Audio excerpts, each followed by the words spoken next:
Hello everyone, and peace of Christ all of you. Please invite your friends and let's have some good time with Zakir Naik. Today our topic about rape, preventing rape.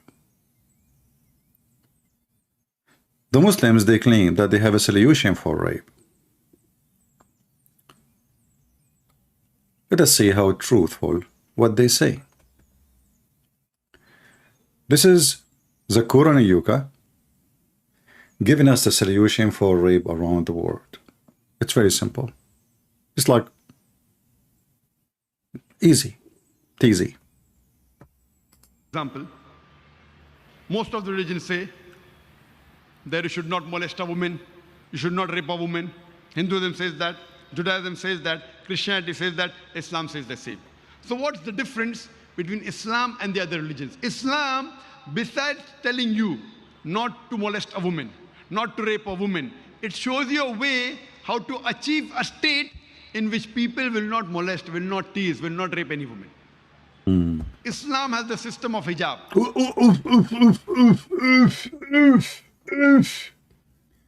So if a woman, she cover her head, that's it. She became invisible for Muslim men.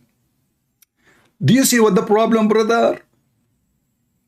The women, they are showing their hair. The man, he look at the women hair.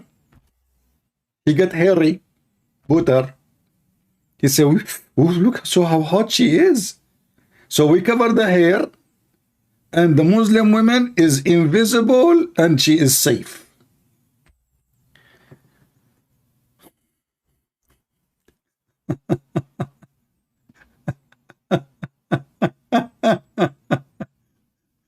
Okay, I want to do an experiment. So, Zakir and Yuka, I mean, even your last name is the F word in Arabic. I'm just trying to be polite, not to say it. If we go right now, I did not search, but if I do right now and search for rape in the Middle East, well, what I will find out? You know what? I'm not going to search even for rape in the Middle East. I will search for rape in Saudi Arabia. The most aggressive, progressive Islamic country.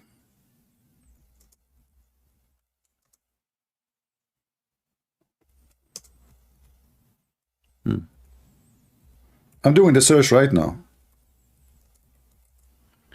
Let us see.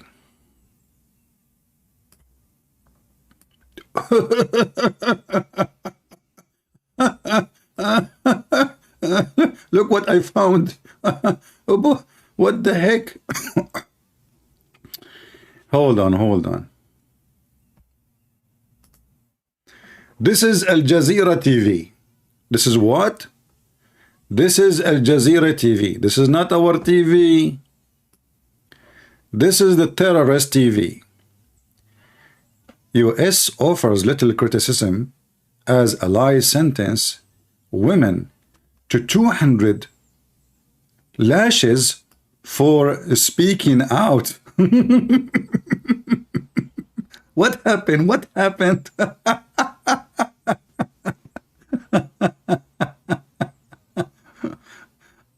Oh boy. So you go to Saudi Arabia, you get raped. Okay.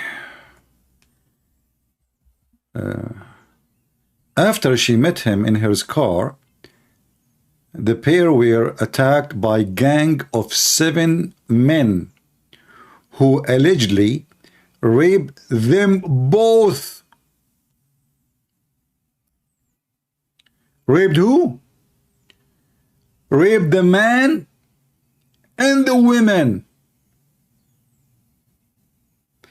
Take a note. If you wear hijab, you are safe in Saudi Arabia. You are safe in Islamic countries. They did not only rape the women, they raped the man. 7 of them. This is Al Jazeera TV. Let me post the link. Maybe you don't. Maybe you will say I'm making things up. And you know, when things go in the news, only like things which is crazy, they go in the news. But usually rape, It's a normal thing there, you know. But look how filthy this religion is. They punish the women. They punish the women. And the man who was raped, he was lashed 90 times. He was raped. The women who was raped, the Sharia court ordered to lash her 200 times. Because she is exist in the wrong location, wrong place. Haram. And they accuse her that she is the problem. She seduced them by being alone with the guy in the car. Not long time ago, I think last year, a guy at the age of 70, his wife, I think he is 72, his wife is 70. In Morocco, both them attacked and raped. And I think they killed him after.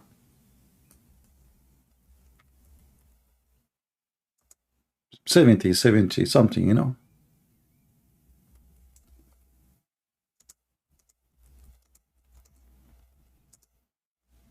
I forgot from where. I think like they are from maybe Netherlands, Norway, somewhere from the Scandinavian countries.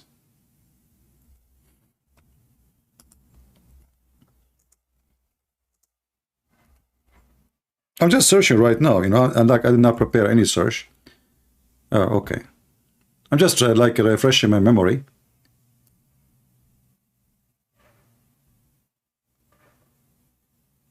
This I found something old, but the one I'm talking about is a new one. This one, it says Moroccan man arrested for raping 70 years old woman.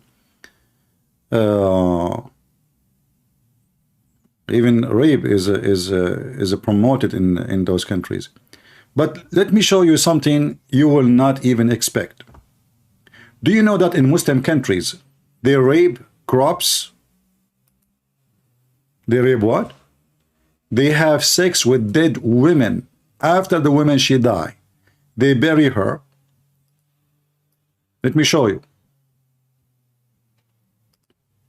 Hijab, brother, we wear hijab. Islam caused the problem. Because Islam made a taboo, you know, that made the problem.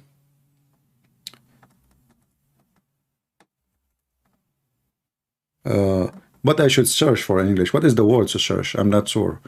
Rape should be rape. I mean, having sex with dead women. Okay, let us see. Sex with dead women. Egypt, Morocco, all countries.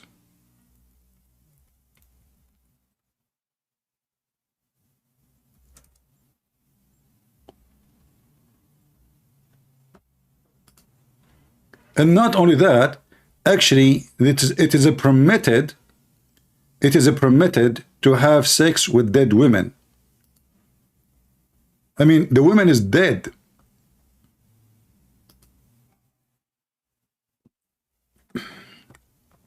I'm just searching, but I found something different. Look at this. Uproar over fatwa by Moroccan sheikh permitting having sex with a dead wife. Moroccan cleric Abdul Bari al-Zamami, husband, he can have sex with his wife even after she died.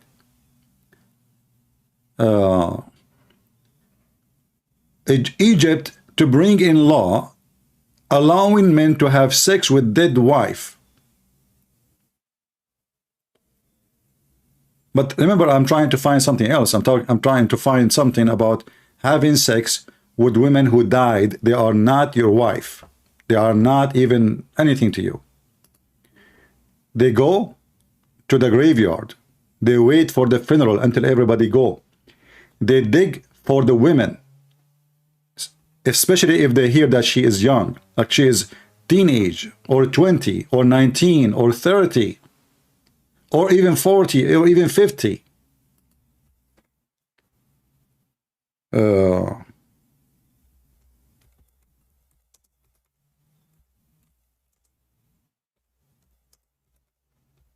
Let me see.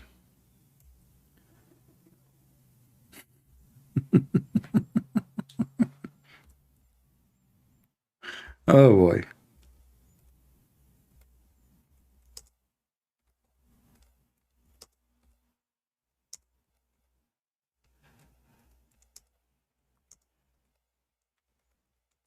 I'm just trying to remember the news.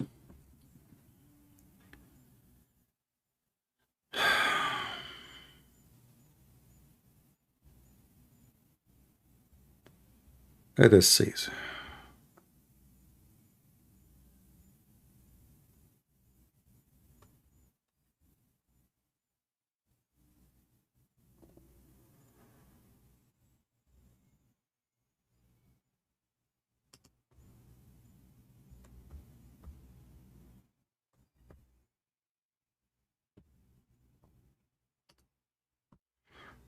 There is the one I'm looking for. I did not really find it, but there is many news actually. They are saying the same. Like this is a story about this handsome gentleman who he had sex with the dead women, and this one was arrested. But let us see.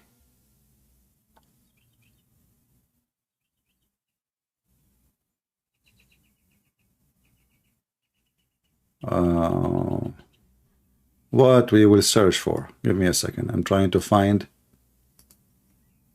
what the title will be.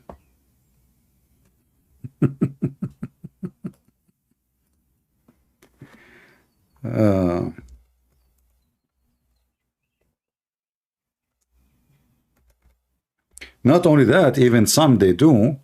When a woman she die and they took her in the hospital and they put her in the refrigerator, especially if nobody was able to recognize her, maybe she lost her head, maybe something happened to her, they will pay the one in charge with the refrigerator, the freezer, to give them the women to have sex with her. Or even the one who was working in the hospital, he will have sex with her too. Let's see.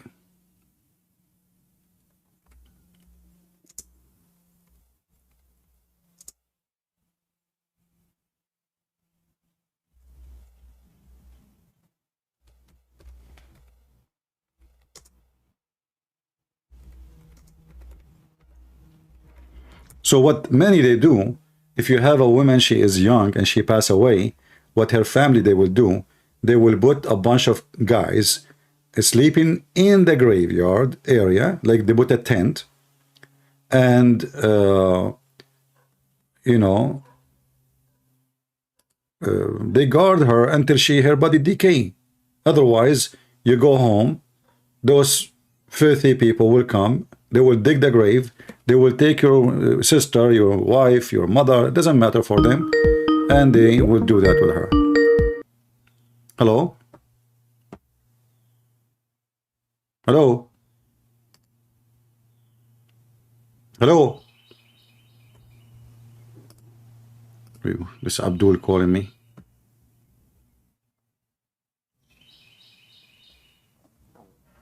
I answer him, he did not answer. Okay, forget. Hello? Are you there? Yes. Hello?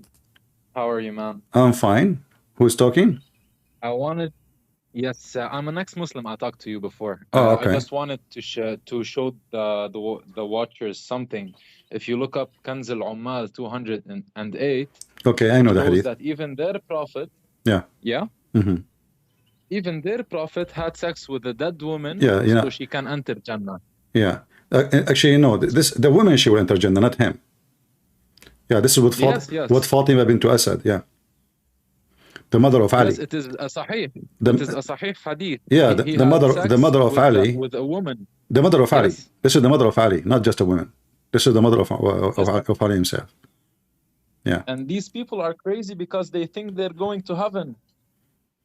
No, you see, the woman, she is not her fault. The woman, she is dead. So Muhammad supposedly. I'm not talking about the woman. Yeah. So Muhammad supposedly now he is doing favor to Ali by sleeping with his mother, because now she will be like his women. And Muhammad, he said that a woman, he kissed her or he effed her, she will go to heaven, you know. And this is why خفف عنها عذاب القبر. Yes, and he said that she's gonna enter heaven directly. Yeah. Because he slept with her. Yeah. Well, thank you for calling. And I thought I got excited. I thought you are a Muslim calling me, so. No, man, I'm an ex-Muslim. Oh, okay, good. God bless you. Sorry, it's hard for me to remember who called me before, unless I it's see the okay. text. All right, okay, take care, take care. Yeah, yeah. Anyway, so you know, when those Muhammadan they speak about, you know, how hijab can stop rape. As an example, Tariq Ramadan. This is just not long time ago. Actually, there's a guy who made a video against me, a Muslim convert. He was raping his child, his wife baby, you know, and he was arrested just maybe a week ago. I forgot his name. I never heard of him actually. He claimed that he called me before and I did not answer him. And he made a video speaking about against me. He was just captured just a week ago. I heard about him when Opposite Prophet was making a video about it. I saw the video live and I searched the name and then I found that he's talking about me. Tariq Ramadan. He was accused by who? How many women they accuse him? All of them are Muslims.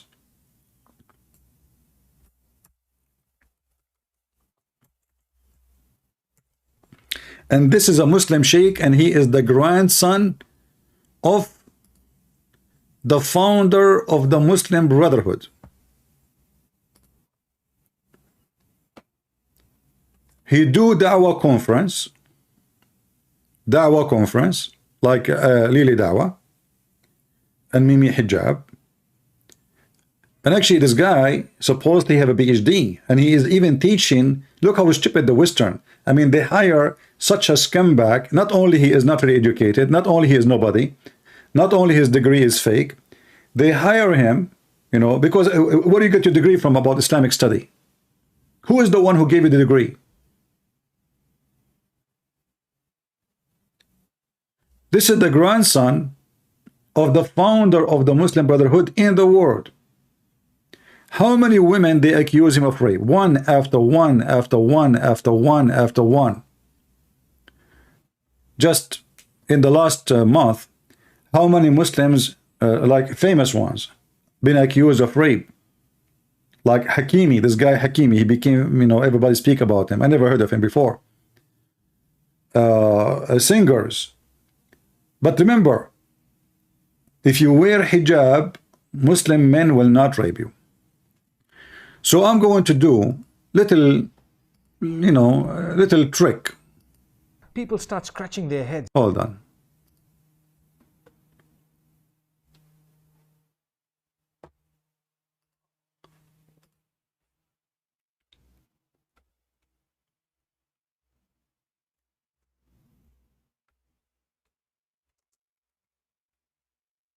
Let us see.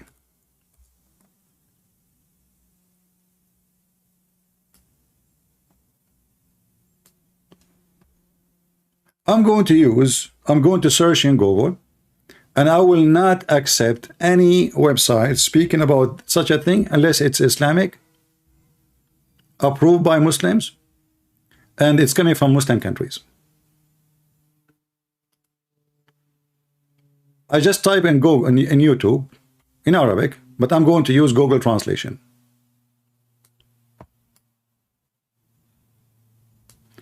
All those videos in Saudi Arabia of molesting and touching either little kids or women.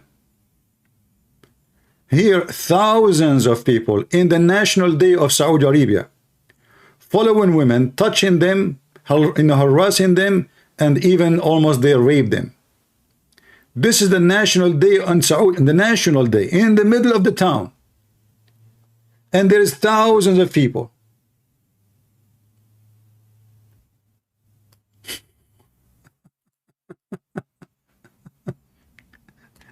All the clips of harassment in the National Day. How many? Too many.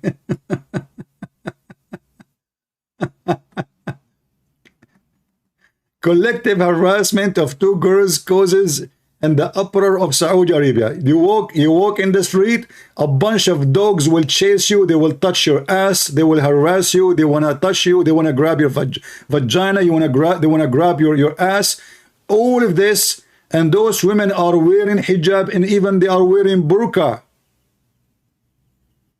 Look at those women are not naked.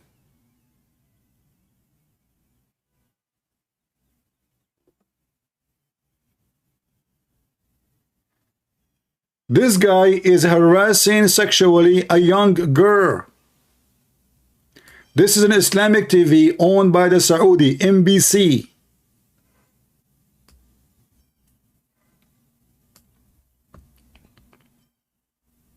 This is the land of the Muslims.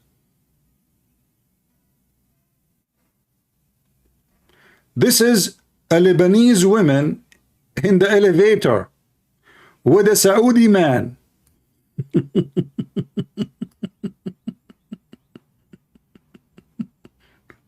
I mean, are you stupid or what? You go in the elevator in Saudi Arabia alone? Okay, this is a Saudi Arabia woman. They almost rip her apart. Look how many thousands touching her.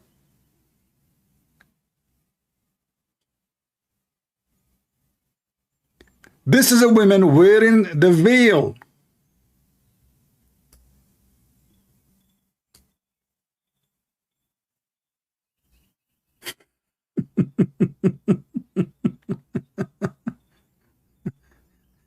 The touching situation of Saudi female with soldiers coming from Sudan. The refugees are coming from Sudan. The Saudi now they are touching them. Scandals of harassment of Saudi girl on the founding day look, women, they are walking in the street wearing burqa, and what men they do? They go grab their asses and they harass them. Look at this.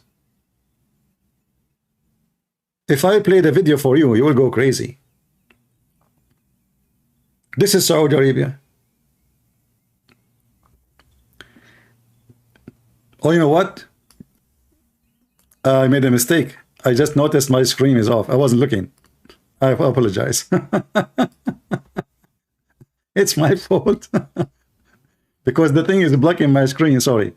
So, okay. We will do it again. Hold on. Sorry. Okay. Take it easy. We will go from the beginning. So what I did, I searched in Arabic, in YouTube, Taharrush as-Saudiya. Taharrush mean like molesting, you know, like doing something not right. I will copy the word for you. You can paste it yourself in YouTube. Open YouTube in Google browser, and then you choose to change the language translation from Arabic to English. All right? Just post this sentence I just posted for you in the chat. Post it in YouTube. Be sure to use browser, Google browser, and then click to choose translate. And all those videos I was telling you about, this guy is touching the woman. He's grabbing her. He's putting his hand between her, you know. Those are thousands. This is the National Day of Saudi Arabia. The National Day. The police, the army is in the street, and thousands of men chasing women in the street, touching their asses. The National Day.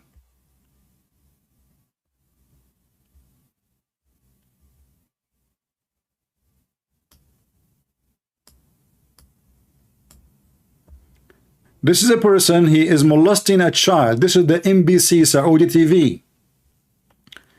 Those are Muslim men, and they stop in Saudi Arabia, in Abha, a girl, and they are harassing her, trying to do something to her. You know what they are trying to do? And she is wearing hijab.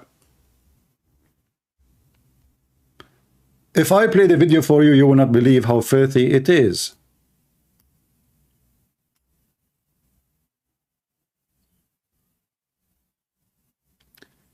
This woman, she is trying to climb the fence. Thousands of men trying to touch her ass. She is trying to escape. This woman, she is wearing the hijab, and she is wearing the veil, as usual in Saudi Arabia. Is she safe? No. They are trying to grab her ass. 6.6 million, they saw the video.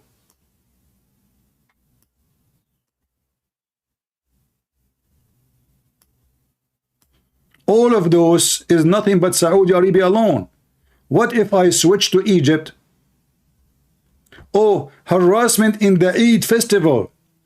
Oh, in the Eid, we are having fun. We are going to go grab the ass of girls in the street, and if we can rape them, we will rape them. Praise be to Allah.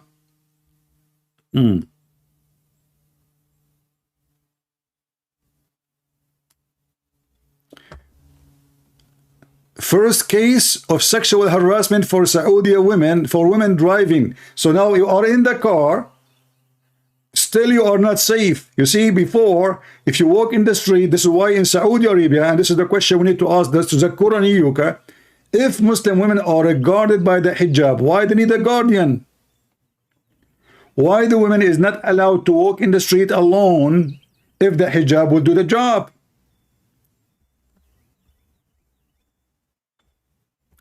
Sexual harassment in Saudi Arabia. A girl walking alone, and she looked like maybe she is pretty, and all those guys, they want to take a bite. They are hungry. Harassment in Saudi Arabia market. Even they chase them to their cars. This one is dirty. Let us avoid this one. Not good for your age.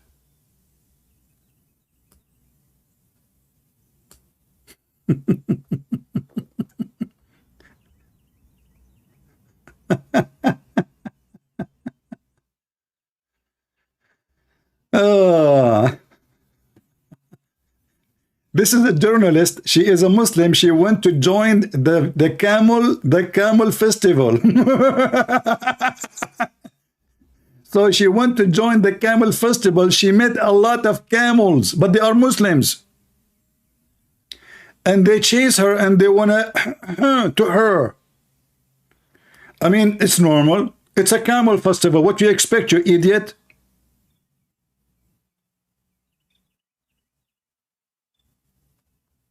Camel festival. Are you crazy? Now let us search for different country. Enough Saudi Arabia. I will type Egypt.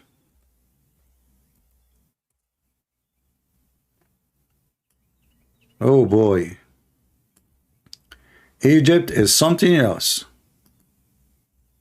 This one you have to join, you have to be like, I'm not signing in this browser here, so you have to sign in order to, like, hold on, let me see. I will click in the other browser.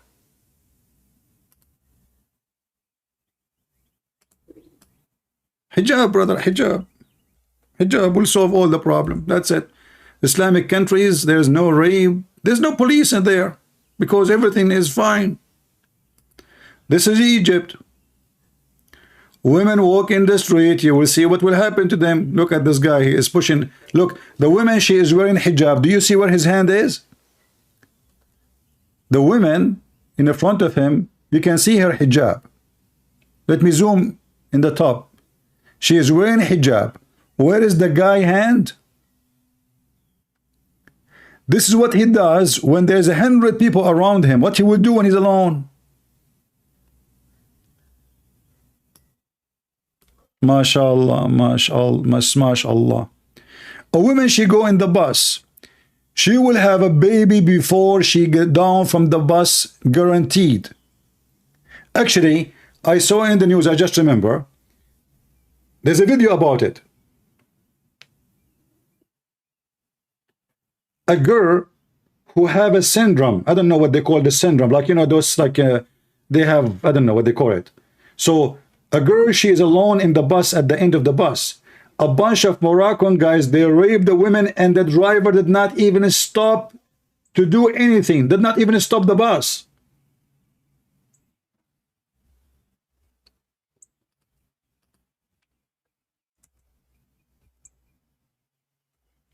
Let me see if I can find I'm trying to remember the title of the news.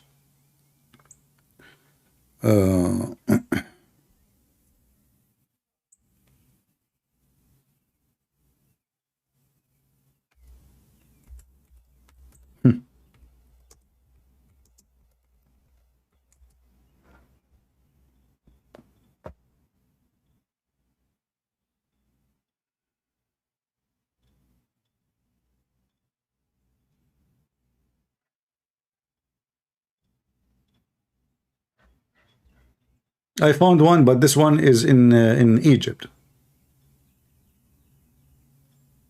Another one. Let us see. This is in Egypt.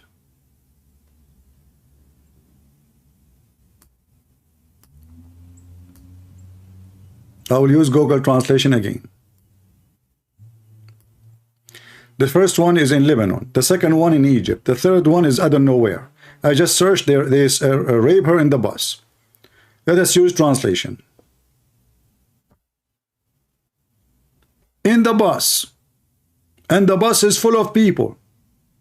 During the day of Ramadan, gang rape of mentally handicapped girl. 3 men, they raped the girl who is handicapped in the bus, and the bus is full of people. Handicapped.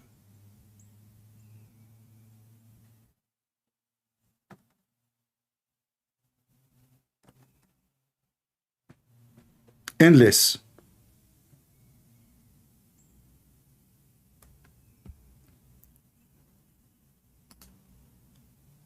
Somebody post the word militia in the chat. What is the name of this guy who was arrested in militia? He make article and he speak against me. He said Christian Prince is not worth to debate. Mimi Hijab. He finished him. What the name of the guy? He was arrested for porn with the children's.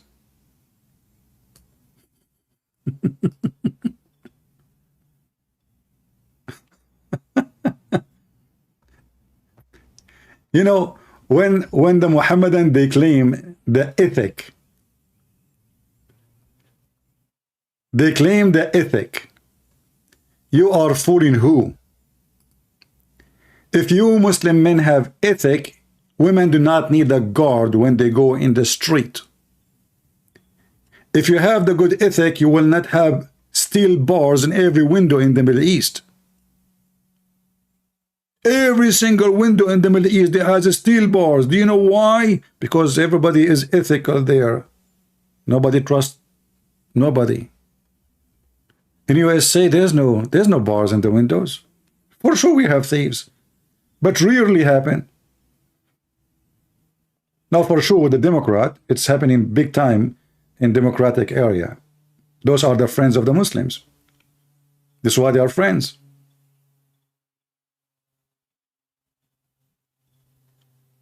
You go in the bus, a guy will stand behind you and he will put his thing in your ass. And the bus is busy. Or even if it's not busy, he chooses to be there. I mean, what you can do, he want to support you from your back. Oh, hold on. I just remember about sexual harassment and rape in Mecca. There is a group of women. They started a movement. It's called let us see,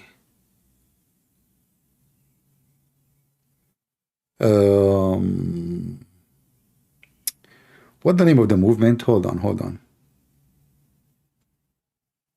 They start telling their experience about what happened to them in the mosque.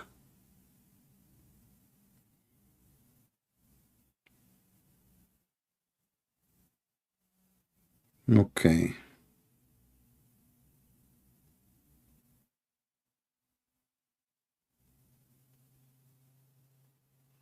Where is the where I don't know. Hold on, let me I'm trying to find like what they were posting in Twitter, because this was a like hashtag in Twitter. To me in the mosque, maybe.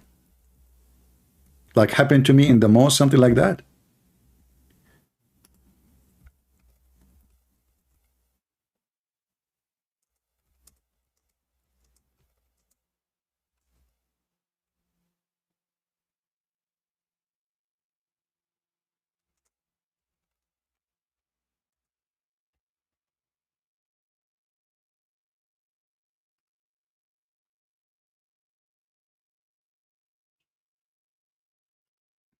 I'm just trying to find what was the hashtag. let me change the search. Harassment in Hajj.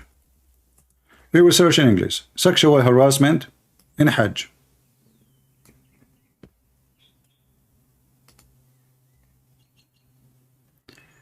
Sexual assault during the Hajj. Now I found the hashtag. Mosque Me Too. Those are series of women. They start making videos and posting about what happened to them, which something they never told anyone about before, during the Hajj. So during the Hajj, those women, you know, when you do Hajj, let me show you a picture in the Hajj. The Hajj location is the best place. This is why during the prayer, like when they are doing tawaf, you will see all the young men in the city of Mecca are there, not because they want to pray. They want to walk behind women so they can molest them and touch their asses.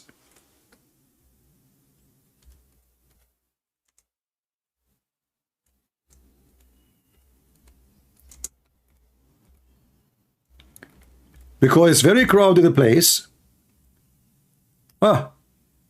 I just found one video, 2 videos, 3 videos, 4 videos. So he have a young girl in front of him, you know. Now the guy, he decide to pray to Allah. I mean, put yourself in his shoes.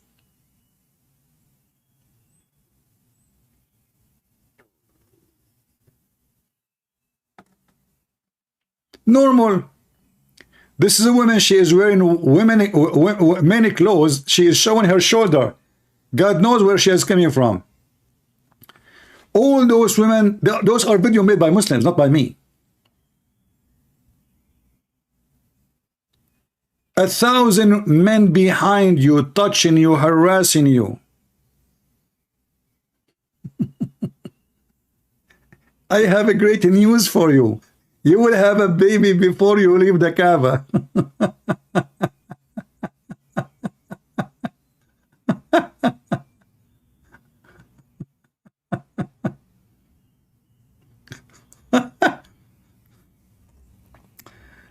Brother and sisters, listen, Prince.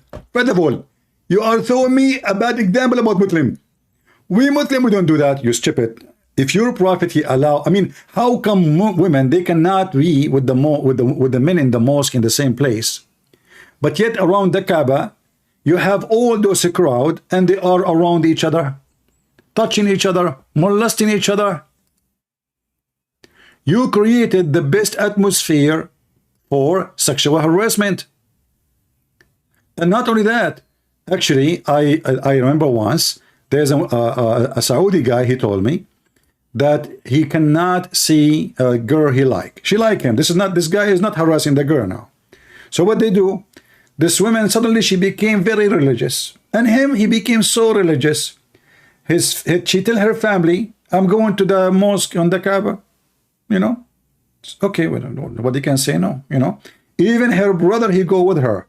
But now what she do? She go in the crowd, and she lose him, and her boyfriend. He is just behind her, touching her, having fun. You know, he was so proud about it. Not telling me only, he was telling like a group of people. About he was giving advice for somebody. He told him, I don't know how to meet her. I speak to her on the phone. He said, tell her go to the, you know, to the Kaaba. Don't she live in Mecca? He said, yeah. So okay, go there. There you can touch her, you can grab her, you can do anything. You know, you will have what you need before even you finish.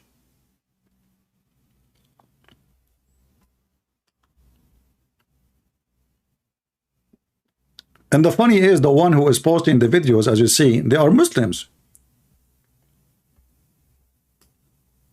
Take a beer, take a beer. Take a beer. The sexual harassment even in Mecca and in front of the Kaaba. Harassment in the great mosque of Mecca.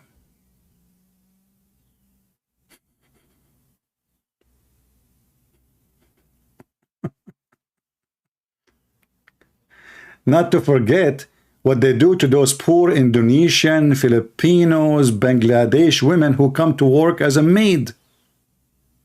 And that is a different story. And by the way, according to Islam, it's halal to rape your maid. It's your right hand possess. All of this is in Saudi Arabia, in Mecca, in Mecca.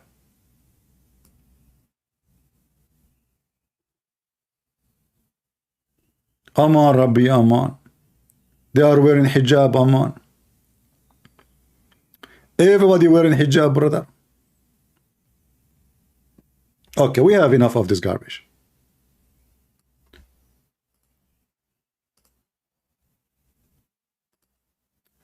Now we go back to Zakir and Yuka, because he have more information to share with us. And we cannot disturb His Excellency intelligence.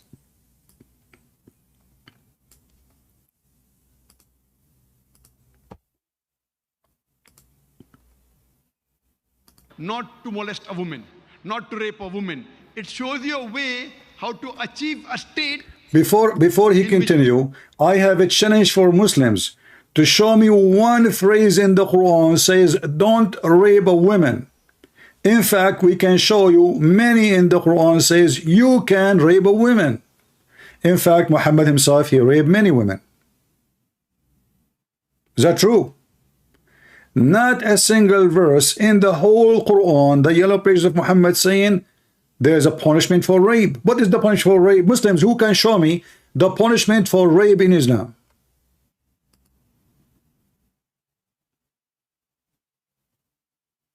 I'm not getting you Muslim laundry, my friend. This is their normal life. Actually, I have a video. I made a video many years ago, posted by a Muslim by the Saudi TV stations, saying 45, I think, forgot 45 or 46% of the population of Jeddah, they have sexual assault or sex with a family member. Let me find you the video. Hold on.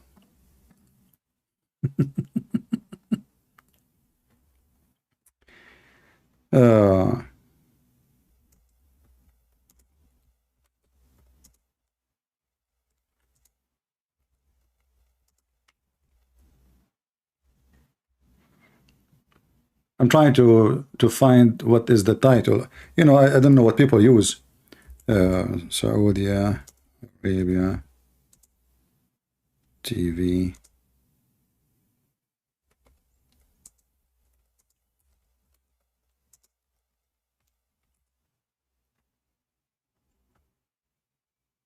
And she spoke about how high the number of homosexual in Saudi Arabia, and she worked in the army hospital in Jeddah.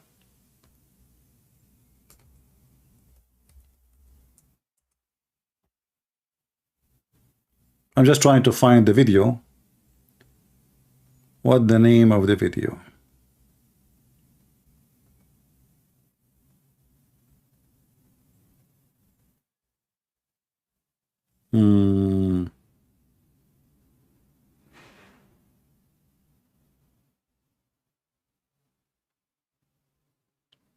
I translated the video myself. This is why the translation is going to be horrible. You know, this was many years ago. But I'm trying to find it. Hold on. Where is the video? Saudi Arabia TV. Let's see, Muslim TV.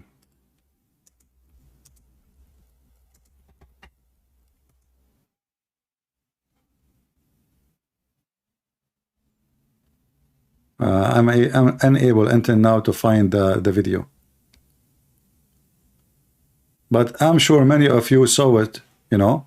And she gave a scary number of people who had sex with the family member, which means the guy with his brother, the sister with her brother, the father with his daughter. 45 to 46%, as I remember.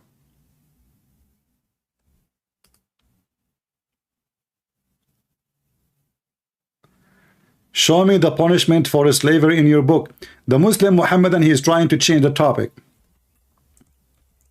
Yeah.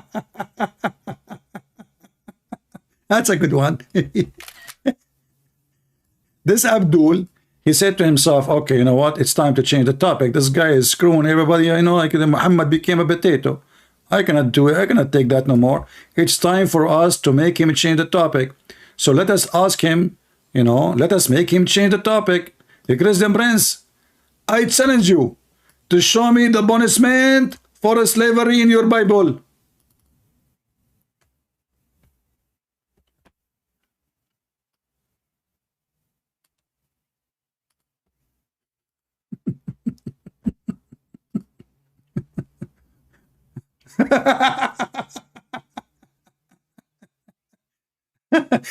My friend, I can show you the punishment immediately.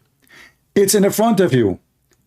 In my Bible it says that, Christian Prince, you will be punished and you will be speaking to a lot of stupid people. You have to be patient and stay cool. And this is my punishment, that a donkey like you, instead of telling me what is the punishment for rape in the Quran, you are asking me for a punishment for slavery in the Bible? The whole nation of Israel was a slave. Why you don't slave? You're a prophet. He owned Jewish slaves. He raped Jewish slaves. Who is the one who raped Safiya? He killed her husband. He killed her father. He killed her brother. He killed her family. And then he raped her. He made a tent next to the corner of her house. Can you show me the punishment for the rape in your Bible? Ali Dawa, it's not you. Don't talk to me. You know, your voice is really...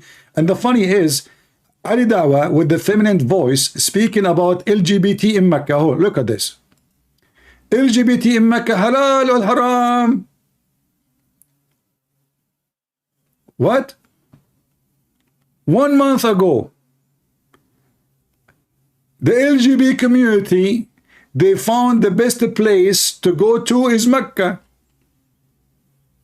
Aman Rabbi Aman. That's interesting video. Should I play it?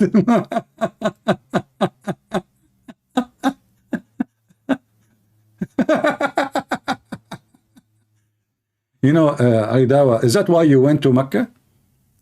Be honest. Like you start working behind them, doing things to them. Oh, this guy, he look good. This guy, he have eyeliner like your prophet. Brothers and sisters, do we have any Muhammadan can tell us really, you Islamic religion is against rape? I will show you a great example that rape is promoted in Islam. The first rape a Muslim he do when he raped children. Isn't it your prophet he allow you to rape children and kids? And he himself he did that? Isn't it a rape to have sex with a child who do not know what you are doing? When your filthy prophet he had sex with Aisha at the age of 6. Oh, sorry, 5. Because 6 in their calendar is 5 in our calendar. Christian Prince, she was not 6. He married her at 6. He was molesting her and fondling her from 6 to 9.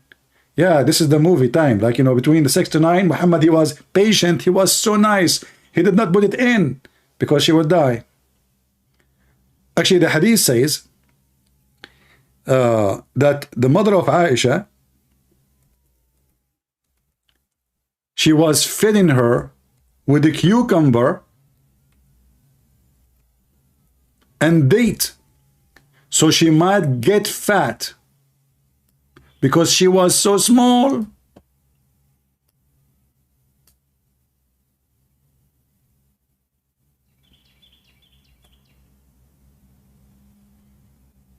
Where is the hadith? Hold on.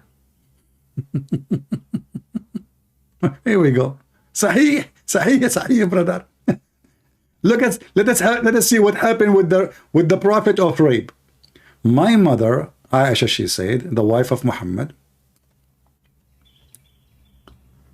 my mother intended to make me gain weight to send me to the house of the messenger of Allah. But nothing which she desired benefited me, Ali Dawa said, till she gave me cucumber. Oh, What kind of a cucumber? With a fresh date to eat, and then I gained weight as much she desired. So now they are feeding the goat. The goat is so tiny. She is 5 years old kid. Muhammad is 54 years old donkey. And they are talking about hijab. What Muhammad he saw in Aisha to like her body, to have sex with her.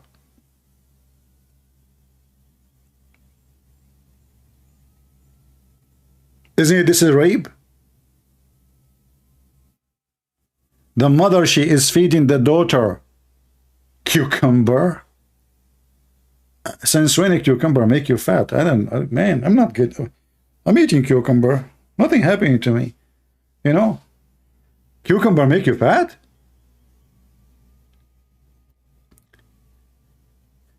Let us show you what even Zakir and Yuka he said, because things is getting even better. Don't you want to hear more? Come on. You want to hear more? Where is the video of Zakir and Yuka? Hold on. Hey, don't tell me I switched the video. Okay, hold on.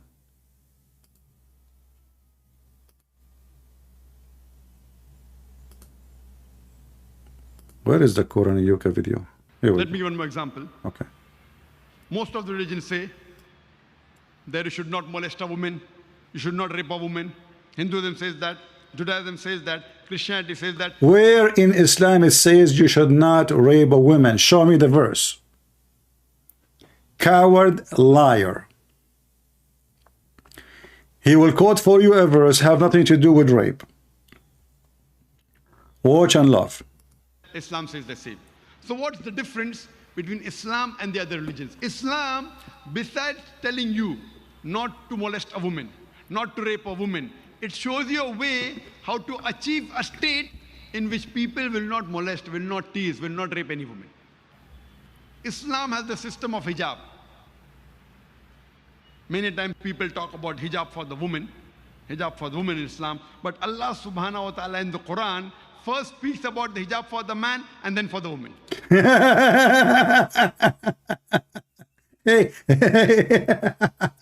Hey Muslims, okay, hold on. So why you are not wearing hijab then, you stupid?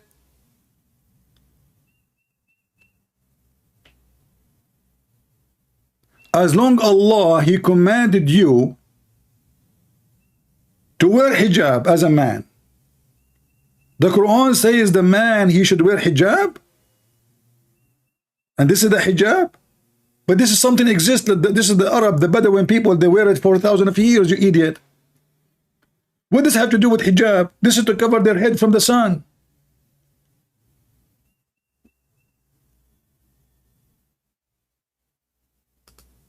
Allah says in the Quran, and even, by the way, this hat they are wearing, they stole it from the Jews. Muhammad, he saw the Jews wearing the hat, they make it a little bigger. There's not such a thing in Islam. This is something they stole from the Jews. The Jews, they have a small, tiny hat in the top of their head. Muhammad start having a hat. You want to copy the rabbi. Surah Nur, chapter number 24, verse number 30. Say to the believing man that he should lower his gaze and guard his modesty. Whenever a man looks at a woman, if any brazen thought comes, he should lower his gaze. Look at this Muslim woman, her mouth is open. Guys, when a Muslim man, he see a woman, he should lower. He don't look. Let us see what Muhammad he did when a woman with big ass she walked by. Shall we?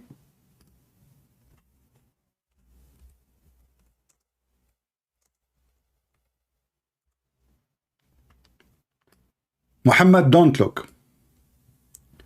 Reported, and as you see, this is sahih, by the way. I'm not showing you something weak. All of this is sahih. Even here it says in Arabic, here, sahih. Sahih. You see it? Okay. And this is mentioned in Muslim too. So Muhammad, look at this. The recommendation to the one who sees a woman and is attracted to her to go to his wife or slave women and F her. Decent religion. See guys, listen.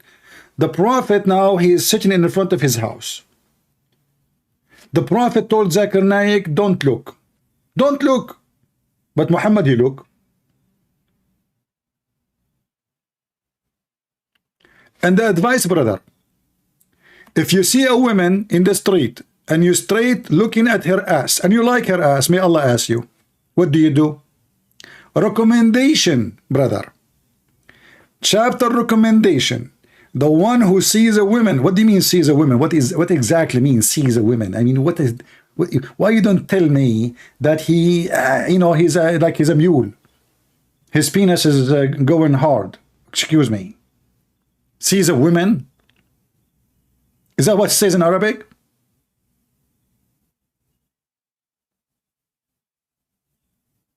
In Arabic it says, if a man imra'a fawaqa'at fi nafsihi, if he sees a woman and he desires to if her, shall go to his wife or his slave girls, which means you rape your slave. License for raping the slave. And have intercourse with her. Jabir reported that Allah Messenger, SAW, saw a woman. And he came, look what the Muslims they say. He saw a woman, what does that mean?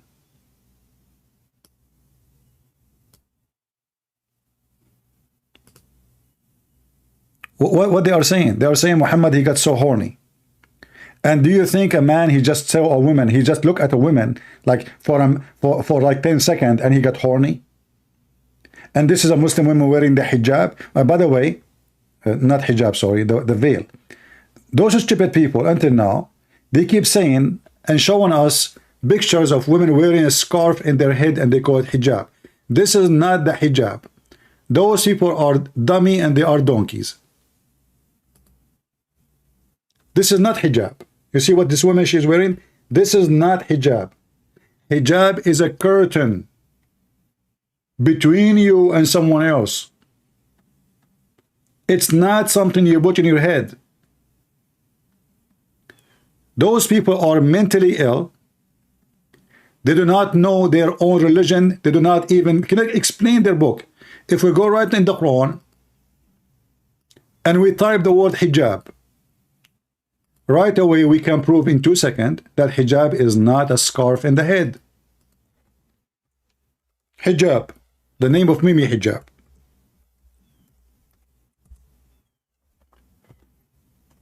Chapter 6, verse number 46. وَبَيْنَهُمَا hijab, and between them a screen. Do you see? This is the word hijab.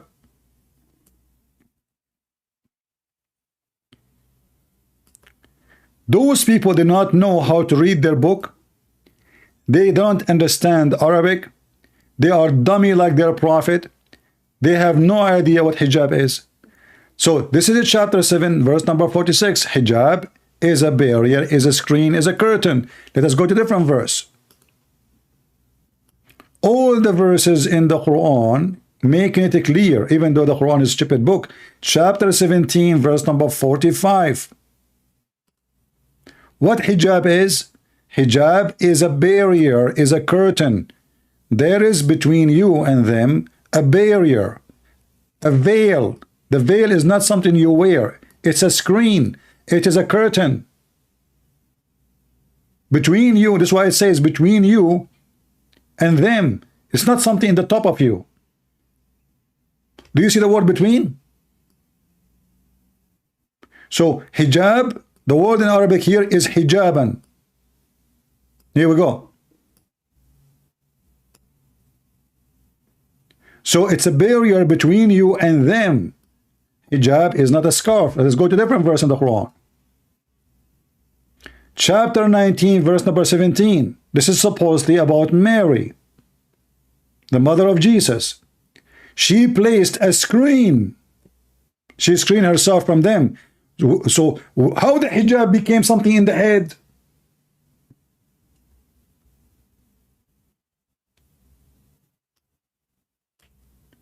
Are you people mental?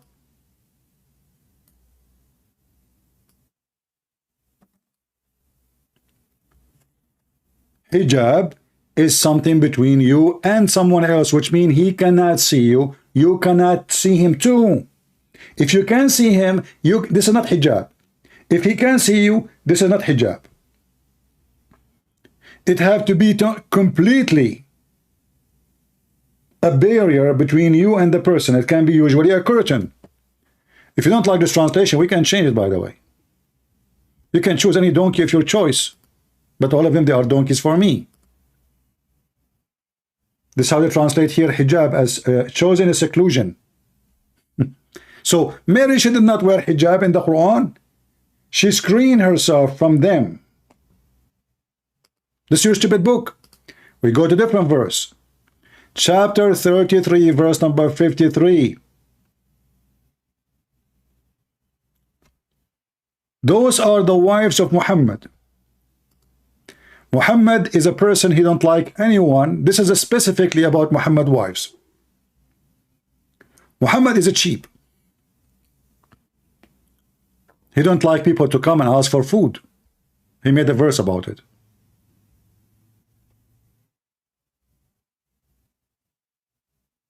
All these verses here in front of us about Muhammad, license for Muhammad to rape and F women. Oh Muhammad, it's made lawful for you to F this and this and this, and look at the list. The list alone will make a book. All those women Muhammad can he can F them. And if the woman she offer herself to Muhammad, and Muhammad he don't like how she look like, Muhammad he made a verse saying any woman she offer herself to the Prophet, he can F her. And then older women, they start coming because they are seeking security. If she sleep with Muhammad, she will have retirement for lifetime. People will fear her. Nobody will bother her. Everybody will feed her. She was in the bed of Muhammad.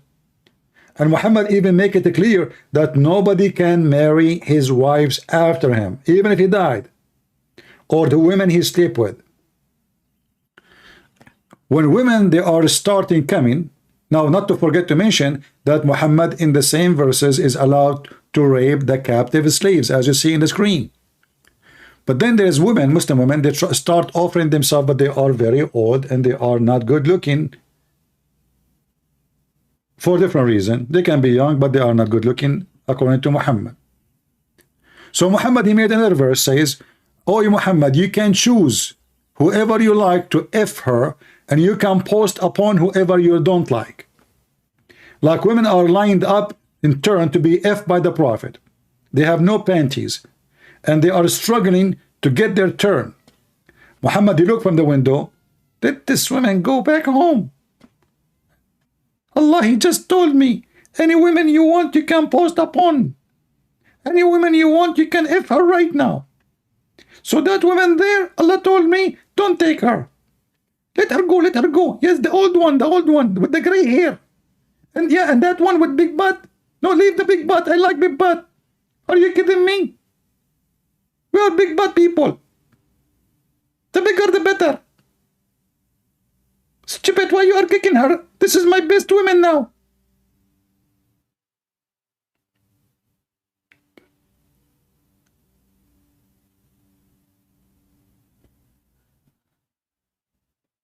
All right. And then it says here, if you want to speak to the wives of Muhammad, you have to speak to them from behind a hijab. Look what the Muslim translation, from behind a screen. Do you see it? People, do you see it? Does it say from behind the screen? So how hijab become a scarf? Donkeys.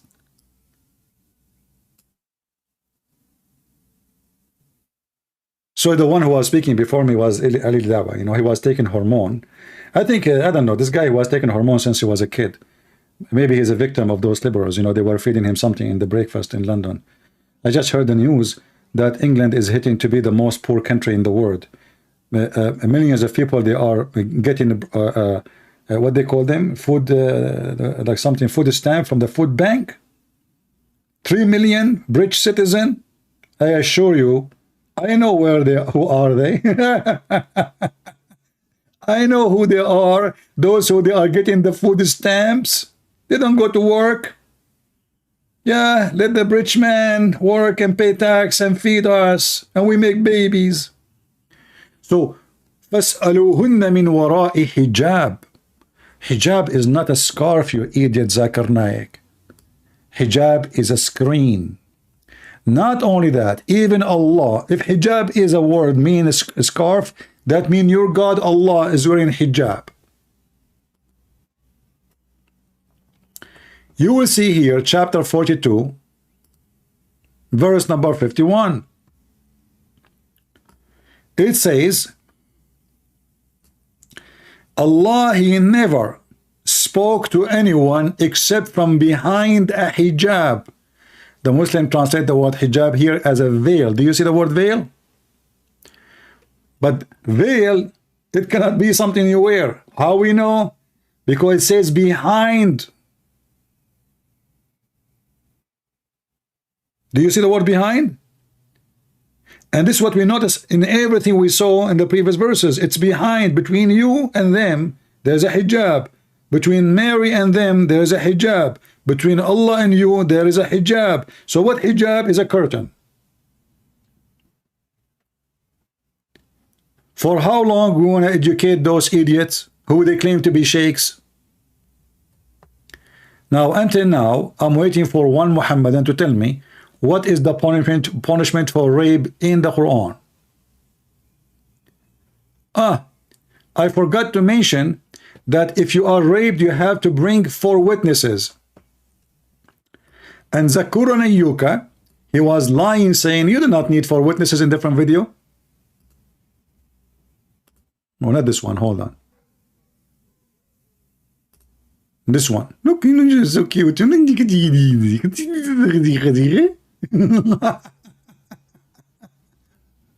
So a Muslim asked Zakir and Naik, okay, in Islam to prove adultery, we have to bring 4 witnesses.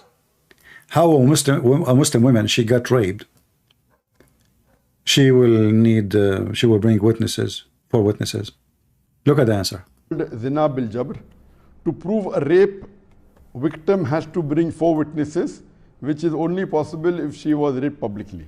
How often does that happen in rape? A similar question is asked by Abdul Mannan from London, UK. Is it not illogical to ask a woman who is raped to bring 4 eyewitnesses to prove that she has been raped and to punish the rapist?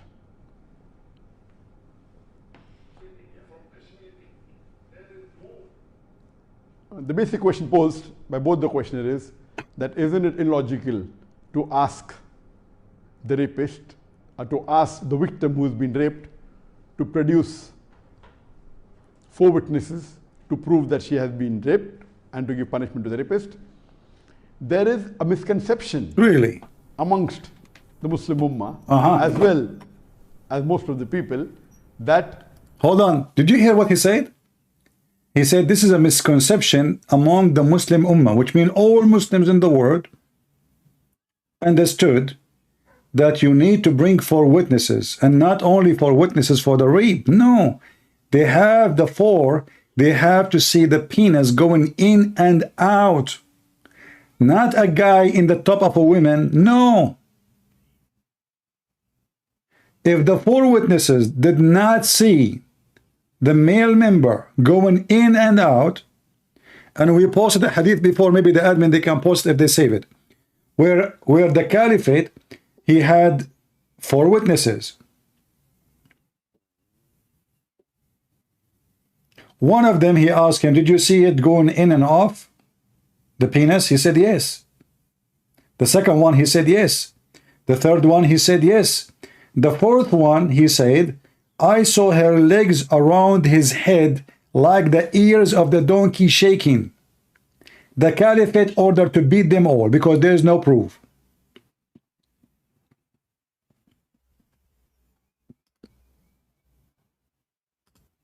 There's what? There is no proof.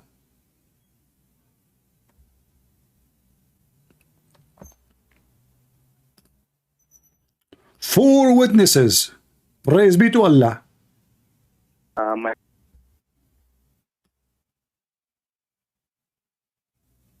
This guy, his beard is better. question is, Sheikh, that I read somewhere that if a woman claims that she was raped and she's not able to come up with 4 witnesses, then she gets the punishment according to if she's married or not, flogging or stoning. Is this true or not? The sound is not from me, by the way. Is this This is from the video. hypothetical Salihin or a case that is existing? I have read that it's like probably like a hypothetical scenario. Okay, well, what's the reason? So usually this is what happens. People post something that's hypothetical. And then all of a sudden we have 2 teams, 2 parties. One defending the opinion and the other bashing What do you mean? Islam. What do you mean? I mean, are you saying to me that a single woman is raped until now? What does it have to do if this guy have a true story for someone he knew or not? Do she need to bring 4 witnesses? And look how they try to add water to the question so they can make it like soup. Let's make a soup of the question. Tell him what the answer. In the case of rape, do women need to bring 4 witnesses? Yes or no? Who cares if this guy he is speaking about a story he knew or not? And saying bad things about Islam. And the original person who posted this is getting all the sins. Why did you ask such a question? Why? Oh, nothing serious. I just thought of, stirring the water a little bit and doing this. Sheikh, what about the guy he want to know his religion? What do you mean why he's asking question? And if you don't want people to ask question, why you are in TV? Asking people to call you and ask you questions. And watching what happens. So watch out not to open the Pandora box. Watch out not to open something that would be fitna for others. Now, because you've posted the question already, oh boy, whether you get the sin or not, this is not to. And you decide to bury it, like supposedly he's the good guy. You know what? It's too late now.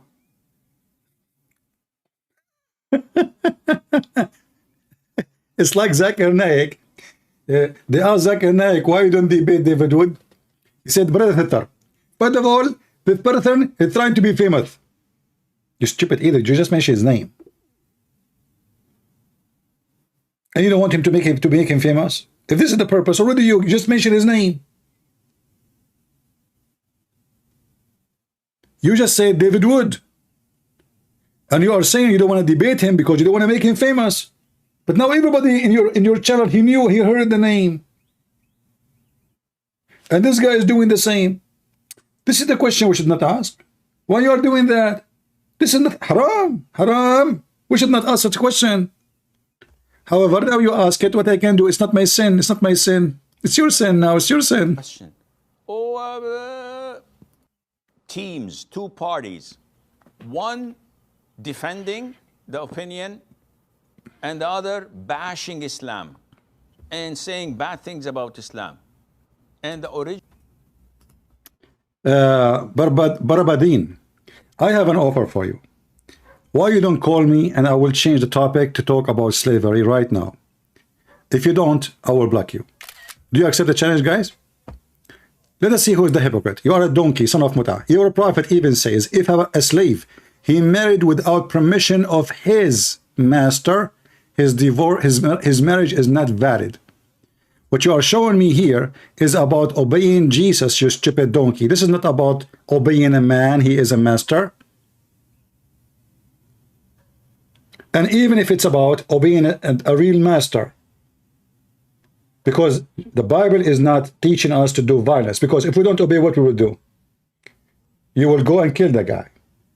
Then the whole government will be upon you, and they will kill you. You are just a tiny slave. So you are a stupid, coward, you don't have a dignity.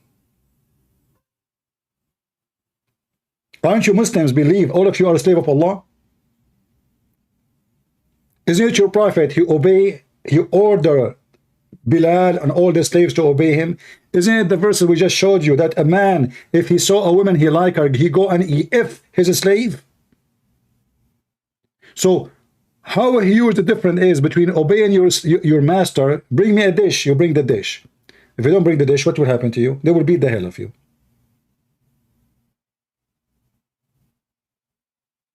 Go, don't obey the guy. They will kill you. They will cut your arm. They even can cut your penises, and that's what Muhammad he did to many. Even the slave of Muhammad, he is the cousin of Mary the Copt. He came to Muhammad, supposedly he have no penis. This is what they do to the slaves. When the black people in Iraq, they made a revolution against the Muslim slavery. They killed them all. There is not a single black person in Iraq now. You can go right now and search for the Zinj Revolution. Let me put it for you on the screen. I know he's trying to change the topic, but it's okay, just for fun.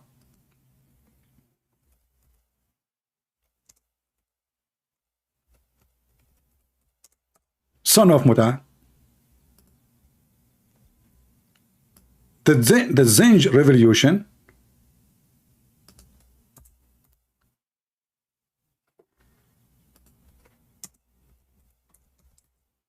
hundreds of thousands of black slaves slaughtered because they disobey their masters. It's in front of you.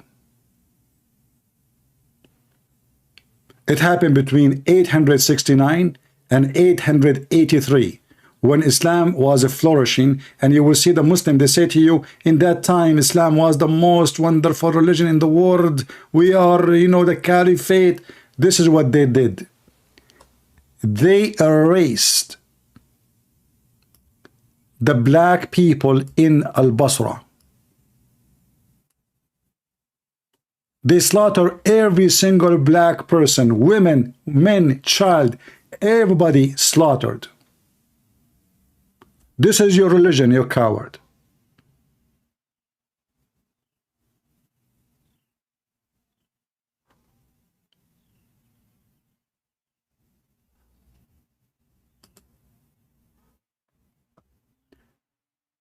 Show me the verse I gave you talking about Jesus, and I give you your number. My friend, I don't care if talking about Jesus or not. Slave, in the Bible, Jesus himself, he used the word servants and slaves. So even if the Christians there in that verse advising us to obey our masters is not because we approve slavery, but that for peace reason. Because if you became rebellion, the Roman, they will slaughter them.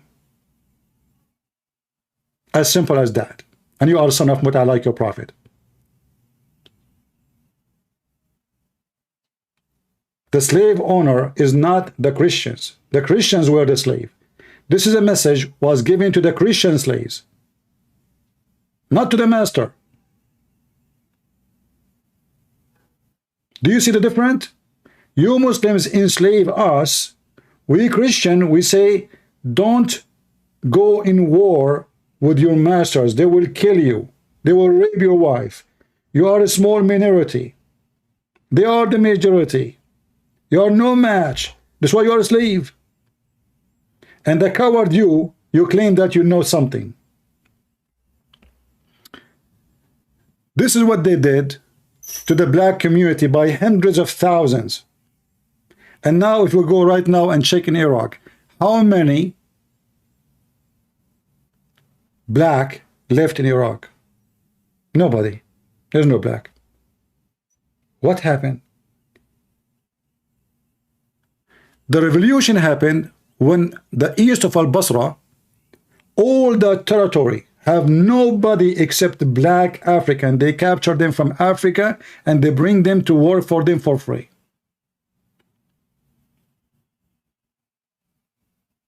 This is your religion. And when those poor people, the black African, and many of them, they are Christians from Ethiopia, they ask for their right, you slaughter them all, and you rape their women, and you kill everybody. And you know, the proof of genocide, that nobody left. Because if you kill the men and you keep the women and the children, then we will have a black community in Iraq. There should be millions by now. But there's nobody. That's what you did. So when the Bible says obey your master, speaking to Christian slaves, not to the masters. The masters is not the one, the Christians. They are the Roman. The Roman used to capture even the disciple of Jesus. They capture them and they feed them to dogs and animals. Even your stupid Quran, the yellow page of Muhammad, is speaking about how the Christian being tortured. And the Christians are faithful people. Your stupid Quran witness for that. The Quran even tell a story about a group of Christian Ethiopian, a Jewish king. He occupied their land.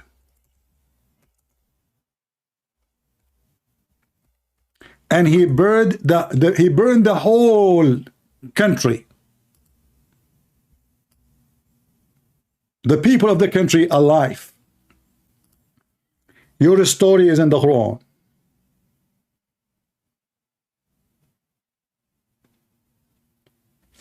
He made a long tunnel. And he asked those Christians to deny Jesus, to leave Christianity. They refuse. He have fire in front of them. And they start pushing thousands and thousands of Christians and they burn them alive. This is your stupid story in the Quran. Do you see how faithful and how peaceful the Christians are? At the same time, this is a proof that the lies of Islam about Christianity is corrupted, is a big fat lie. A person who is willing to die, burned alive, for the sake of a Christ, do you think he will accept the Bible to be corrupted? People, listen to me carefully. Do you think a person who is willing to die alive burning? This is a story in the stupid Quran. This is not my book.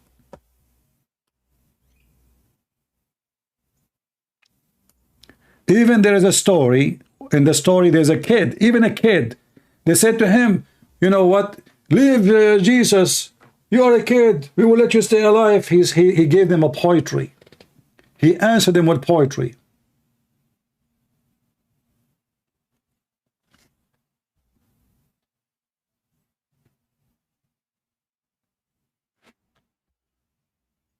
Actually, until now I remember the poetry. I think it says لو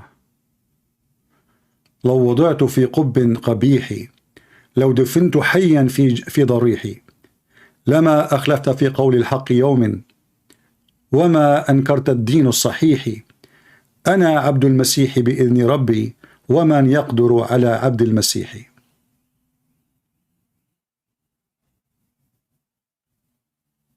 The kid, he said to them a poetry saying, I am not going to deny my belief, which is the true belief. Even if you bury me alive in my grave, I will not deny. I am the slave of the Messiah. And who can conquer the slave of the Messiah? And the story behind this poetry is mentioned in your book, in the stupid book of Muhammad.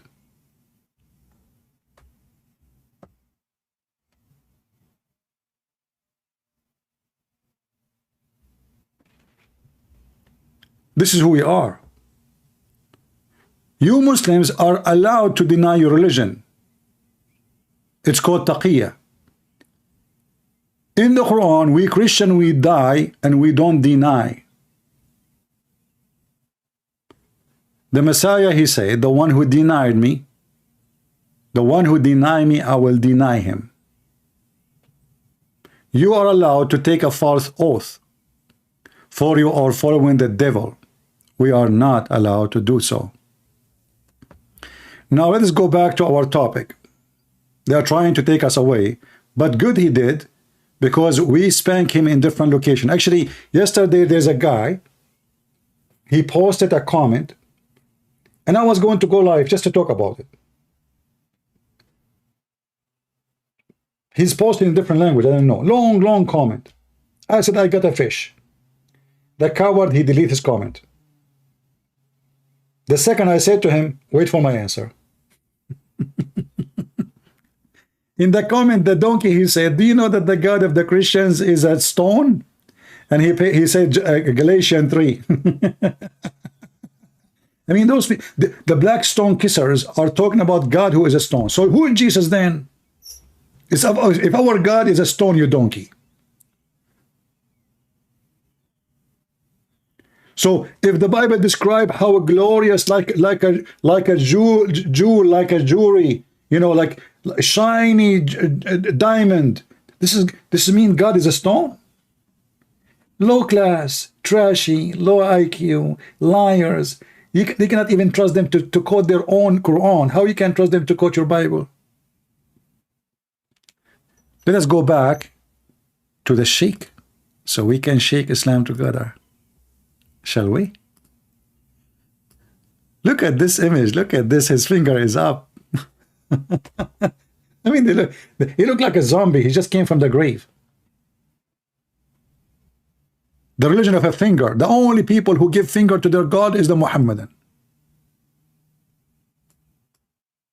So now what is the solution? The person, he asked a question. Should we have 4 witnesses for women get raped? And they have to see the penis going in and out? So usually this is what happens. People post something that's hypothetical. And then all of a sudden we have 2 teams, 2 parties. One defending the opinion and the other bashing Islam and saying bad things about Islam. And the original person who posted this is getting all the sins. Why did you ask such a question?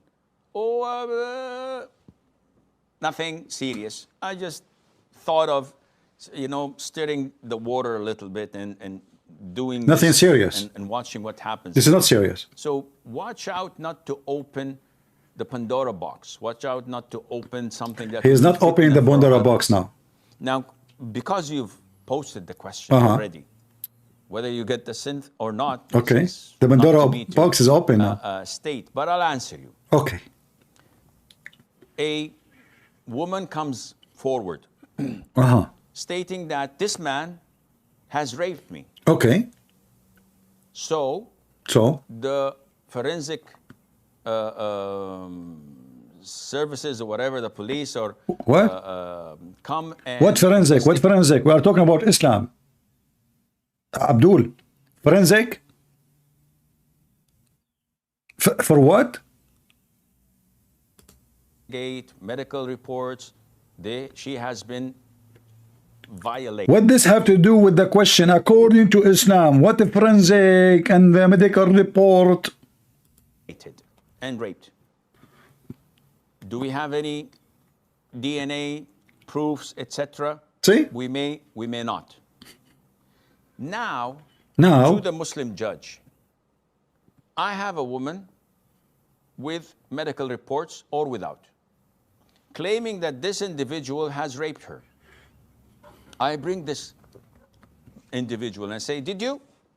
She said, no. No. She said, you did. He says, no. And by the way, she took $2 million from me. Did you take $2 million from him? She says, no. I said, well, touche. So it's her word against his. Why would I believe her when she's accusing someone, and this one, we don't have evidences? So what evidences do you want, Sheikh? We need 4 male witnesses to testify and... Hold on. We need what? 4 male witnesses. Let us go to Zakir and Yuka. Zakir and Yuka, he claimed, we do not need 4 witnesses. 4 witnesses is a requirement in cases of rape to prove that rape has taken place. This is a misconception.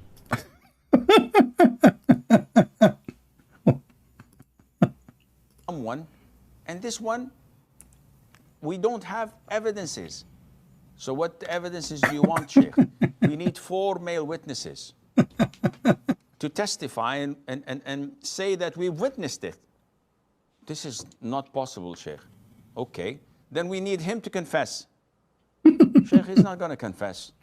So how would I allow this to happen and accuse this innocent man who could be innocent and he could not? Okay, Sheikh, we have DNA test that proves that he committed something like that. In this case, the Muslim judge puts him in jail, tries to pressure him until he confesses. Witnesses. So, hold on, what DNA? According to Islam, there's a DNA. And they are talking about Sharia law, you donkey. If we have evidence like this, what if we have a camera? Does it work? No, because still you don't have 4 witnesses. You have to have 4 cameras.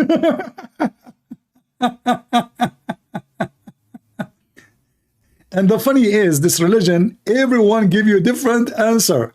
This guy, he said, you need 4 witnesses. The other donkey, he said, you do not need brother Thitter.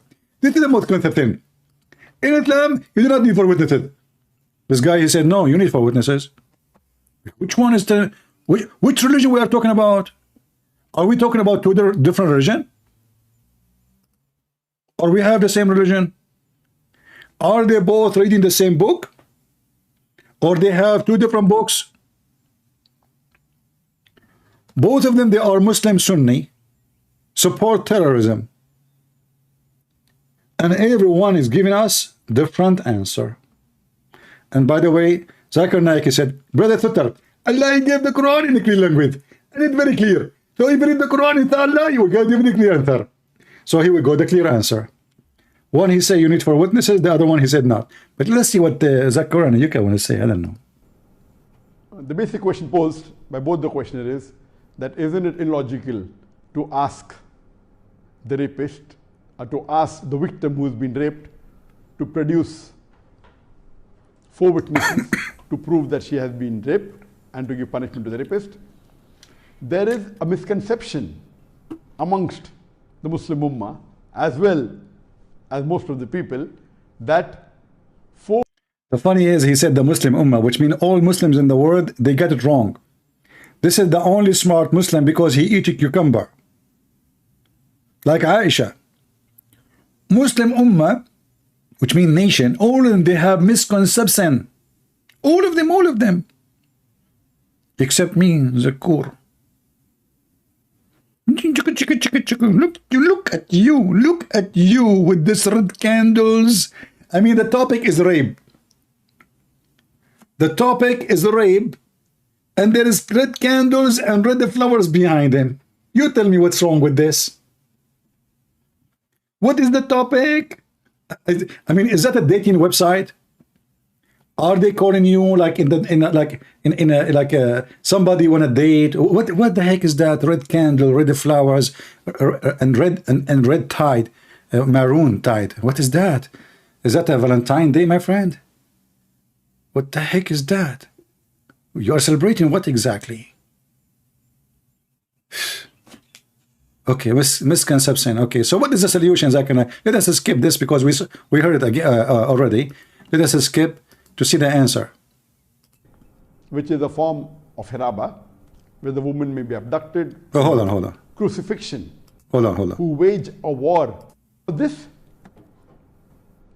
the fuqaha say, the verse in the Quran talking on punishment for such cases is in Surah Maida, chapter number 5, verse number 33, which says, as to the punishment of those who wage a war against Allah and His Messenger, and who create mischief in the land, it is execution or crucifixion or chopping off of the opposite hands and limbs or exile.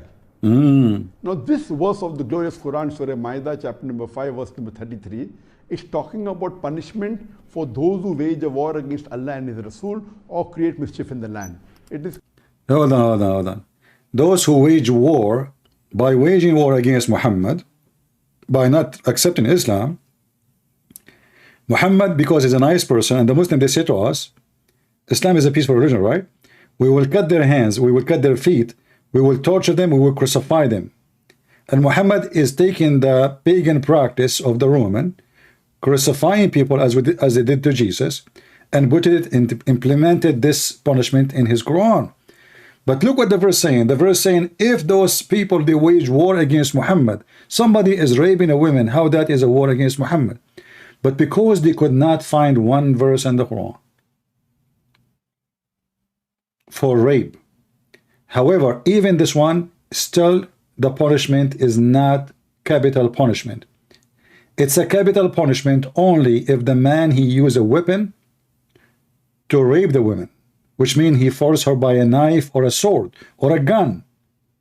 Otherwise, there is no punishment, like Zakir Naik, he said. And this is the official government from Qatar. Islamic question and answer.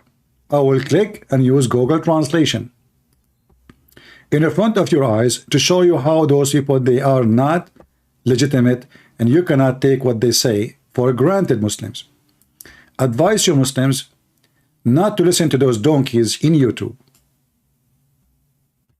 This is the fatwa number, and this is your Islamic website. Adultery is not proven by testimony unless it's for witnesses. Here is talking about rape. Even the translation is saying adultery. However, question number 72338, the punishment for rape is the punishment for haraba. This is the question.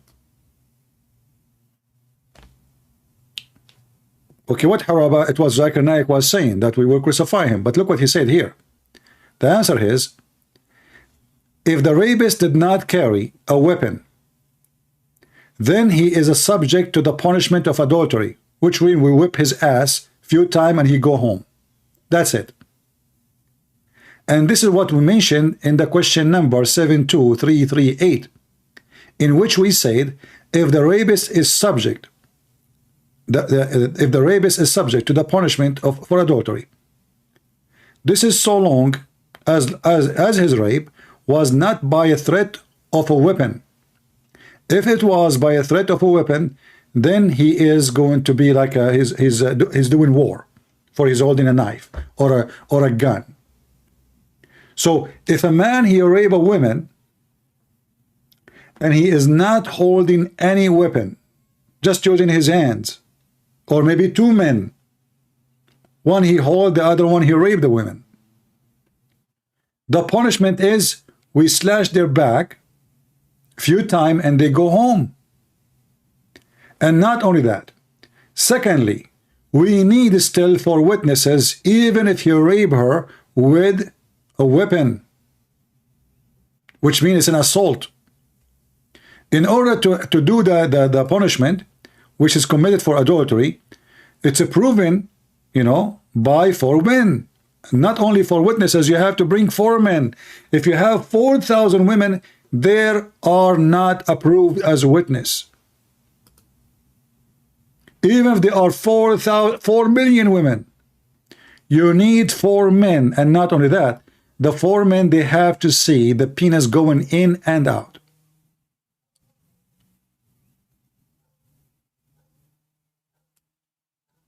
And let us show you the evidence of what we are saying. Actually, here he's explained that. Let me pause for you this link for your reference. And remember, you have to open it with Google browser. Actually, this website, they have the question in English and in Arabic. Maybe you need to find it in English. This way you do not need.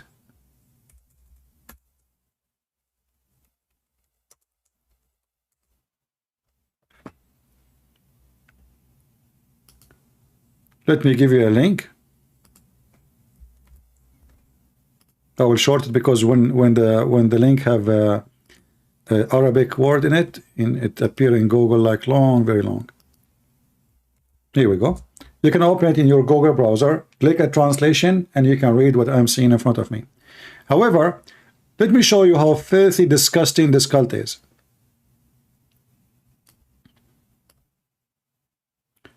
You know, when those 4 women, they accuse the pimp, I don't know, 4 or 7 women, 7 women, they accuse the pimp, Andrew Tits, of rape. Now, for me, none of those women really are valid for the accusation because they are hookers. And they are sleeping with the guy already. So how you accuse him for a rape? However, this guy, he have evidence that in his text, he was telling the girl, you know, I rape you and you enjoy it. So he confessed. Otherwise, for me, those cases, if you ask me, if I am the judge, I will not consider what he say to be truthful. I will not consider what those women they are saying, even though supposedly they are the victims, because they are hookers and they are selling their body for money. So both of them, they are scumbag. Here we are not talking about that. Here we are talking about a real woman who is not a hooker. She is not a woman, she take off her panty for a bunch of dollars. She been raped. Or even she is fornicating. What we will do? Still you need for witnesses. And not only for witnesses. They have to see the penis in and out. Read with me carefully and try not to laugh.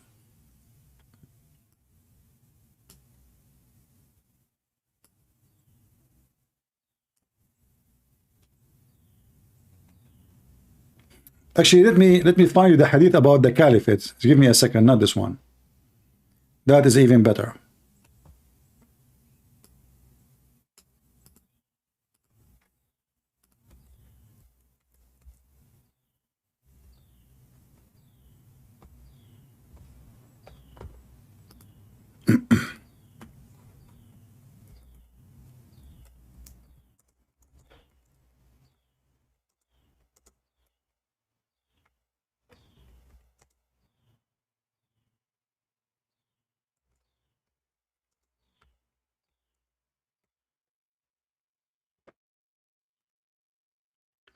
Oh boy, we are typing in English. Oh, I thought I'm typing in Arabic.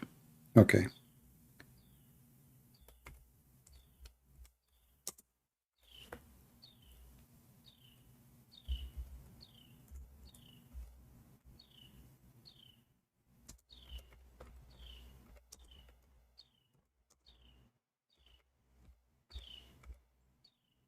Four witnesses.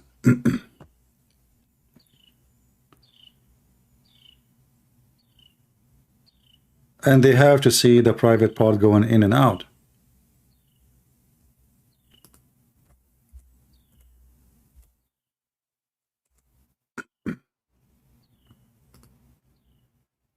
All right, we found the hadith.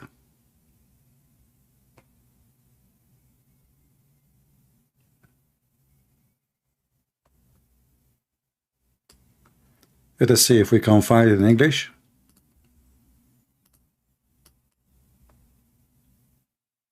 Imagine you have a woman.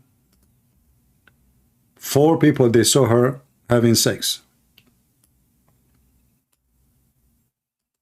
3 of them, they saw the penis of the man going in and out. The 3rd one, he did not see the penis. However, he saw her legs around his neck.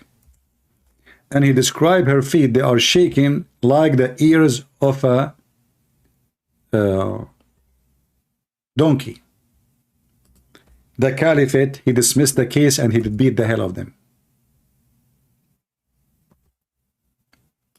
I'm just trying to find the hadith in English. I have it in Arabic in front of me, but I want this hadith in English.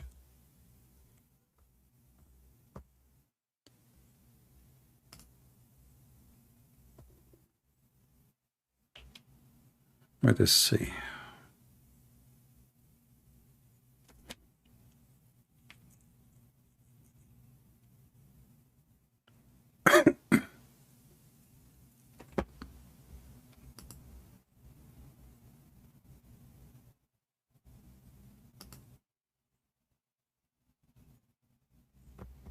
I remember once I found it in English, right? Anyone have the link for it? I think we found it once in the website, on their website. Not the one about the Jewish, the one about the caliphate. Okay, let's see.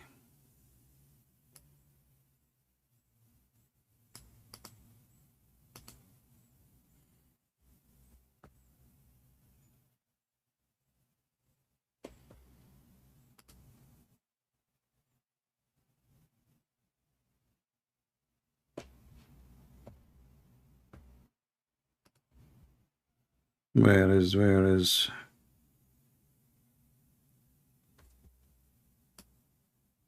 well, if we did not find it in English, we have to use the Google translation as a last solution.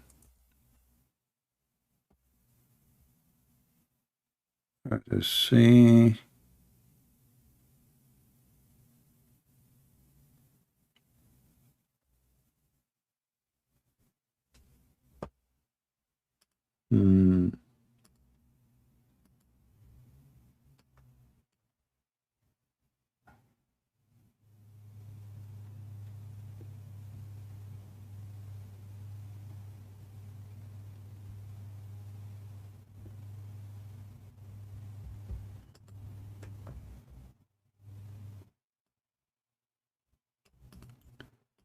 I'm still trying.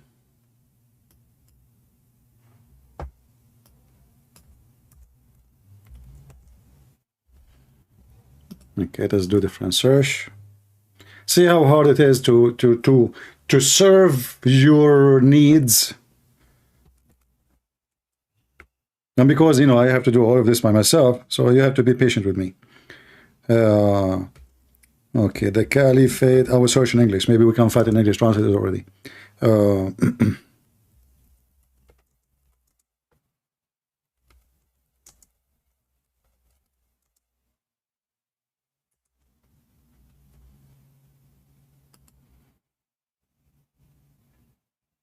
Okay, let's see.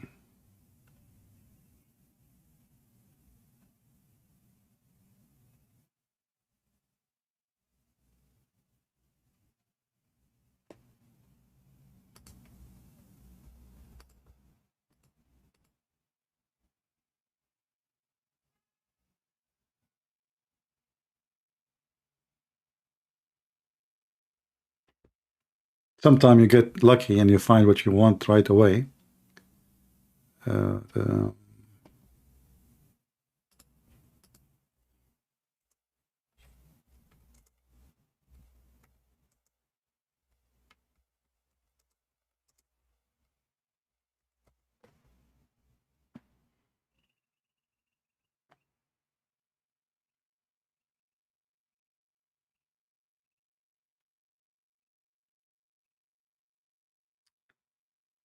Okay.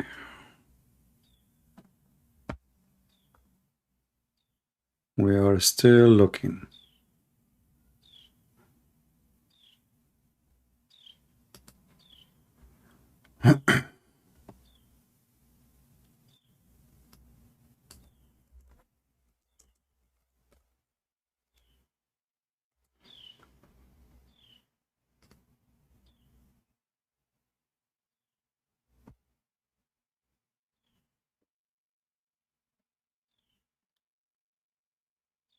I mean, I showed it before. You know, I don't save in my bookmark, because if I want to save everything we need, I will have endless ones.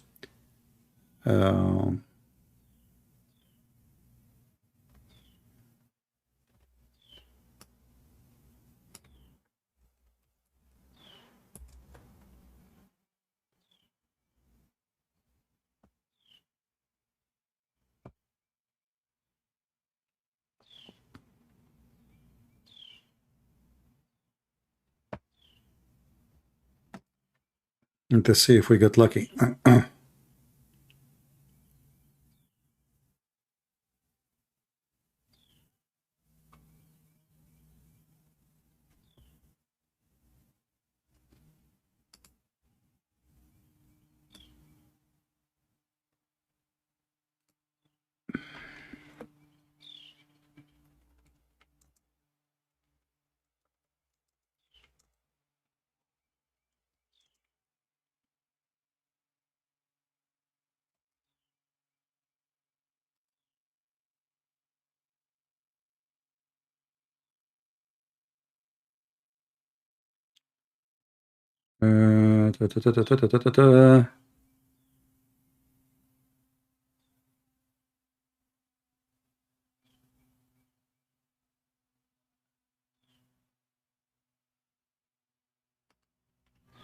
I cannot find it. Can you believe it?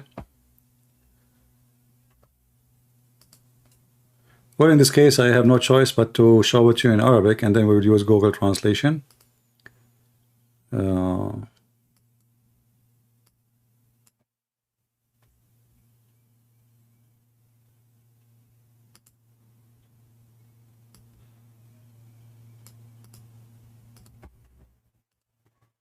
Let's do last try.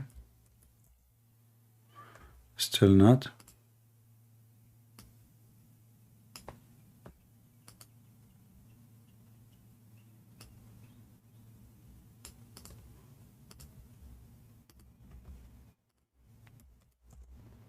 Still not.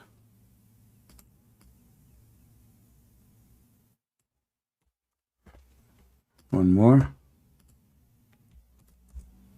Not. Man, that's not.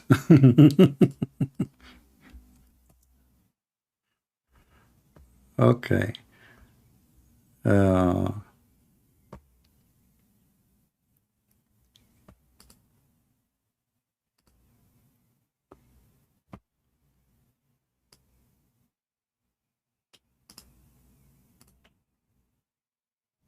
Why we are not getting lucky today?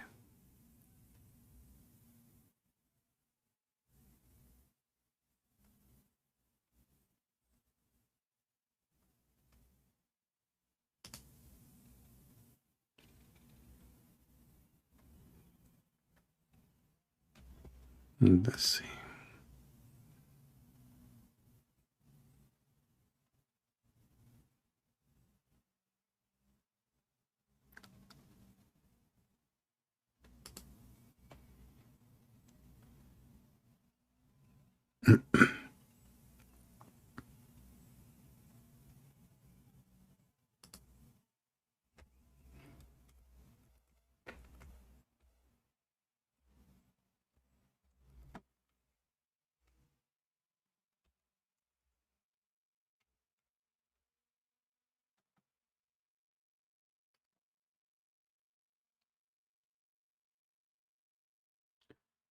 This is the first time it makes that long to find something.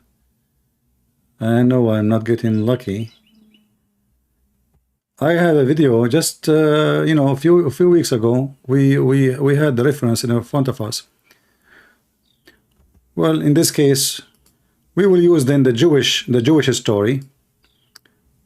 Let us use this one. Better than nothing until we find. So supposedly Muhammad here, he was with a bunch of Jews. But I wanted to show you the story of Umar, how he did beat 4 witnesses, because the 4 witnesses, they did not see the penis of the man going inside the female with their own eyes.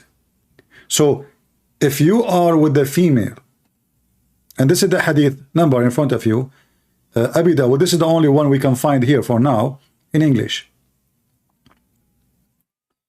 The Prophet requested 4 witnesses who testify that they had seen his sexual organ, between 2 brackets, penetrated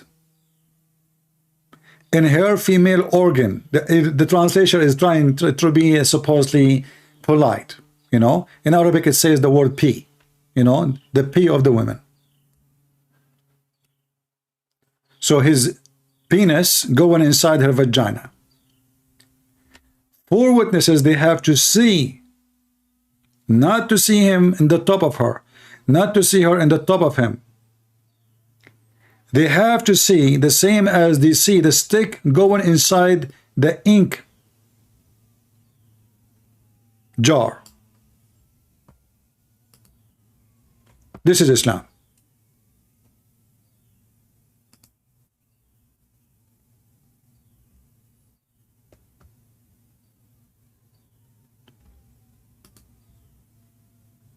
Any Muslim have a comment?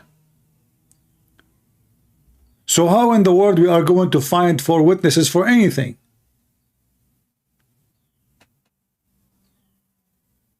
This is why in Islamic countries, rape is the best thing to do. For a man, he can get out of it so easy. There's no proof. Now in the West, they are the opposite. They become so extreme stupid. Any woman, she can accuse you of rape. You will have a case. You will have a scandal. And a woman, she can say, he did it to me 20 years ago. Still they will accept the case. That is stupid. Now they will start explaining to you that a woman, she was afraid maybe. I mean, okay, like now, a woman, she made a case against Trump. She is 70-something years old. So she waited 50 years. She's trying to make money. If not from him, it's from making stories, and we have interviews. So in the West, they are extremely stupid in the way they do it. A woman after 10 years, 20 years, she come and will say, hey, this guy, he raped me. Maybe you have a relationship with her, maybe you're not. And now you have a case. And now you have a scandal, and now she has ruined your reputation. And the case will take forever. 7, 8, 9, 10 years. In Islam, the story is the opposite. It's so stupid, it's impossible to prove it anyway. Which means the case from the beginning is dismissed. A woman, she is raped. If she accused a man, in fact, that he raped her, and she could not bring 4 witnesses, the judge will lash her back 100 times. So now instead of punishing the man who raped her, she will be punished. As we showed you in the beginning of the video, a woman and a man in Saudi Arabia, they've been raped. The man himself, they raped him too. The judge, he ordered more than 200 lashes to the woman and long time jail. But she is the victim. In this case, there is 7 guys who they confess like they did it. They did not kill them.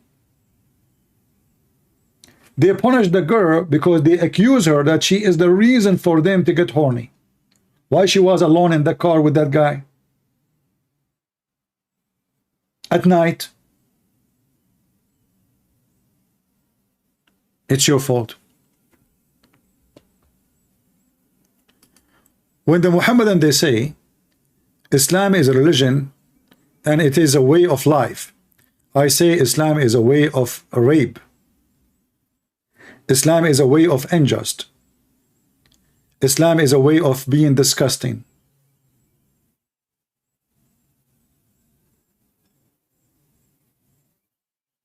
Do we have any Muhammadan want to prove me wrong?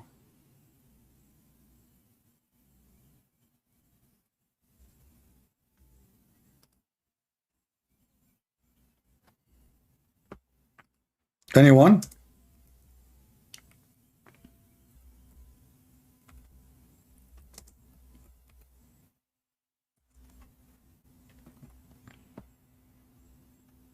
Mayday, mayday.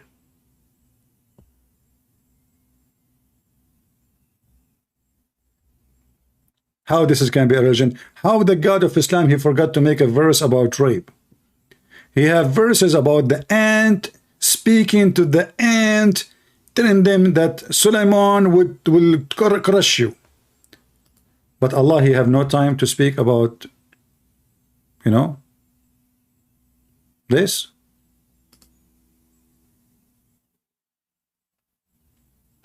Look what this Muslim is saying to me. This guy, I called him many times.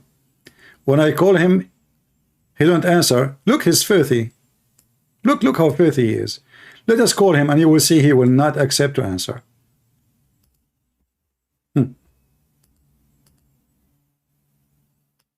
Each time I call him, he don't answer, and then I block him, and then he make a new name. I'm calling him. Even though he have a very filthy tongue. Let us see if he is a man.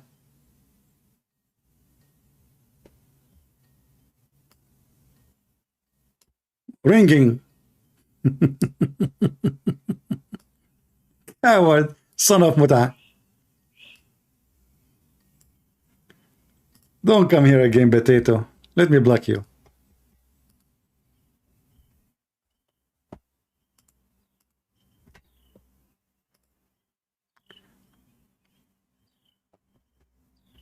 A Muslim saying to me, give me one proof and I will leave Islam. This is sound like a fakira for me.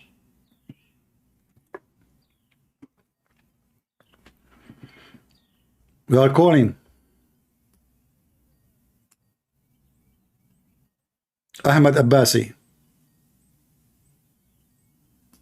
He is not answering. What's wrong with those people? We call them. They don't want to. Why you text me? Why you?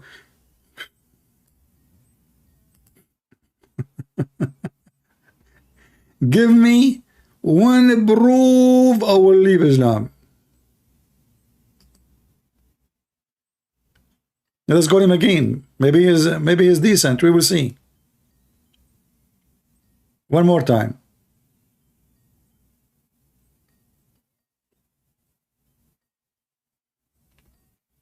Is it answering?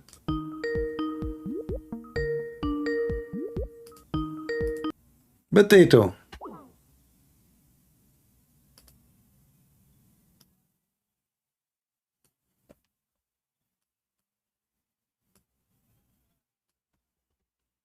All of you are potato for me. Do we have any brave Muslim? So if you see your wife having sex with a bunch of guys, you know, by the way, Islam approve group sex.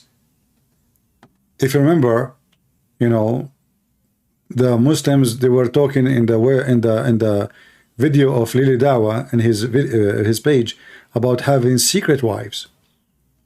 But Muslims don't need to have secret wives. Secret wives usually is done by someone. He is a potato. He don't dare to say to his Muslim wife, you know, I marry second women. Usually this will happen when the woman, she is rich, she is powerful, or her family is powerful. They will beat up the husband, so he do it secretly. You know?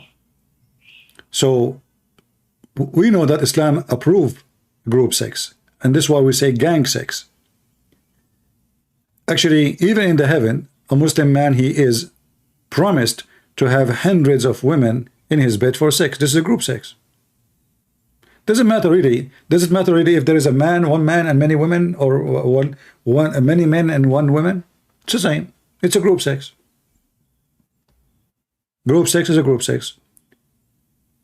And I'm not talking about a person, he is asleep in a room, and let's just say he have his wife or his girlfriend with him, and there's a friend maybe sleeping in the, you know, like in the other side of the room in the dark. No. I'm talking about all of them, they are sharing in the sex.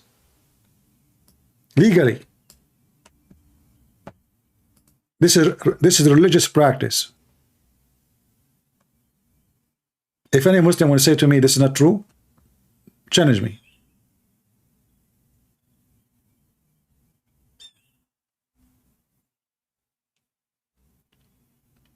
Any Muhammadan?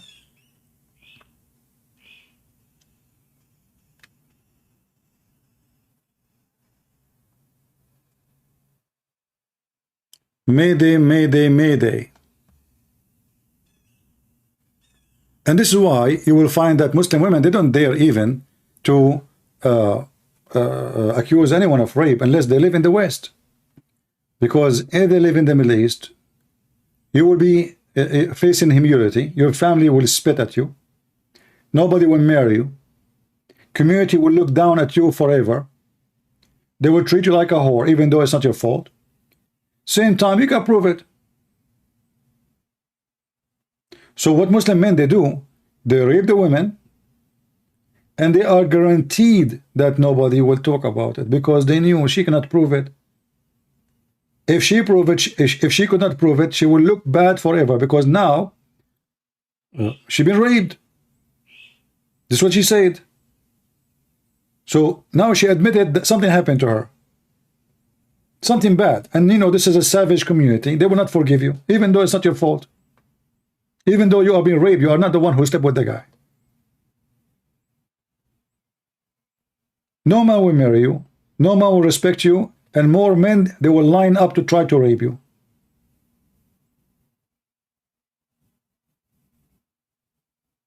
And now she can't prove it. So what she do? She shut her mouth forever.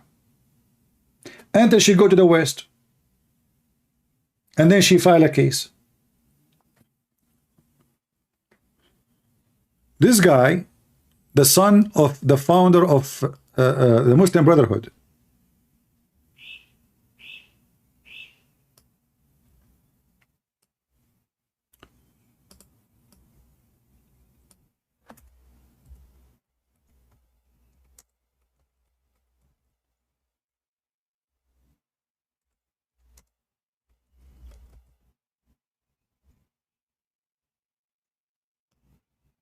how he raped women. All his victims are Muslims.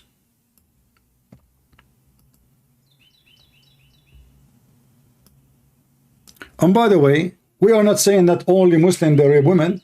There is filthy men who claim to be Christian, even priests, they rape women. It's true. Evil people exist everywhere. So we are not just pointing finger, but we are showing you how unjust the Islamic system, if we can call it a system, how stupid it is to defend women and to prevent bad things from happening.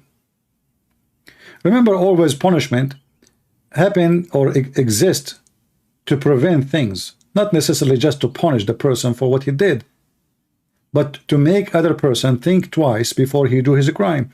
If we take now the police in USA, we say there's no police.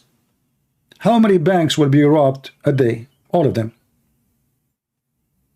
So it's not necessarily that the American, all of them, they are nice people and they are peaceful and they are not thief. No. Just make little kayas and you will see the thieves all over. Even if they are 5% or 3% or 1% of the population, that's a lot. They will destroy the country. You do not need 1,000 thieves to rob a store. If a town have 5,000 people and there is 5 people only from 5,000, they are rapists. They will destroy the community. Women, they cannot be secure. Nobody can even walk in the street safe. Filthy people exist always. This is why in the Bible make it so clear that a rapist shall be killed. How we know that the woman is not just fornicating? If the woman she scream, if the woman she asks for help, that as a woman she is raped. If a woman she go with the man, she lay down with the man, she never scream, she never asks for help, well, she is obviously sleeping with the man.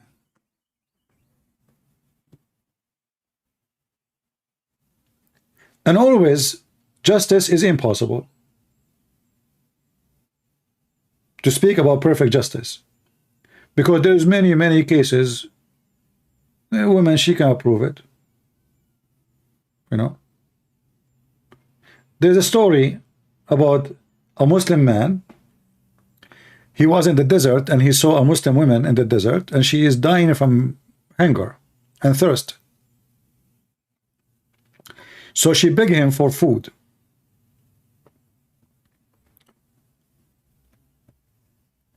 The man, he said to her,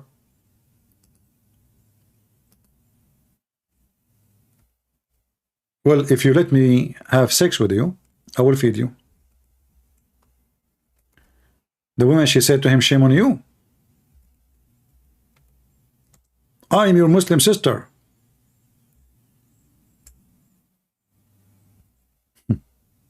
He said, that doesn't matter.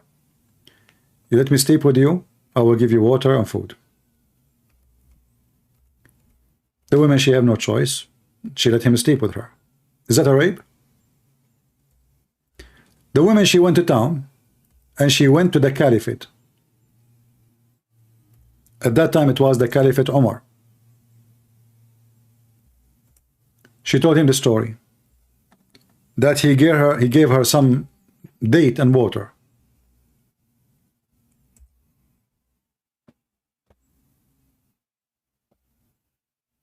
The Caliphate, he says, this is your dowry. Suddenly, it is a marriage. It's not even fornication.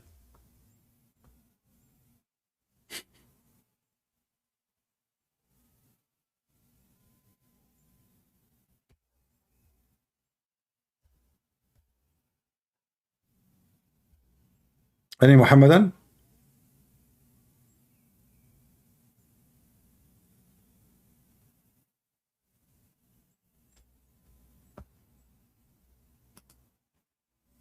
Nobody?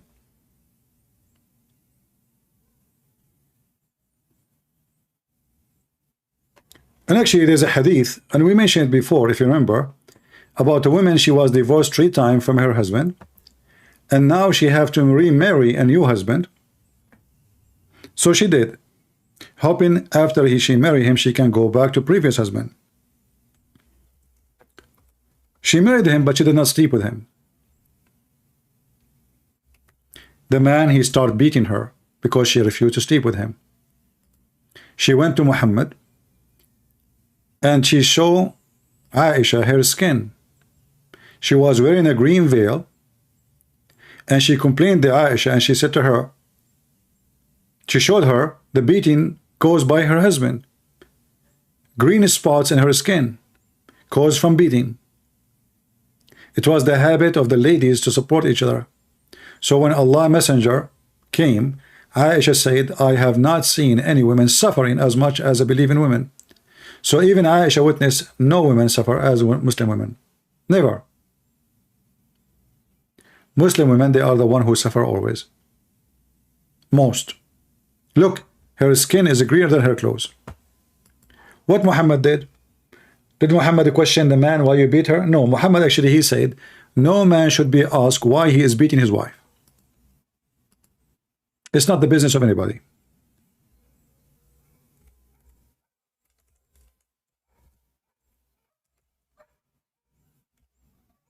Not the business of the police.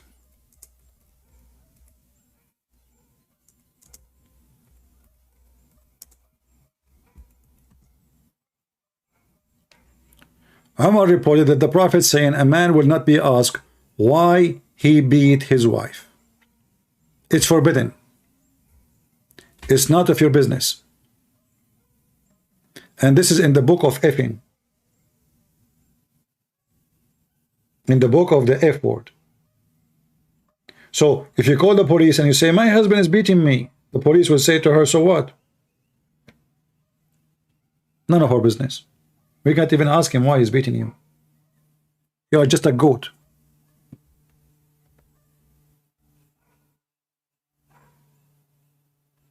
You are just a goat.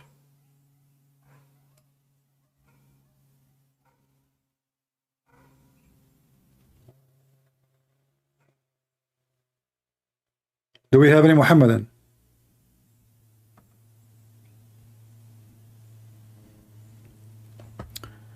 Muhammad as a thief, he have the ethic of a thief. As an example, there's a hadith here in the book of Jihad.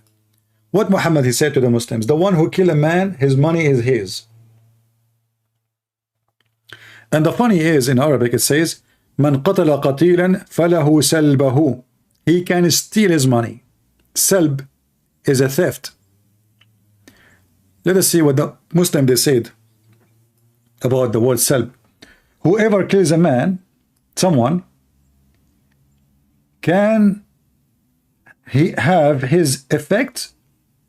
This is not what it says in Arabic. It says, فَلَهُ سَلْبَهُ. He have the right to steal his money. Look at the false translation. A salb is a theft.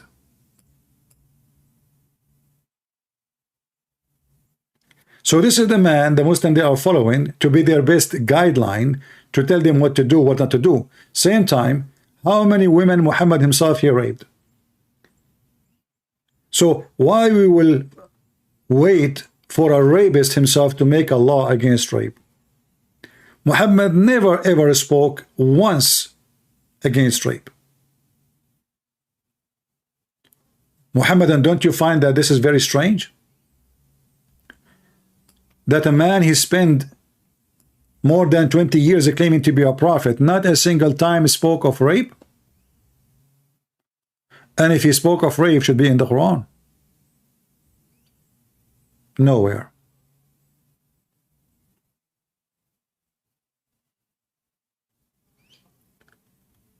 Do we have any Muhammadan?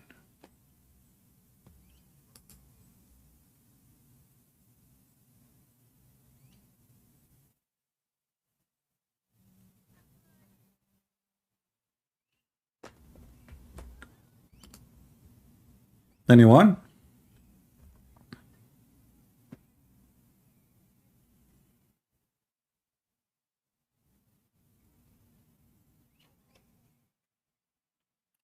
Mayday, mayday. Do you dare?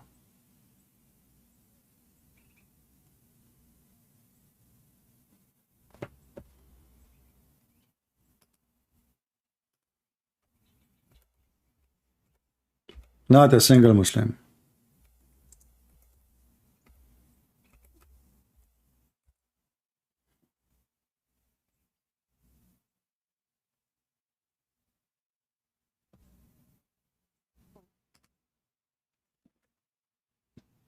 They knew that Islam is a filthy cult, so how they dare? Otherwise, trust me, if I am an American guy who don't know Arabic, who knows nothing about Islam, they would be lined up to call me. Did you notice how many even they want to debate opposite prophet, even though he's an ex-Muslim? But they can play there as much as they want.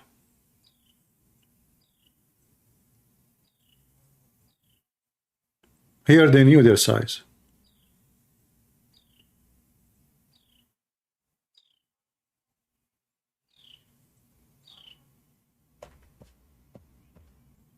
Any Abdul?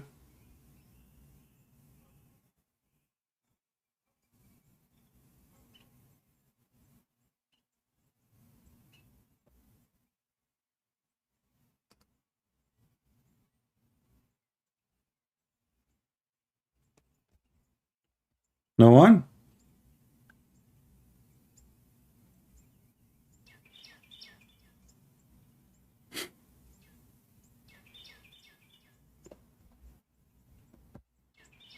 You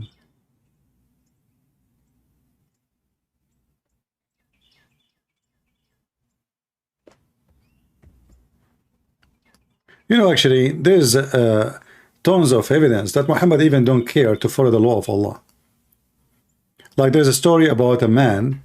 He came to Muhammad. He said to him, by the way, Prophet, I did fornication. Muhammad, he shake his head. The guy, he went a few days ago, again, and he came back. And he said to him again, Prophet, I had fornication. Muhammad, he shake his head. Okay. The guy, he went a few weeks after, he come back. Said, Prophet, which means don't you should do punishment? I did fornication. Muhammad, he did shake his head. The guy, he come for the fourth time, saying to Muhammad, Prophet, I did fornication 4 times. Still Muhammad don't want to practice the Islamic law.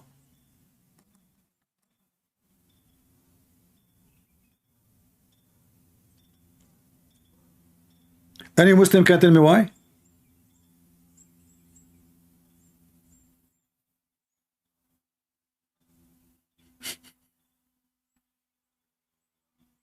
Any Muhammadan can tell me why?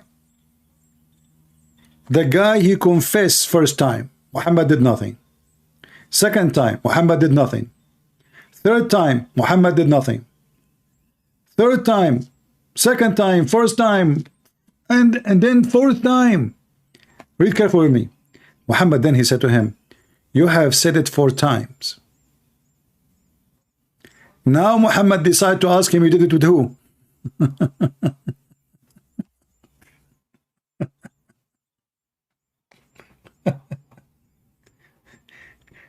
how you can guard your society by let loose you know, if Muhammad is a conservative man, a man, he came by himself and he confessed voluntarily first time, he act as if he heard nothing.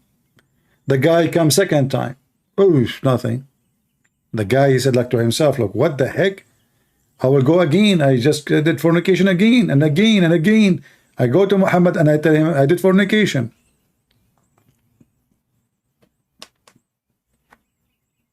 Any Muslim can tell me why Muhammad did not punish the man? There's other hadith which is more funny. A man, he came to Muhammad and he said to him, if I find a man effing the wife, shall I give him more time until I find four witnesses? Muhammad said yes.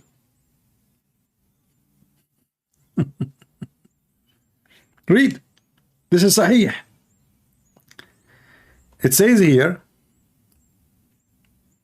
Saad, he said, Ubadah, he said to the Messenger of Allah, what do you think? If I find with my wife a man, should I give him some time until I bring 4 witnesses? He said yes. In fact, this story is about a man, his wife really did fornication.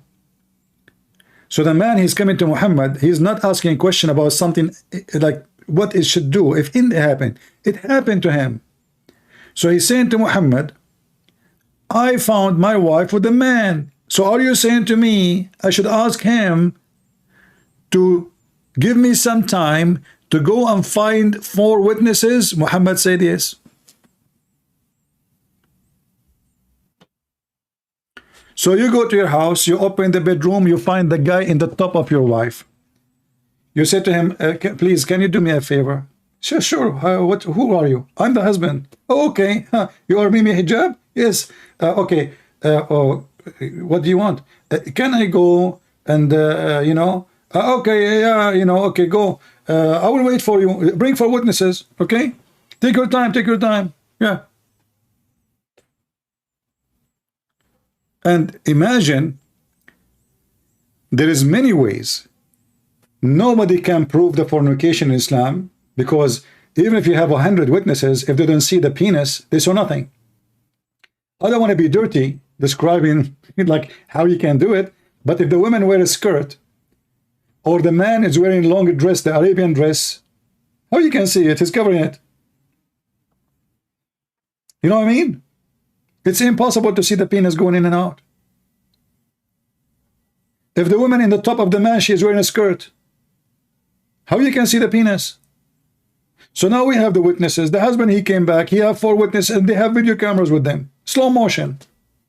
Still, there's no proof. And the guy is going up and down in the front of them. Still, there's no proof.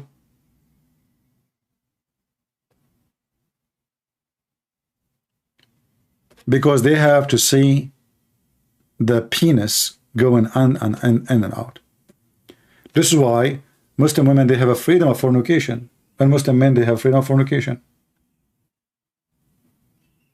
I remember a story of a guy, his name is Hussein. He was a good-looking guy.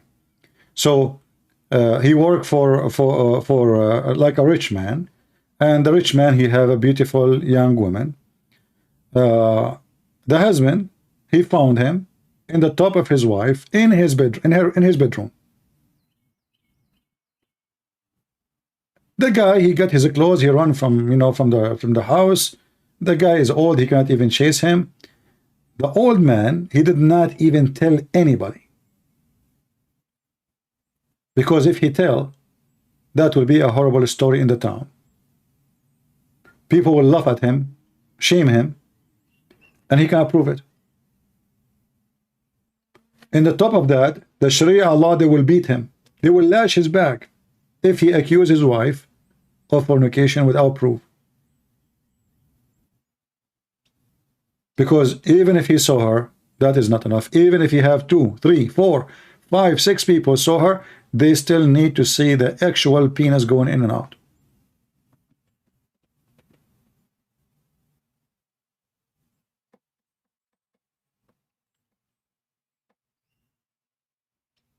The wisdom behind this, there's no wisdom. I will tell you the reason. Muhammad's wife, she was accused by 3 people that they saw her doing fornication. So Muhammad increased the number of 2 witnesses to 4. The witness of Islam for any crime is 2 witnesses, not 4.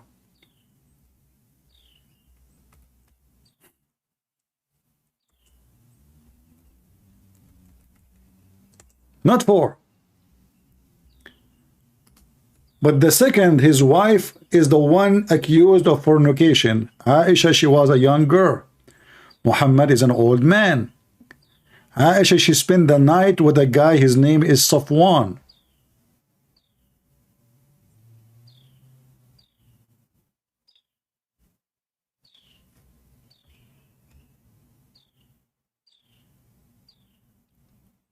And then there are 3, not 2. So 3, they can prove it. And then Muhammad, he started bringing those things to make it impossible to prove that his wife was sleeping around. And not only that, Muhammad, he changed the witnesses number, but he did not make any statement to prove that his wife is innocent until he waited almost 5 weeks. Anyone knows why? Why Muhammad waited 5 weeks? Can you believe that Allah, he want to prove that the wife of Muhammad is innocent? She did not commit anything.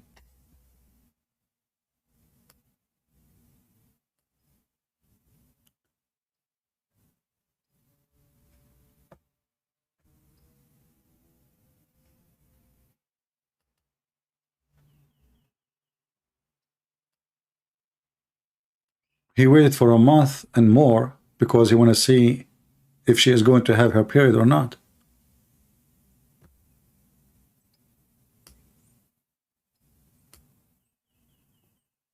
Allah, he need a month to prove that Aisha, she is innocent? Can't he? Isn't he God who knows what happened? And then Muhammad, after more than a month, he claimed that he received a verse from Allah saying his wife did not do it. And you will see that the one who accused her is not 1 or 2. Even the Quran translation says usba, it says a group of you among you. Why a group of Muslims will say such a thing about the Prophet wife and those are the companion?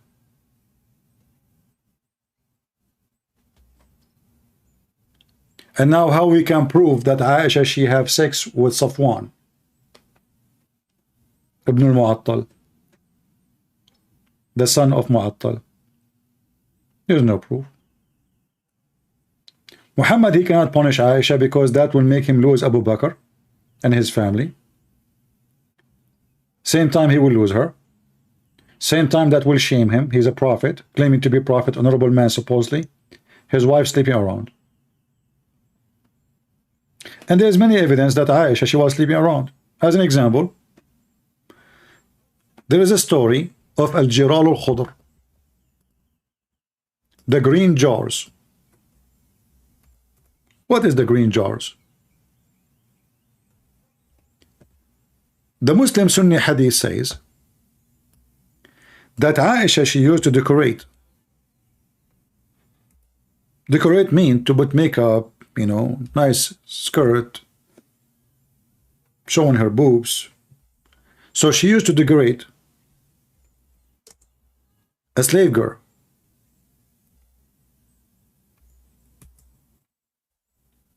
And she sent her in the market. Young men, they follow her. They come to the house of Aisha and she sleep with them. And you know, for the first time I saw this reference, I said this must be something made up by the Shia. There's no way the Sunni, they will say that Aisha, she used to send a young slave girls so she can hunt young men to sleep with them. But then it turned to be, I'm trying to find the hate in English.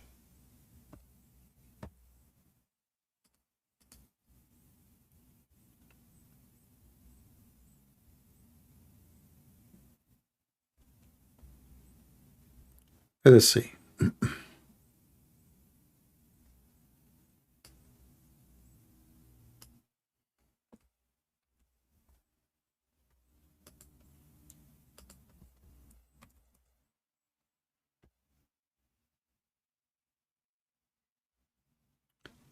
Uh,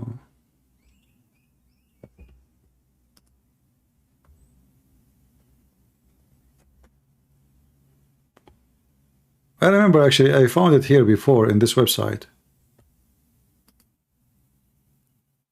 Let us see. See, I wish all of you speak Arabic. That will make it easier for me.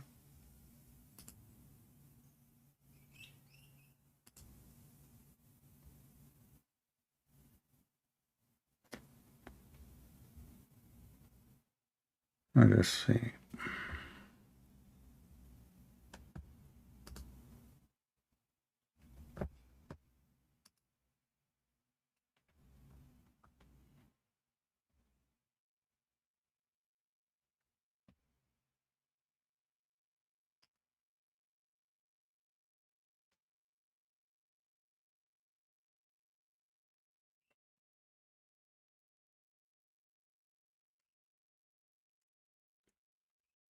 I'm trying more. Oh boy.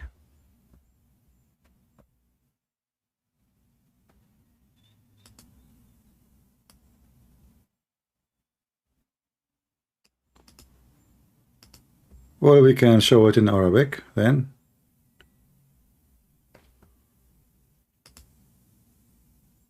All right. We have the reference in Arabic. I will give you the link. This is the Arabic link.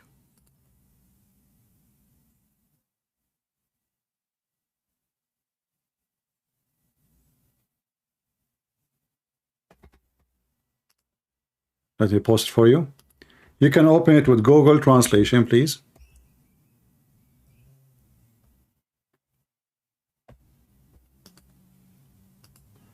Muslim Crusader, sure. He's a Crusader, Muslim Crusader. That's a good one. So I just sent you the reference.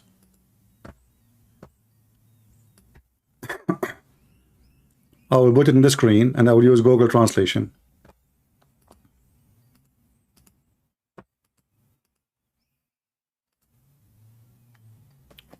Read with me, and I'm showing the reference in front of you.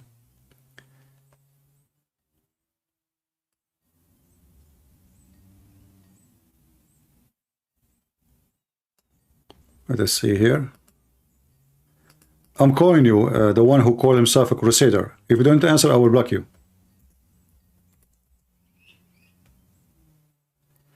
The book name is Al-Musannaf. Volume number 3. Volume number 3. Page number 461. Aisha, she sent young girls after she put makeup on them. Hello? Hello? All right, my friend, you are live on air. What do you want to say to us? You're a Muslim? Yeah, apologize first.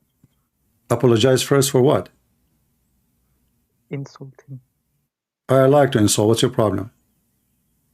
Did you bite the penis of your father?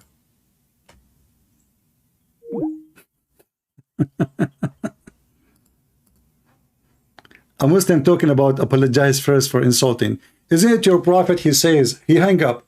Isn't it your prophet, he said to a man, the one who is proud about his father, tell him to go and bite the penis of his father.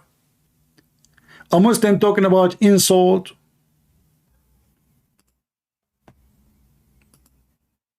Bite the penis of your father. Do you want me to show you the hadith?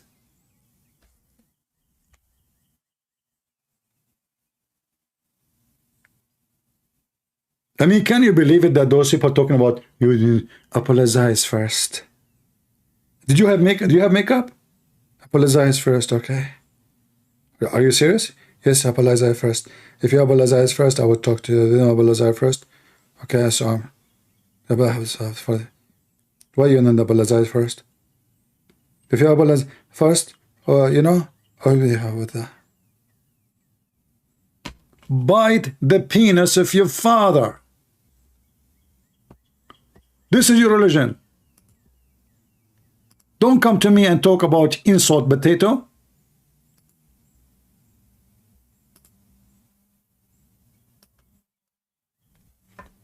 Let me show you the difference.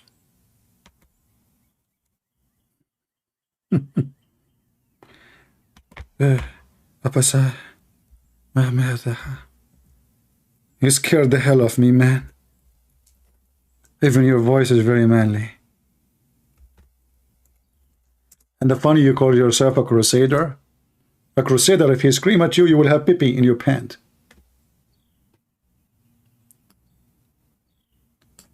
Is that your prophet speaking in this hadith? Verily I heard the prophet says, may Allah please be with him and grant him peace, whoever attribute himself in his lineage to the attribute of Jahiliyyah, which means before Islam, like he's proud about himself, about his family before Islam, then tell him to bite his father penis.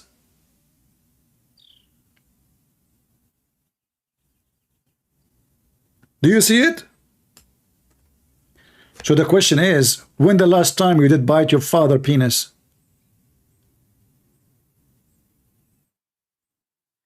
You best pray I do not find your address. Abdul, what will happen if you find my address? What you would do? I'm so scared.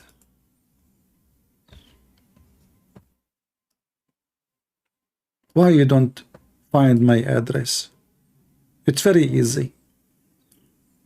What will do? What you would do? Tell me. Why you don't call me and tell me what you would do if you find my address? I want to know, please. Son of Muta. I will tell you what will happen if you find my address. You will go back to your mama and you have a boy in your belly. And that boy is Mimi Hijab. I will insert him in your anus. So find my address and be a man. Coward. You better pray I don't find your address. I'm scared. Guys, I'm not coming tomorrow. That's it. Sorry, I have to go now. You know, that's scary. It scared the hell out of me. Go and bite the penis of your father and do your best. As you see, everything we say is in front of you, and this is Sahih. Now let us go back to Aisha. She is sending girls to hunt men from Quraysh. In his authority says of Aisha, she not so, she decorated, not so. So she shawafat, we mean she show. She made a show. So she show a slave girls after she decorated her, and she sent her around. And she said, read carefully, this is not my website, this is not my book. Perhaps we will hunt with her the youth of Quraysh. How lovely. The wife of the prophet, she is going in a hunt. She's horny. It's in front of you. And what make it more funny, this is not a Shia book. This is a Sunni Muslim book.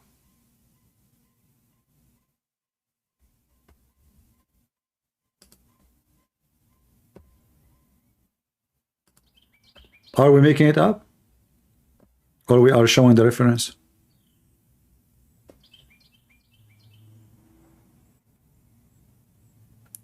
Do you see how decent the wife of the prophet?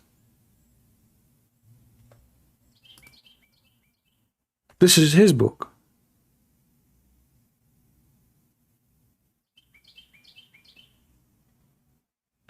Your interpretation and lies make all Muslim laughing. Trust me. I agree. You are so laughing to the point you just call me making a threat. I mean, do you see how much laughing you are? And not only that, you are laughing to the point you are staying here like a puppy. You are this how much laughing you are. You know what? I like it when you say your interpretation. This is your website, you idiot. I will give you a different interpretation. Hold on. Forget about this one. I mean, this one is not important, really. I will give you an interpretation which you love, which is proven Islam to be from God. That's it. Interpretation of Ibn Kathir. Shall we go, Mr. Takbir? Let us go there. All right, Ibn Kathir, brother. He will tell us all the story. Interpretation of Ibn Kathir, not Christian Prince. Hello.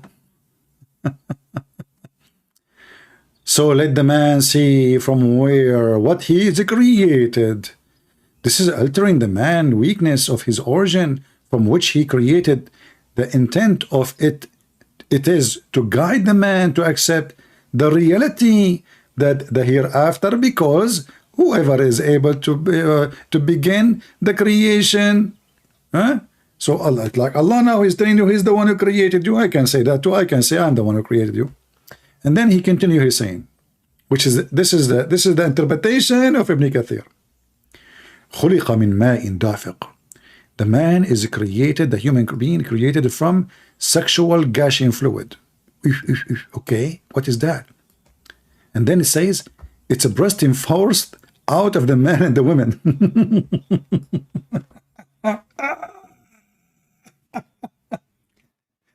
The women, sexual fluid gushing forth is what the man is created from, brother.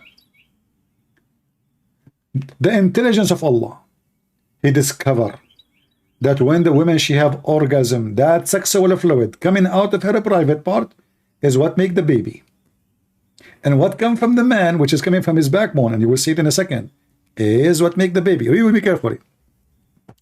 يخرج من بين الصلب والترائب, proceeding from between the backbone and the ribs. May Allah ribs you. Meaning the backbone of the man and the ribs of the woman. You know, this is the reason actually I'm scared to get married. You take the wife to the bedroom and now she is taking off her clothes, and all your life they told you that she have boobs there. Guess what? Those are testicles. If you don't believe me, read the Quran. At-Tara'ib is not only the ribs, no. It is the location where the ribs met with the neck, the location of the necklace for the women. So according to the Quran and the genius Allah, women, they have semen, and that semen make the baby happen with the semen of the man. They meet together, gushing forth, they jump at each other, like, hello, they give me a hug, and then, you know, boom, boom. And then we have a baby. And the man, he have a semen coming from his backbone. Like, look like Allah never heard of something called testicles. Testicle, they have no job. They are just there for decoration. The woman, she can like do, like she call her husband for food. Bing, bing, bing, bing, like a bell, you know. I mean, what they are for? They are just there for, you know,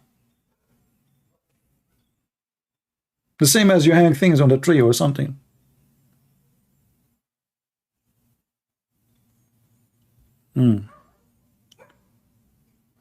تفاسير ابن كثير والبخاري وكل جهابير إسلام إسرائيلية. Do we have any Muhammadan? So we are showing you your Islamic interpretation. Are you laughing or not? No.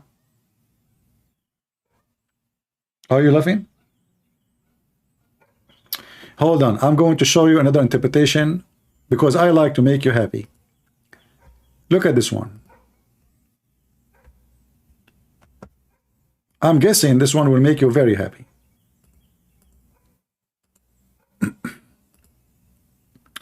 Always, my friend, I was looking when I was a kid at the sky, and I could not understand why the sky is dark at night and why the sky is blue in daytime. But finally, the Quran explained it. From the narration of the authority of Ibn Abbas, he said, the interpretation of Allah saying Qaf, chapter 50, verse number 1. He says, it is an azure mountain overlooking the world, and the color of the sky takes from it. That's deep. That's deep. Come to Bradford, England, and we will deal with you. I never heard of a man. He is going to threaten me, and he asked me to go to his house to deal with me. You are the one who threatened. You want me to go to your home? Do you have a beautiful sisters? What's up with you, huh? Sound fishy. Are you a pimp or what? Come to our home, okay? People making fun of your prophet all over the speaker corner, and you are a potato. What you can do about it? What you can do about it? Come, get lost, get lost. Next time, don't come here alone. And you know what? You know what? You might be even my son. I did not tell you the truth. When I was like a bad boy, I used to meet a lot of very good believing women in Mecca. I don't know if your mom, she visited the Kaaba or not, but I used to do a lot of stuff there. So you never know. Do you look like me? Be honest. Now I know who sent you, one of them. You're my son, which I neglected. I cannot even raise all those kids. I have like 10,000 kids. Muta everywhere. The legend of Muta. Look what your prophet, he says, what your mother, she can do. She can share the bed with the man for 3 days, 3 nights. The most hippie ever religion. Prove me wrong. How nice. There's no marriage. You see, the Muslim, they add the word marriage there, but it's not there. It says أيما رجل وامرأة توافقا فعشرة ما بينهما 3 ليال. Any man and a woman, they agree to sleep together, not to marry. The Muhammadan, they try to fix it. They say temporary marriage. Lili Dawa, what temporary? Where is the word marriage there? It says عشرة, sex. عشرة. 3 days, 3 nights. Do you see it?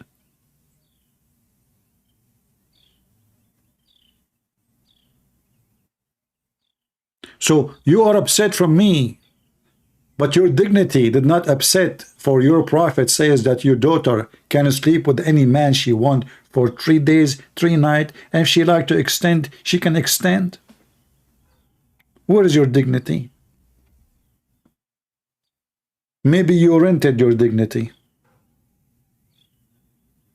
In fact, if you are a Muslim man who live in England, obviously you sold your dignity long time ago. You hold the passport, have a cross in it.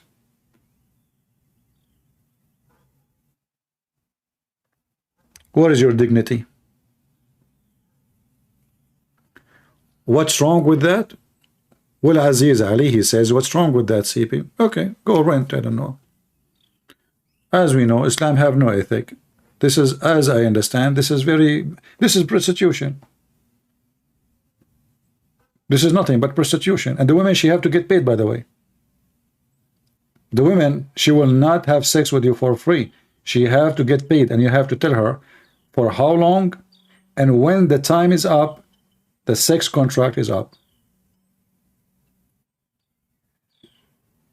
You know, in the Bible,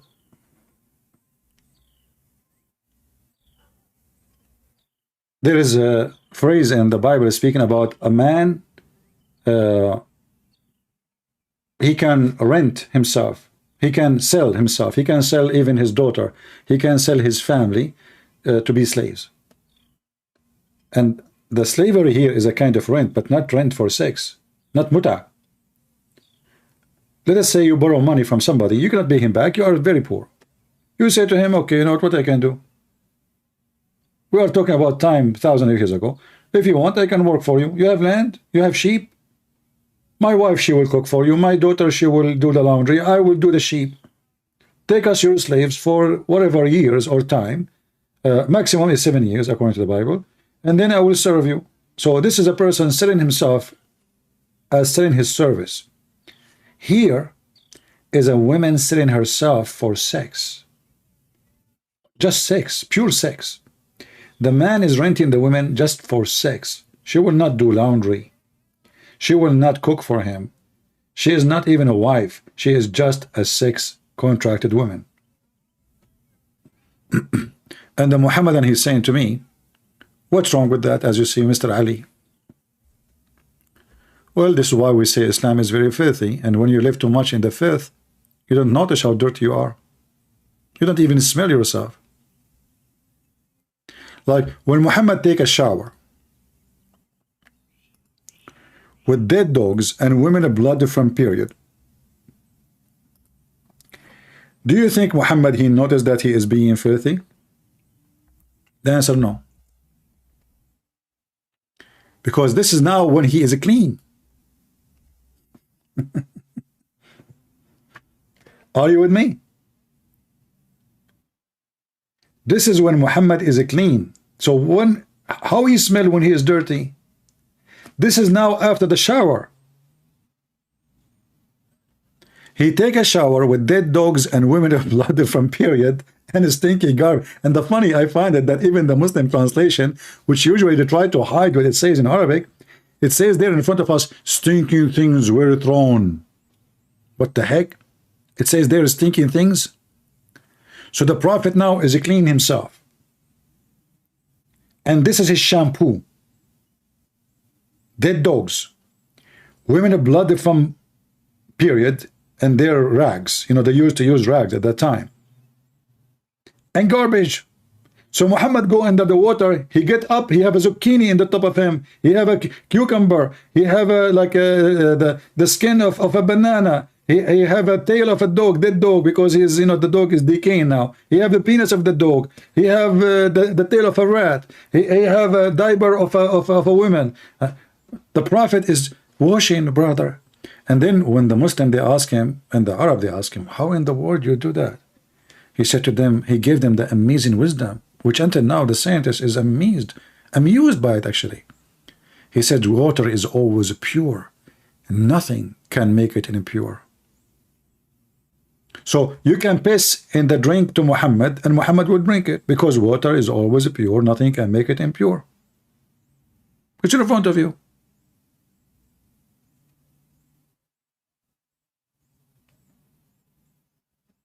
Did I make it up? And then you will see a guy, his name, what was his name? Sabil Ahmed. You know, he speaks like a girl. Brothers and sisters, I forgot his voice. I did not hear him for long. Like once, supposedly, somebody called me have his like a similar voice to him. So we thought it's him. And then he made a drama. All of them, they make a drama. Brothers and sisters, Christian Prince, he claimed that I spoke to him. This is my sound. Be honest, is that my sound? Do I sound like him? You have a potato. Okay, we know that you will never dare to call me. What about you? Give me your Skype. I will call you. Instead of this drama, let's make it real. So this guy was speaking about COVID. He says, Prophet Muhammad, peace be upon him, he was the best example for hygiene.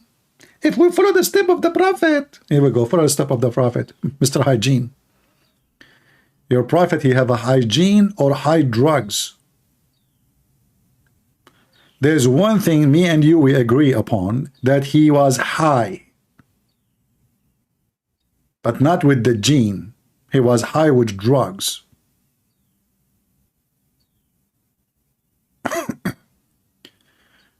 Mayday. Do we have any Muhammadan? Until now, not a single Muslim. The Muslim he called, no, the one Muslim he spoke to me, he wanna, you know, he's threatening me. That's all. They threaten me, but they never do anything.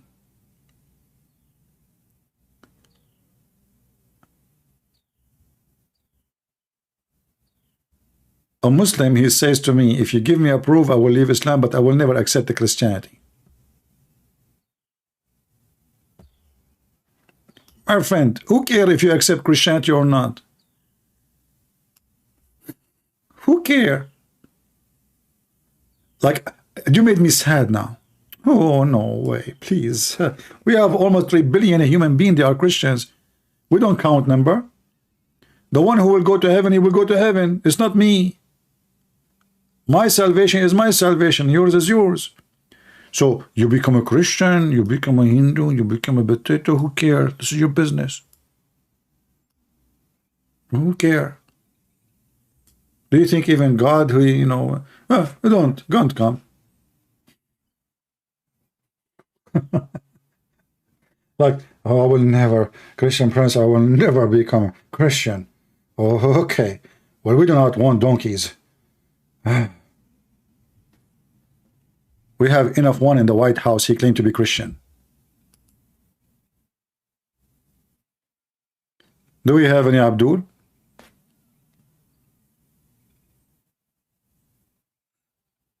Anyone?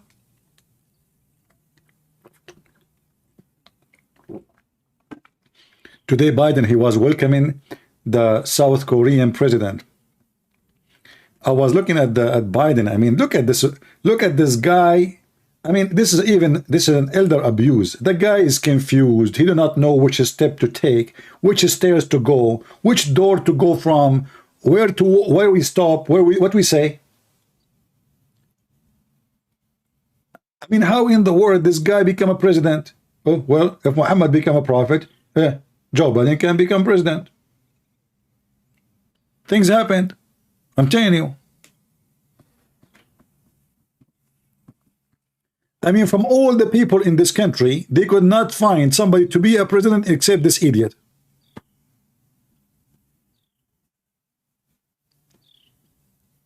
Imagine if Joe Biden, who quoted Muhammad before, he decided to quote Muhammad with this hadith.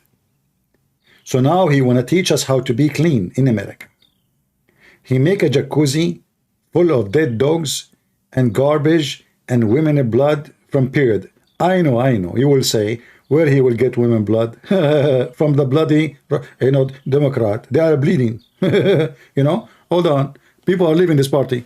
So you can get all the blood from the bleeding party, put it in the jacuzzi in the front of the White House, and he take a shower to show us how the Prophet used to shower together. And he can bring his foreign minister. This will be the Caliphate Umar. Nancy Pelosi will be Khadija, because she is very young. Aisha, she will be, sorry, who was going to be Aisha? I know, which one? This one, the Gonzalez, Scorsese, I don't know what her name, from Puerto Rico, the crazy representative. This will be Aisha. She will be screaming. She want to have sex using green power. She don't want the Prophet to use fuel. Prophet, you drink milk, you have sex, okay? You drink gas? No. So this is the crazy Muhammad, and those are the crazy American in the White House. Same. Both are taking their shower with dirt, and they claim that they are clean. Do we have any Muhammadan? Her name is Cortez. Okay. I'm not good with names, Like Joe Biden, What? By the way, what Joe Biden name? I heard that his real name is Joe Bite Me, Adam. I'm not sure, really. Do we have any Muhammadan? Aziz Ali. This is Jewish translation? That's deep. Aziz Ali. I want to, honestly, I have a suspicion about you. Guys, Aziz Ali is a very dangerous person. And I do not know now what to do. You know me, from time to time I sing like bad boys, what you gonna do? What you gonna do when I come for you? I cannot sing the song no more. For we have now the bad boy which we cannot deal with. He is so smart, so intelligent, and he is powerful. Look what he just said. That is a Jewish translation.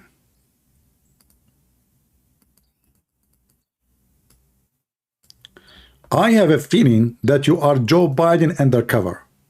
Because the only one will say such a stupid thing is Joe Biden. Prove me wrong. Call me. Be honest with me. Aren't you Joe Biden? Undercover? Wearing the sunglasses at night? And taking it off in the daytime? Why you don't call me? Joe? This is a Jewish translation. So this is a Muslim website. Your website. And this is Jewish translation. You know, I mean, those Jewish, you can find them everywhere. You know, like, okay, you go to the refrigerator, you find Jewish food. You go to open the faucet, you find Jewish water. You go, you know, your wife, she go and buy makeup or Jewish makeup. You go to China to buy Chinese product and Chinese, you know, it's a Jewish made. I mean, you find Jewish everywhere. Muslim, you have a phobia. The Jews did that.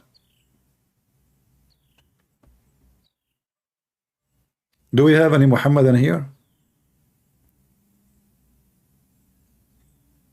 Actually, don't blame them. Muhammad, he did that before them. Muhammad, he claimed that if there's no Jews, no food would decay. And if there's no women, if no, there is no Eve, no woman will betray her husband.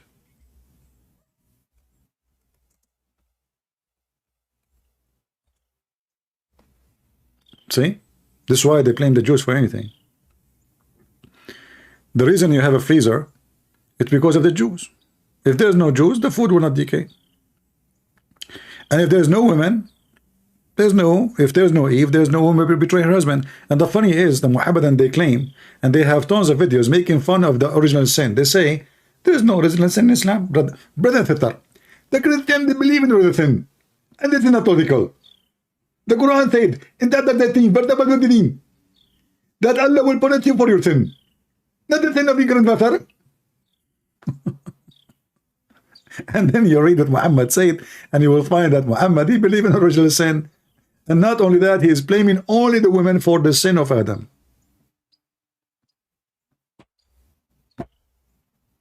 No women, no cry. I don't know who said that. I say to you, if no women, there's no spending. What cry? What are you talking about?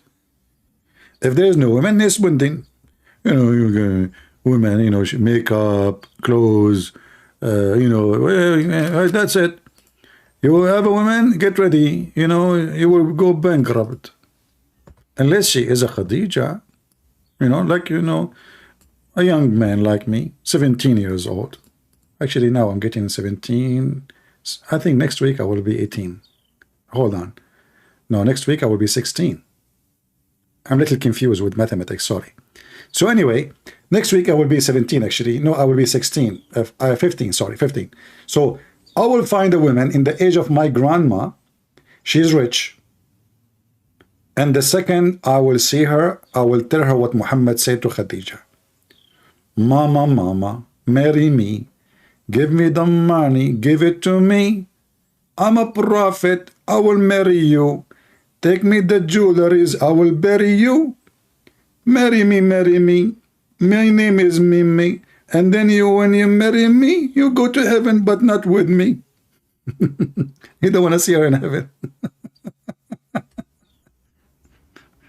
And when Khadija, she died, Muhammad, he started jumping like a monkey because she's rich. So when she is alive, he don't have the courage to go and get married. She will fire him. She will send him in the street. At that time, he don't have an army. He's nobody. So the time Khadija is the wife, Muhammad is a potato. The second Khadija, she died. He got the sheep. He got the camels. He got the money. He got the gold. And he started going all over the place.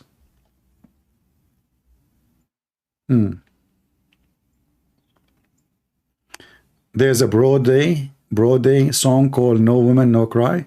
Oh, okay. I'm not too much familiar with those songs. I make my own songs, as you see. But sadly, nobody hear me when I'm singing in the bathroom. You know? Do we have any Muhammadan? Actually, I can make a song in 5 minutes better than all the songs you hear. Especially if I'm doing it in Arabic. I write poetry, you know. Do we have any Muhammadan?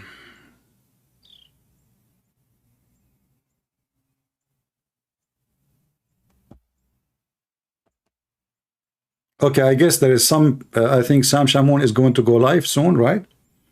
I don't want to take, if you guys want to join him, let me see when Sam Shamoun. And I see Adam Seeker in the chat too.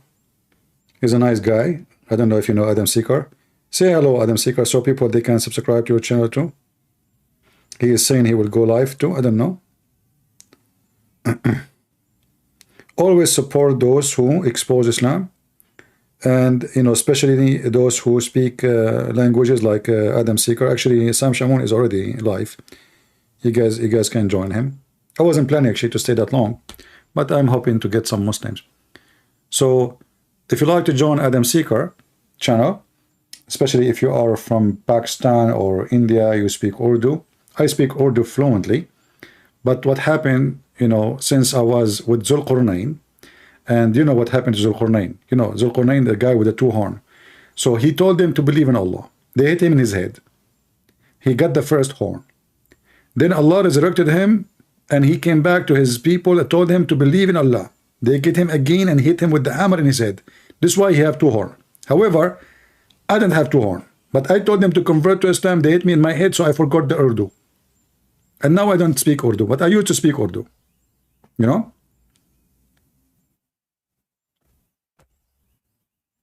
I understand any Indian movie without even knowing an Indian word.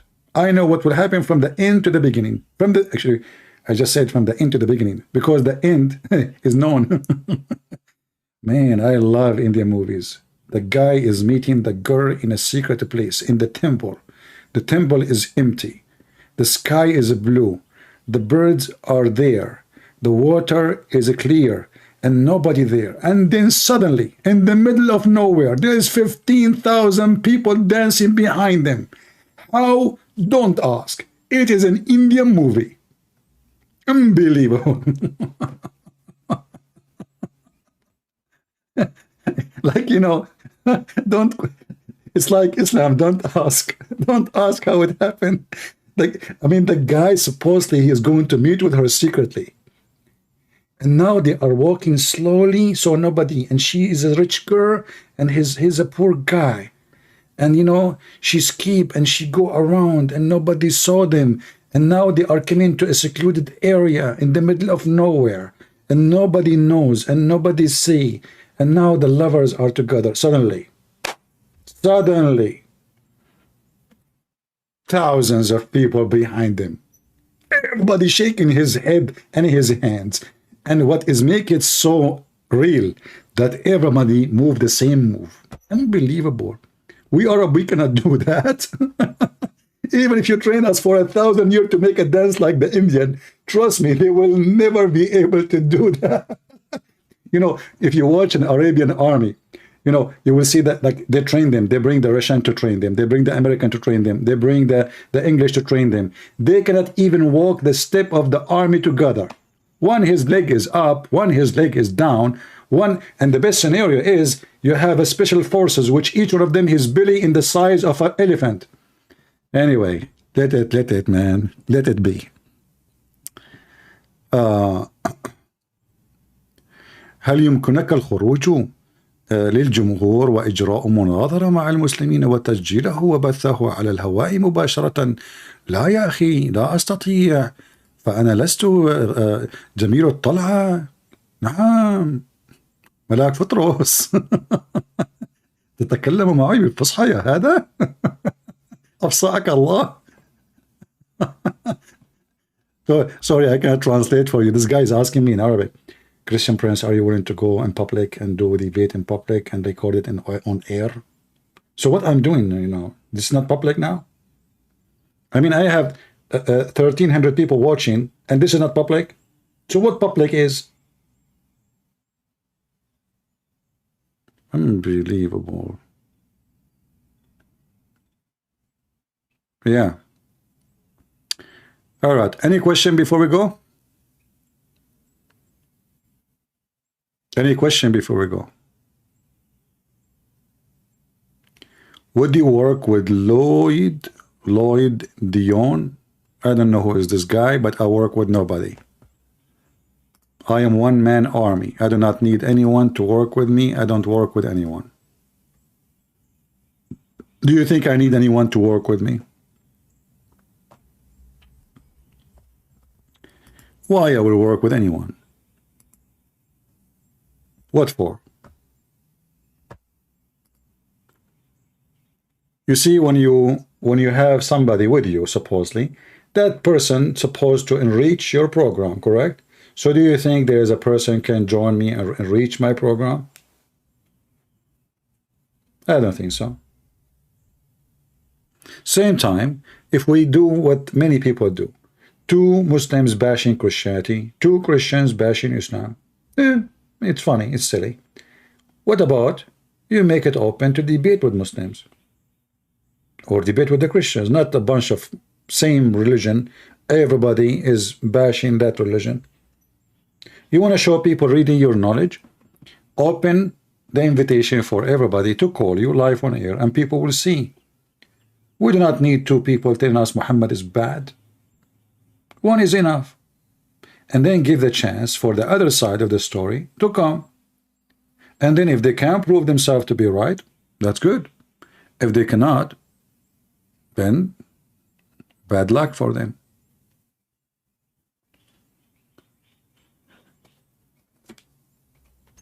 You will buy my new CD, no women, no spending. Is that a CD now? You know, I'm the kind, if I go in the street, I never buy a sandwich because I don't even think about food. I don't buy ice cream. I don't see any of what you see. When you go in the street, even men, I don't know, you know, they want to buy food. They want to buy, etc. They cannot even walk 10 steps without, they get tempted so easy with things they see.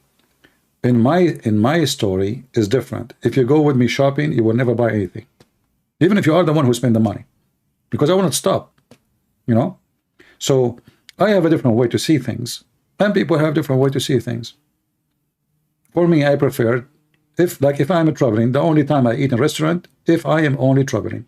If I'm home, I will never eat in a restaurant. Ever. Because why eat in a restaurant?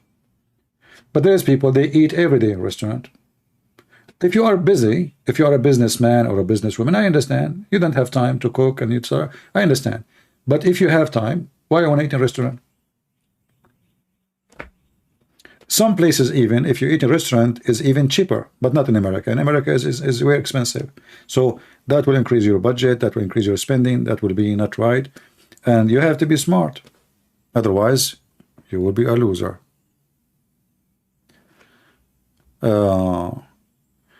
Do you look like al-Baghdadi? You mean the caliphate of ISIS? No, my friend. I don't like to talk about myself, how I look like. But I am very handsome.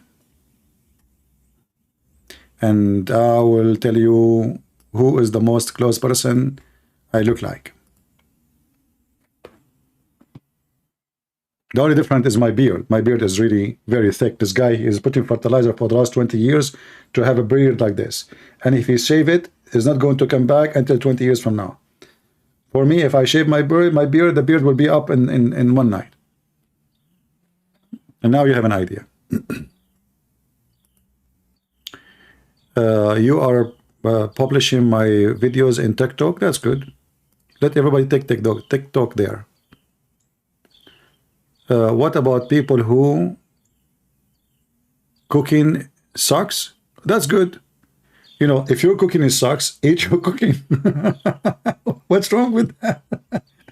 Trust me, the cooking in the restaurant, especially in America, is sucks too. You don't even know what they are cooking for you.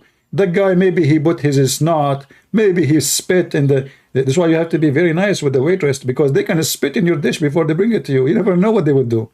So, I don't trust restaurant. I don't like restaurant. I will eat in restaurant only if I know that the country I'm going to is very clean. Like, because there are some countries really, restaurants are very filthy. You know, I mean, The cleaning in many countries are horrible.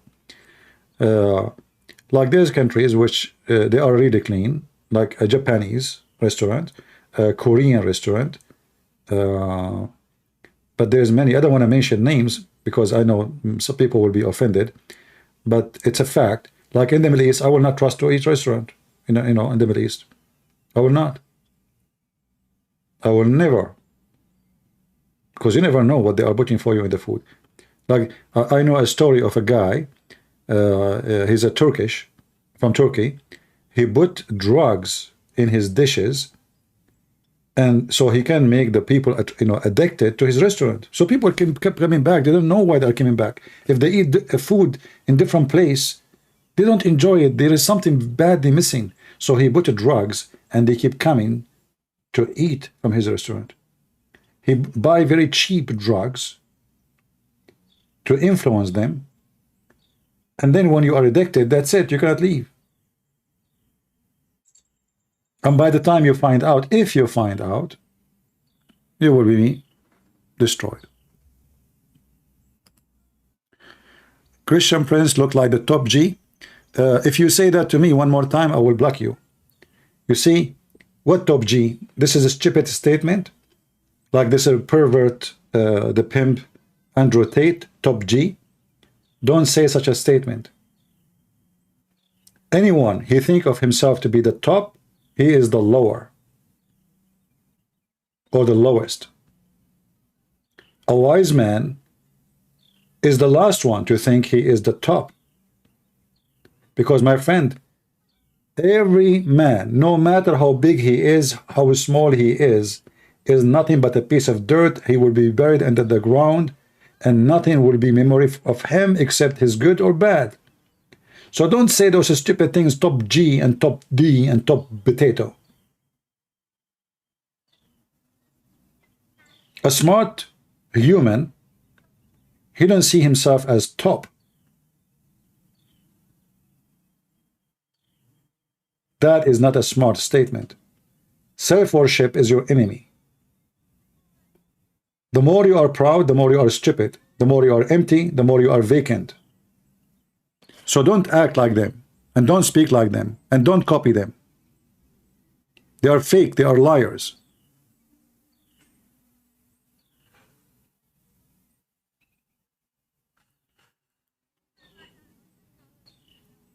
There's only one, is the top, is God. Anything else is false. All right. What the Christian domination does CP best reinstate with? I don't believe in any of those.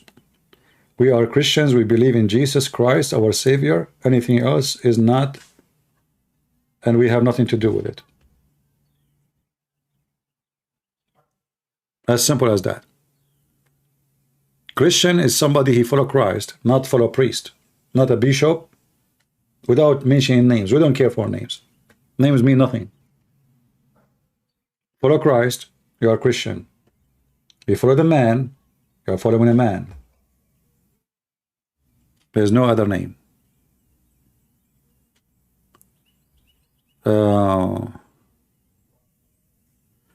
You have been in Latin America? No, I never been in Latin America. Actually, yeah, I was. No, I wasn't. Is that Latin America? I don't know.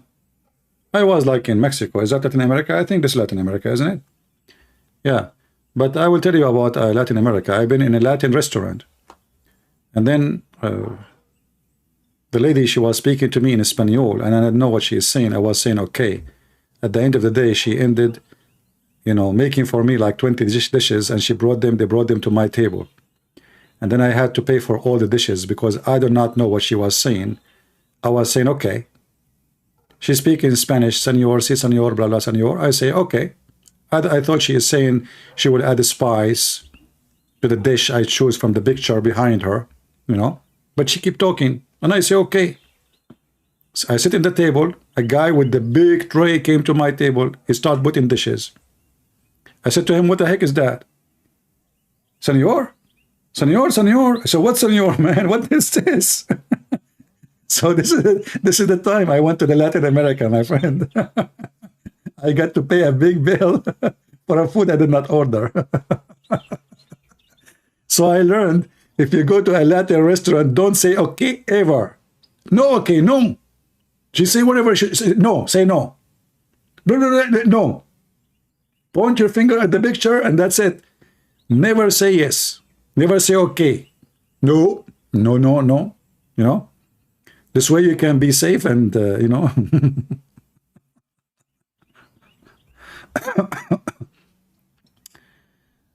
All right. Spanish is close to Arabic. I don't know how it's close to Arabic. I can, you know, I can say there's many words, languages they share, you know, but many people think that those are Arabic words. This is not Arabic. Arabic itself is not even a language. Most of the Arabic words are coming from the Aramaic. So there is misunderstanding. Some people, they say, oh, this is coming from Arabic. That's false.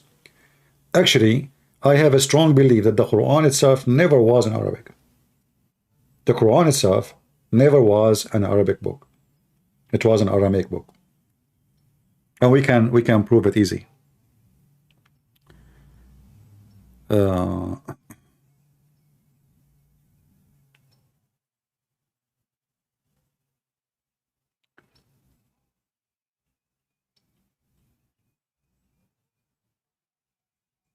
Just like men follow an expert in war, like the general into battle, does man follow priest in the spiritual journey?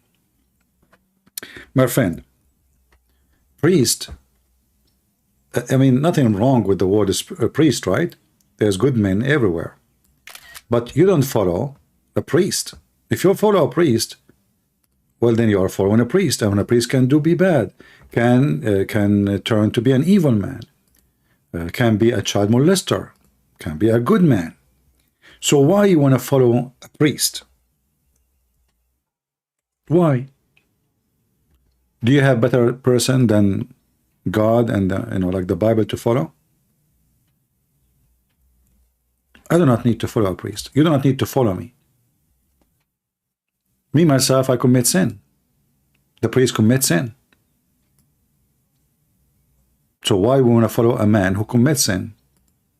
How a man who commits sin can be your guidance? He cannot be even your general, as you claim in the chat, in the text.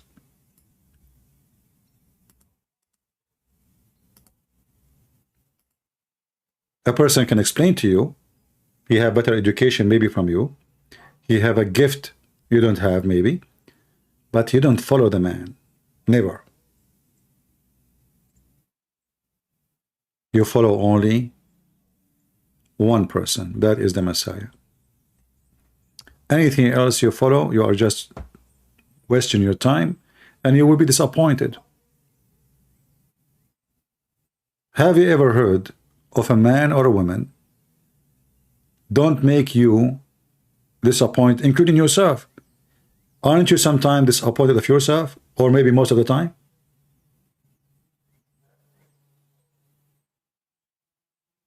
Do you know what I'm saying? So why you want to follow a person? Every one of us, we can be disappointed of ourselves. And there's no human being is perfect. So why you want to follow any human being? Don't do that, because you will end in very disappointed. You think of me highly, and then you find, oh, this guy is not what I thought. And this is what happened with many people. They think of a priest or a preacher. Oh, he's a wonderful man. He speaks good. And then you find something really bad about this person, a scandal. And then what will happen to you? Your faith will collapse, because your faith was not built on God, was built in a false man.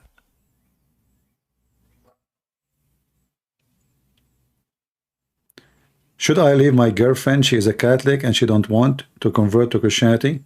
My friend, you are an idiot. First of all, a Christian should not have a girlfriend. Secondly, why she need to convert to Christianity? She's a Christian already. A Catholic person is not a Jew or a Hindu.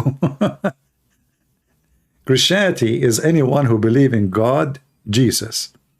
God the Father, God the Holy Spirit, the crucifixion of Jesus, the resurrection of Jesus, and the coming back of Jesus, and that the only way for salvation is the Messiah. That is a Christianity. So there's nothing is called Catholic and Protestant. Those only the foolish people, they get involved with it, and they think like, they take it like as as their own religion. They forget who is Jesus. Jesus was not sent to someone who called himself Catholic or Protestant or Orthodox. He was not sent to the black or the white or the Asian. He was sent to all and every one of us. Whoever believe in me and die will live. So only foolish people, they put themselves inside the box and they think, I'm a Protestant, I'm the one who will go to heaven. That is because you're foolish. That because you are foolish. The one who will go to heaven is the one who follows Jesus. His name is a Protestant, Catholic, Protestant, who care?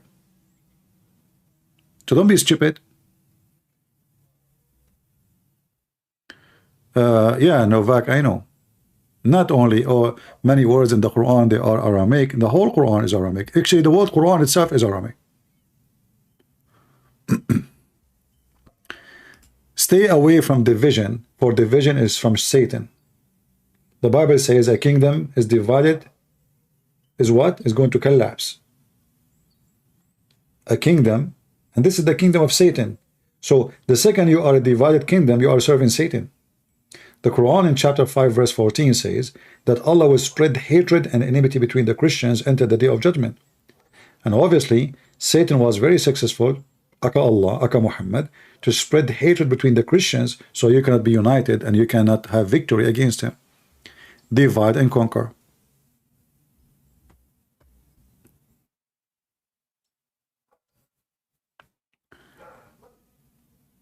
You just search for the link about Ali Dawa, Allah enter his creation. Just search, as you said in the chat, you will find it in YouTube.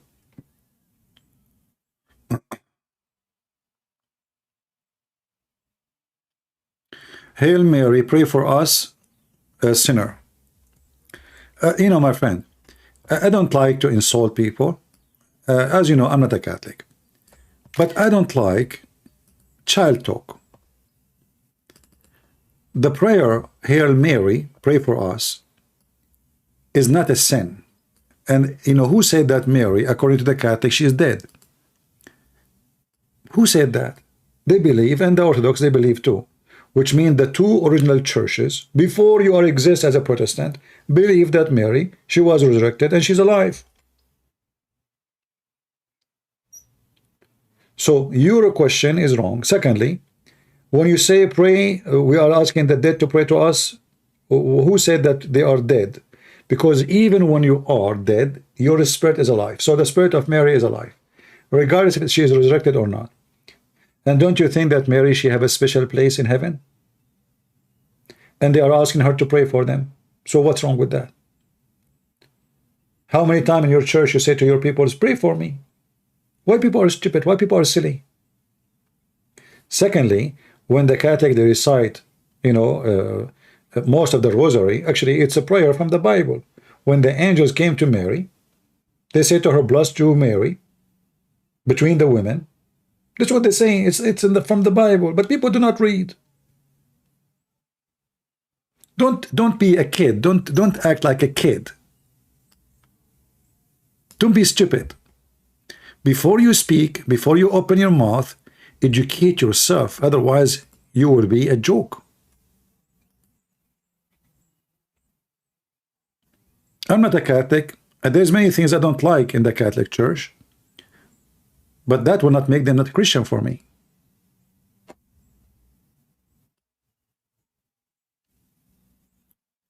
The Lord, he says, from their fruits you shall know them.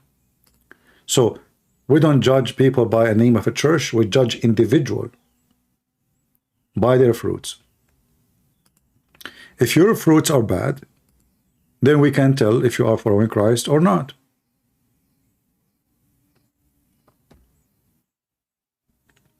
And trust me, there's a fruit, good fruit, in every church, and there's bad fruit in every church. When we say church, we say group. We mean a group of people, not a building. Have you ever heard of a group of people, all of them, they are decent? Impossible. In fact, the majority, they will not be the decent one, mostly. Because there's nobody is decent, really. I mean, decency is something relative. Like, you might say, I'm decent compared to that guy, but if you check with yourself, you will find that decency is far away from you. You desire things is not yours. You wish things have nothing to do with you. You have hatred in your heart.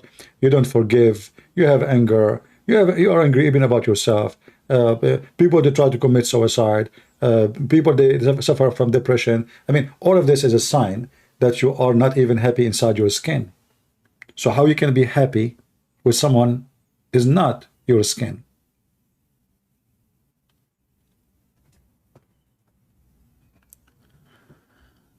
All right. Any other question?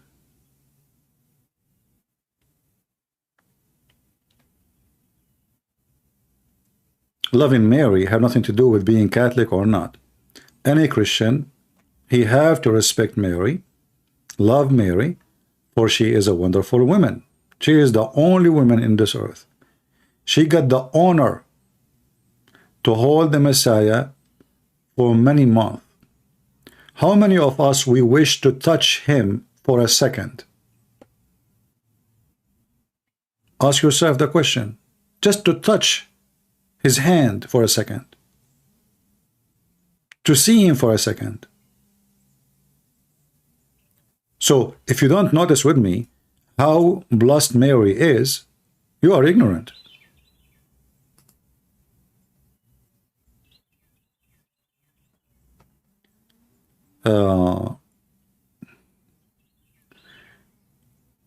You can tell me more about the Eve hadith when they say it's weak. Weak, it's mean accepted, but there's no enough proof to prove it or to disapprove it.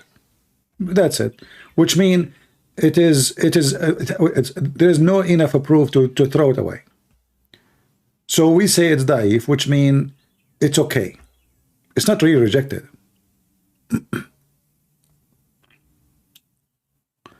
How to build confidence? You cannot build confidence. Confidence will build you. Because, you know, it's like saying how to build a house, yet you don't have the stones, the cement, the water to mix them together. How you can build it? The material have to be inside you first. And that is confidence inside you. So confidence should be inside you to be able to build you, not you building the confidence. So I have faith. That is my confidence. My faith will build me. I'm not building the faith. The more faith I have, the more confidence I do have, the more strong I am. The less faith I have, the more weak I am, the more confused, the more to feel nobody. Are you with me?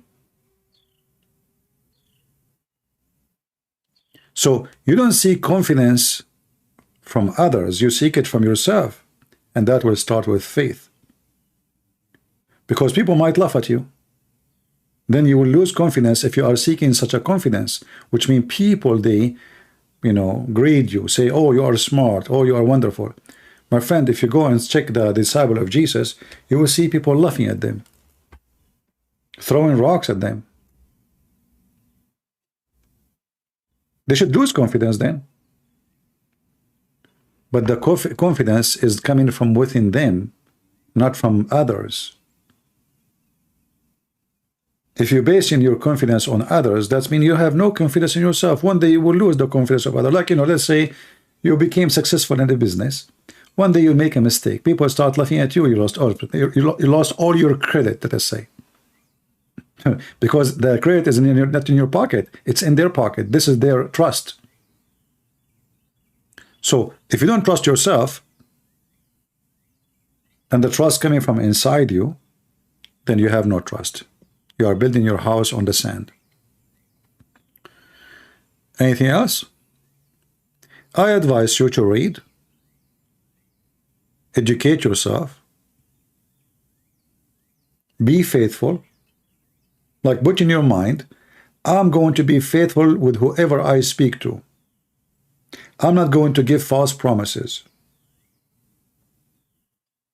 I'm not going to lie to people. Don't go to a woman and say, I love you, if you don't. Because look what will happen. If you say to a woman, I love you, and you don't love her, and then you say it to the second woman, the second you start doing that, you are not a person who have confidence of himself, because you cannot even trust yourself. You are a loser yourself. Not only people will look at you down, not only people will expose you, even if you try to cover it, but you inside you, you know that you are a liar. So to build confidence is to put a guideline, and guideline is coming from the teaching of Christ. Say this, no to this, and no to that, and no to that, and no, there's red line. And now I'm confident with my red line, I will never pass them. When the Messiah said to the Jews, who of you can show me my sin? Like, give me sin, prove me sinner. They could not. Why? Because he have confidence. He never do wrong. You can speak with such confidence when you don't do wrong. But if your life is a chain of wrong, if you say to your wife, I'm not a liar, prove me wrong, well, she will start listing for you the lies you gave her since you married her. Then you will not dare to say to her, I never lied to you. But if you never did lie to her, then you say to her, and you are sure, did I ever say a lie to you? She will say, she will go mute. No, you never. All right? Be truthful. Be loyal. Loyal, by the way, is extremely important, because a person who is not loyal is not truthful. A truthful is person who is loyal.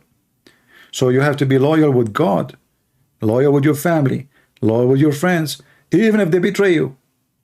They betray you, they are bad. This is their bad.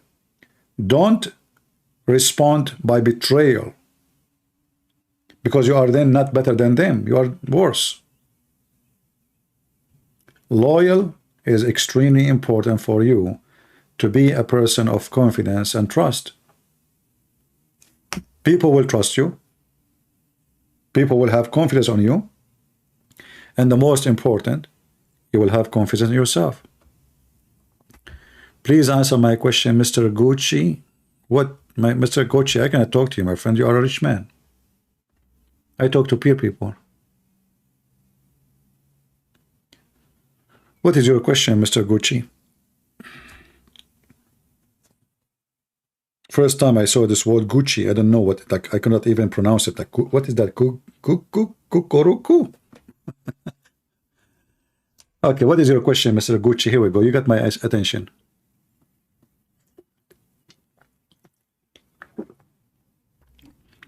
Somebody, he says Christianity is just bogus.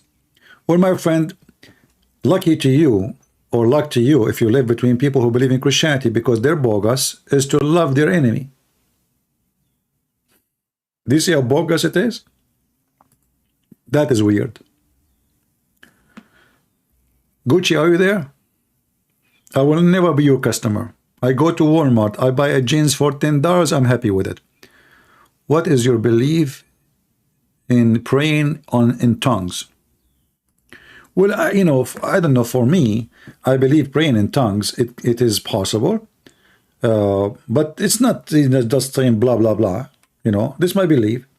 I believe praying in tongues, which means speaking a language. People understand. Otherwise, saying things mean nothing doesn't make sense to me. I believe that the Messiah, he made miracle of making people speaking in tongues. But tongues mean languages. Languages of people who understand it. So the Messiah can make me go to China, if you want, and I don't go to school, yet I will speak Chinese. That will make me speaking in tongues. Now, some people, they have different understanding. That's their opinion. I give you my, doesn't mean I'm right, you know, but this is my opinion. They might be right, though, if they give you different opinion. Anything else?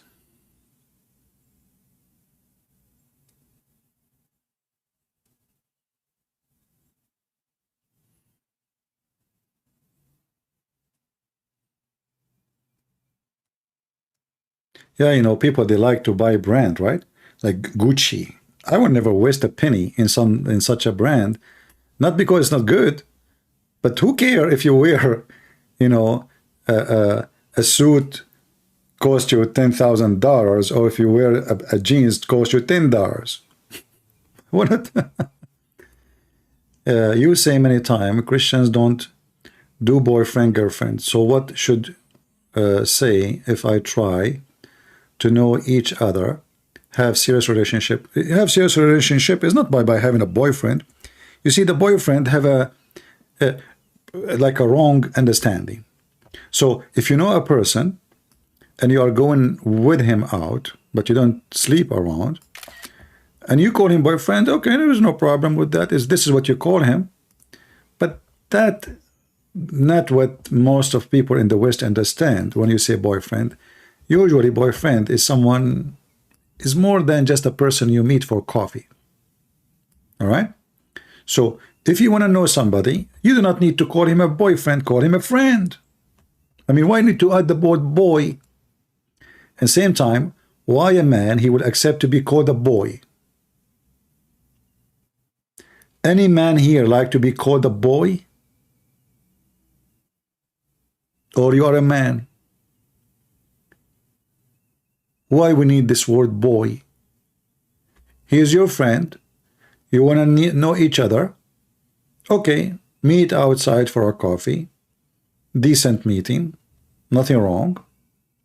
No sexuality, you know, no etc. Because trust me, you can have sex. Okay, the first one, you thought you want to have a relationship with him. Serious relationship. Okay, he left you.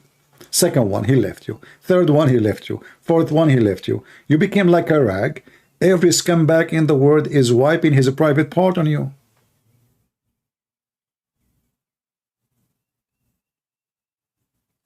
Simply, they are playing with you.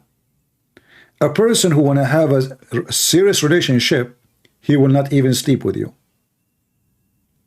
He will fight the temptation, even though all men, they like to sleep with men. Nobody can say it's not true. But we should fight the temptation, and if he is serious and he love you and he respect you, he should not sleep with you. He should marry you.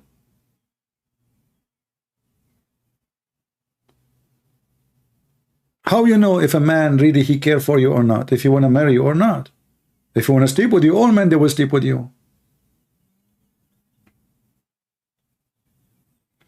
The second you ask them for something serious, they flee. Bye-bye. He don't care, you know, for you. Him just you are a woman in the bed. God knows how many women he have before you. And how many who will have after you. And not only that, most of those men, they will say to you all the word you like to hear. After 5 minutes, you meet him yesterday. Second day, oh, you are so beautiful. Man, I felt so good. The first time, I saw you, I didn't know what happened to you. He said that the same sentence to every woman he met before you.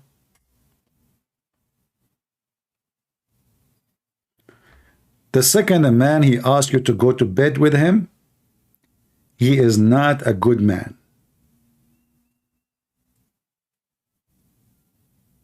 And if he is good, you have to rebuke him. Let us say he is going with the trend. Like everybody doing that. Rebuke him and see his response. If he agreeing, he admit that this is wrong, still he want to see you, still he want to talk to you, still he interested in you, then good. Maybe we have something good. A person want to sleep with you, that means he sleep with everybody. And a woman, she sleep easy with people, she will sleep with everybody. And the more you sleep with men or women, you find yourself, you are losing yourself. And you give yourself all kind of reasoning. You know, okay, I'm alone, I'm etc. I'm lonely, I feel bad, blah, blah, blah. Okay. But then after you sleep with those men, or men sleep with, or men, you know, doing that, you will find that you gain nothing. Okay. What is the benefit after having all those boyfriends? Nothing. Nothing. Actually, you are more depressed. You are more sad. Because now you have too many failure. You just added more failure to your life.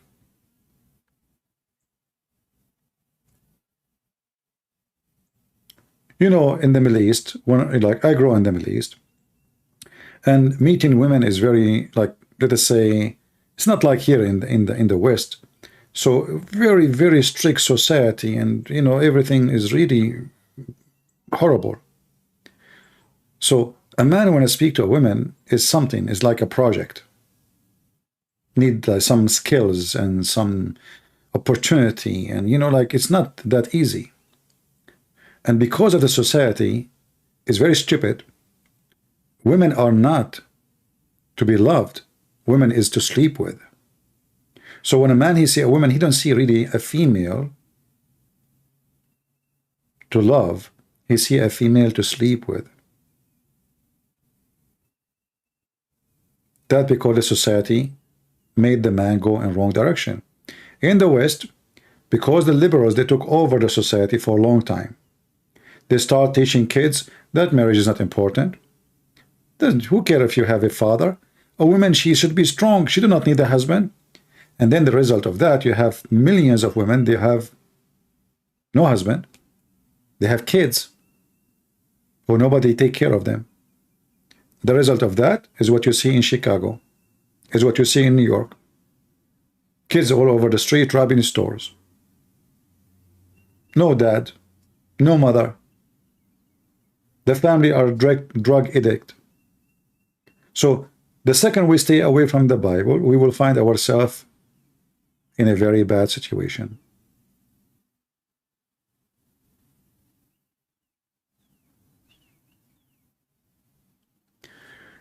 The marriage system in America is against men, and men get destroyed in divorce. My friend, it's not the marriage system in America who destroy you. It's you who destroy yourself. As an example, if in America, let us say, you say a woman, you married her, she left you, she took half of your money, you can marry a woman and you make an agreement before you get married that her money is separated from your money before the marriage. The divorce happened, she will take nothing of your money and you will take nothing of her money. She leave, she leave. You have to be smart if this is your problem. All right?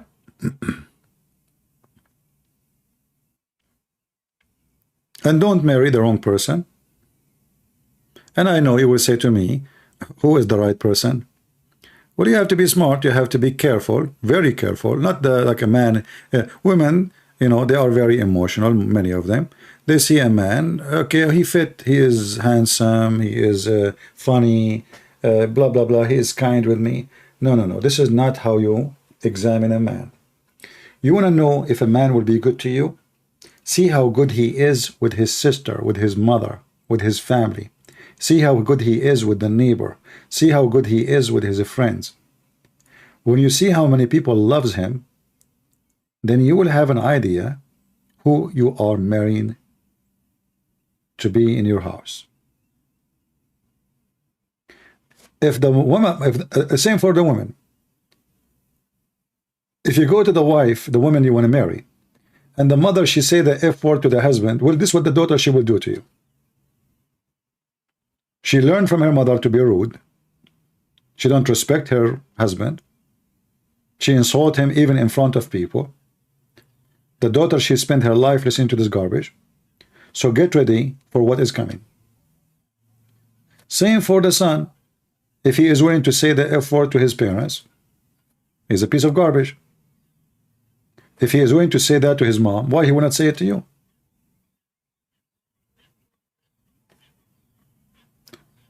One simple sentence from the Bible, from their fruits you shall know them. You cannot look in the person's heart and mind. Exactly. That's why we are saying, from their fruits we shall know them. We do not know what is inside the tree, but we know from the fruits. That's why we keep saying you have to follow the Bible. That's your guideline, not a man, not even yourself. The Messiah, he gave us a solution. And that's what I'm trying to tell you. Fruit, not speeches. I can speak to you about how to be good for the coming century. And maybe after I hang up, I start saying the F word to people around me. So you don't judge me by a speech. You judge me by the fruits. So learn from that. And that goes for everything in your life. Work, business, partners. Like you want to take a partner for work, for business. If the partner, he was proud about how he is stealing, how he is not doing the right thing, or doing illegal stuff, or he's proud about the cheating, you just agreed to partner with the cheater. So if he cheats with others and he's proud about it in front of you, how in the world do you want to partner with him to do business? That means you're a fool. It's like, those people that do scam business. The person is so proud that he scammed somebody. And then you say, okay, you know what, let's do business together. You are just stupid. That's what he do for a living. He's a scammer. You are next. So you cannot read their mind, but you can read their fruits.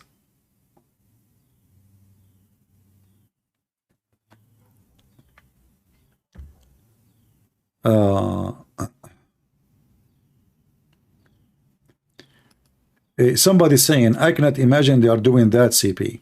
What you can imagine? That I do wrong? You are mistaken. Doesn't mean I'm saying I do wrong. But don't be fooled by good speeches. Never.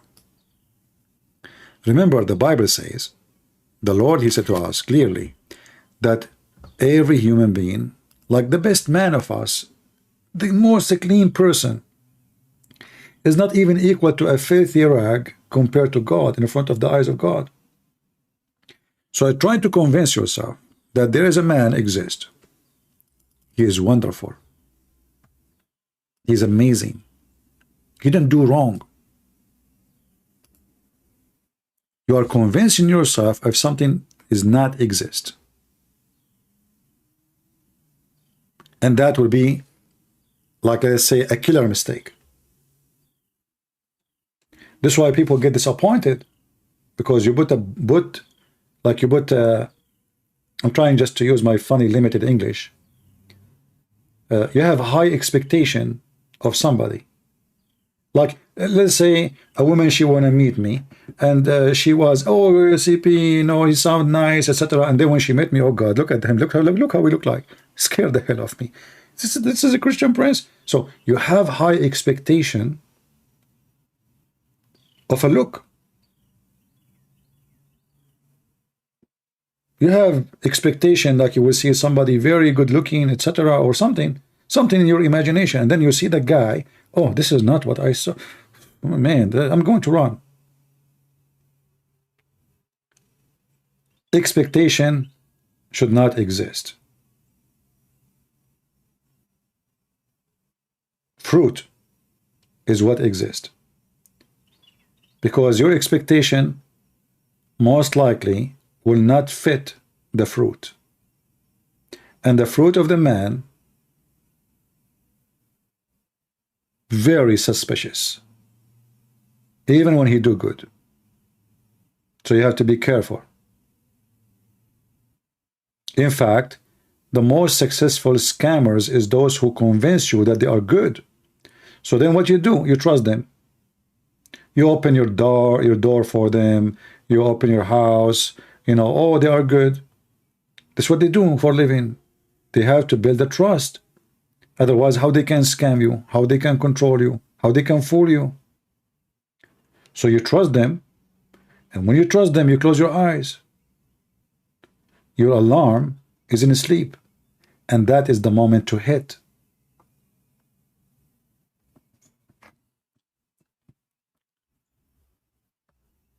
Uh,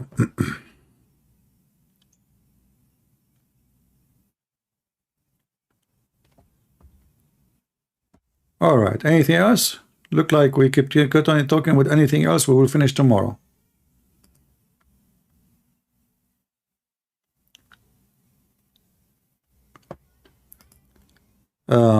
I have just been listening to you for years now, so you just come off as a great person, and I look up to your courage and way you walk with the Lord. Yeah, my friend, still I say to you, put your trust on God, not on a man. I can share with you my knowledge. I can share with you my thought. It's up to you to take whatever you want and to reject. But I don't want you to believe in me. I'm nobody. You believe only in the Messiah. Don't put your trust on me. Put your trust on God. People change. People change. Is it true that one of the disciples of Christ himself, he betrayed Jesus? Is it true that the disciple of Jesus, they denied Jesus when the Roman soldiers came? Is it true?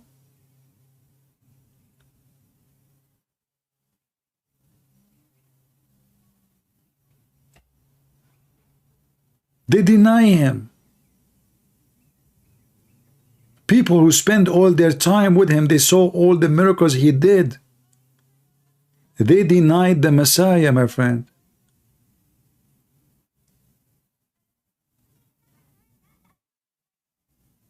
If they did that, am I better than them? Are we? So, as long as we believe that the devil is exist, and evil is exist, and temptation is exist, then man can fall. Women, they can fall. Priests can fall. Angels did fall already. This is why you don't trust anyone save God.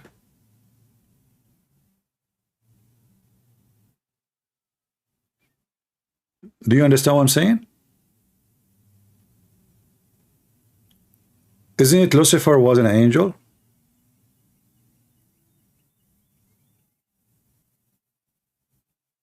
Lucifer was an angel. If I say to you the word angel, I mean how good he is. Angel. Like if we want to speak about somebody good, we say he's like angel. Lucifer himself is an angel. So why we don't want to learn that even the one who was supposedly good, it turned to be Satan?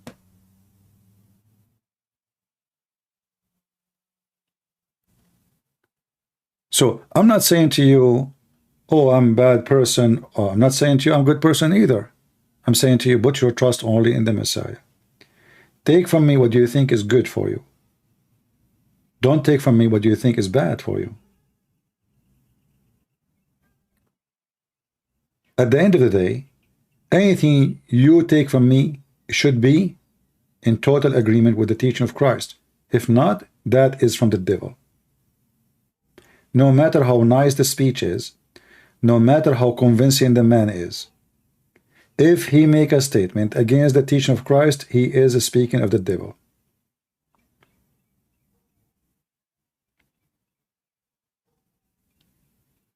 Like now you see churches, they are saying they don't mind LGBT. That's absolutely false. That is of the devil. But they claim to be a priest. So we do not know people by uniform or by titles. We know them by their fruits. Nothing wrong with having good leader. I did not say don't have a good leader.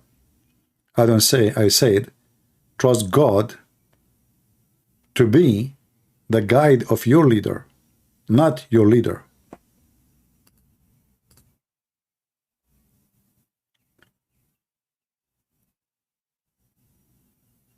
All right.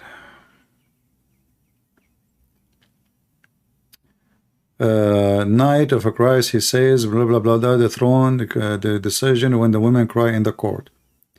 Okay, my friend, don't get married. If women, they are scaring the hell of you, don't get married. Why you want to do that?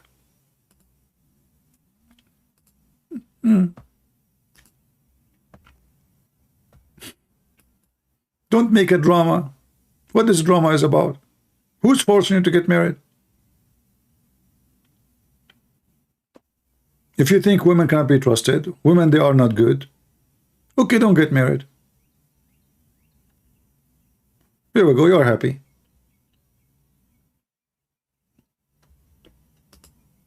There's no woman will be crying, and there's no court to go to. Become a monk.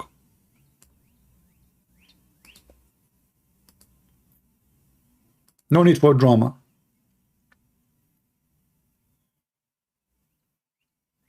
No women, no cry. Well, what about no man, no cry? How many men are horrible? They are a piece of garbage. I don't know who came with this statement like no man, no woman, no cry. But maybe no man, no cry. There's a lot of men, they are not even equal to garbage. They are useless. They don't even go to work. I know many stories of women, they spend their life feeding the dog. He's just a husband, sitting home, watching TV.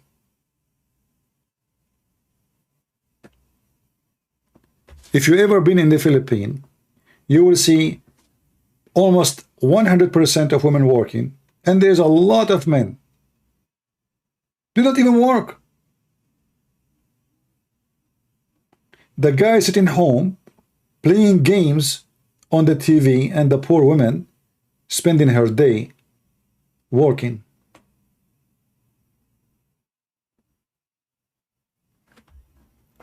Lord have mercy, my friend. Lord have mercy. That's why we say, from their fruits you shall know them. Don't marry a lazy man. He will be a couch potato. Don't marry a lazy woman. Your kitchen will look like a rat kitchen. Don't marry a liar, for he will feed you lies. Don't marry a cheater, for he will cheat on you. Isn't it simple? Hard-working man is a hard-working man. He can't even change. He can't even stop working. He's used to it. It's his in the blood. He have to wake up in the morning and go to work. You marry a guy, he want to wake up at 11 o'clock. He spend the night watching TV. Second day you try to wake him up, he's not getting up. You just married a piece of shit. Excuse me.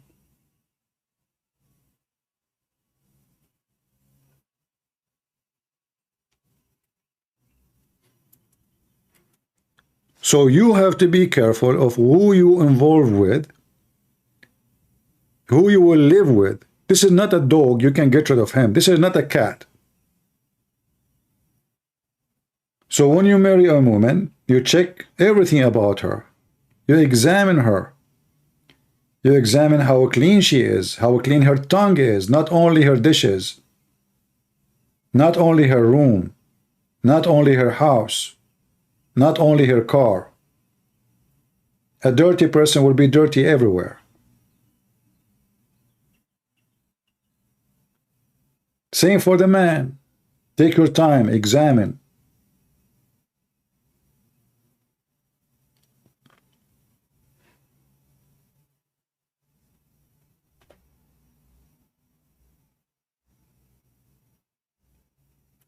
Men are going to Philippines to get housewives.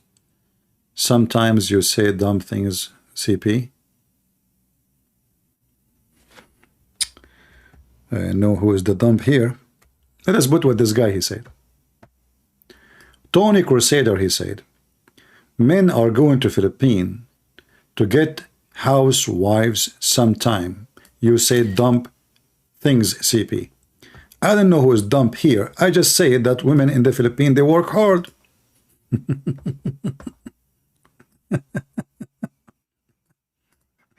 Where's the dump here?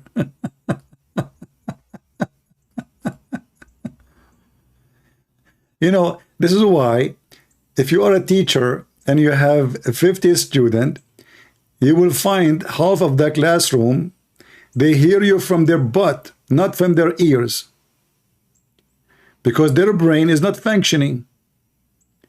People, didn't I say that if you go to the Philippines, you will see that the women working all day long and many men, they are sitting home doing nothing? Did I say that? Which means I'm saying women there, they are hardworking. So what this statement is about?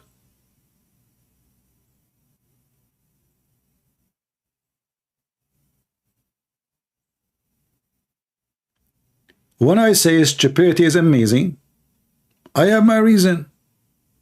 I just said they are very hardworking women. The man stay home, the woman, she is working. You are telling me men, they go to the Philippines to get a good wife. Idiot.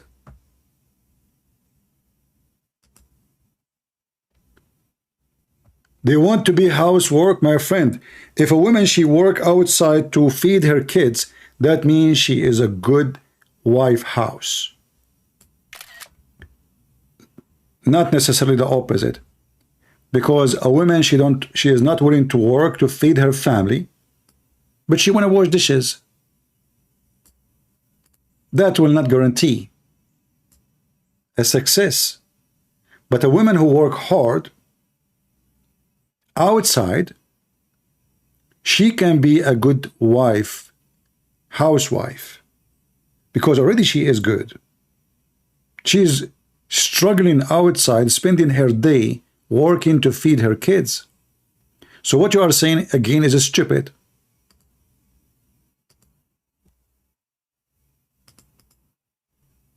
And it doesn't mean that all men in the Philippines do that, but I notice many, they are lazy. They take advantage of the women. And doesn't mean too that all women in the Philippines are good. There's bad women everywhere. But this is what happened when you speak to a lot of people. There's somebody in the middle between. He tried to be the Chihuahua. You know what the Chihuahua do? Suddenly he park for no reason.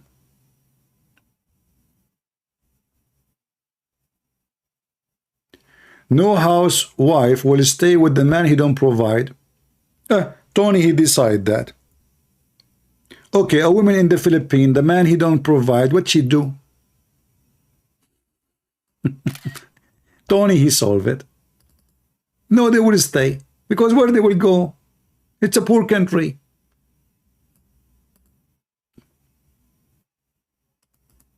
Weirdo.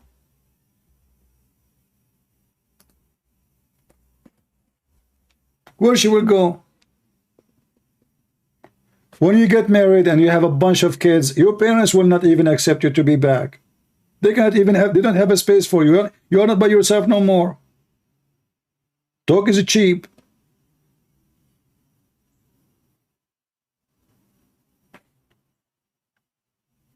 Anyway, if the Messiah could not make people happy, all of them, how I could be making them happy? I don't see a reason. Always there is somebody go in the wrong direction in the highway so he can be known.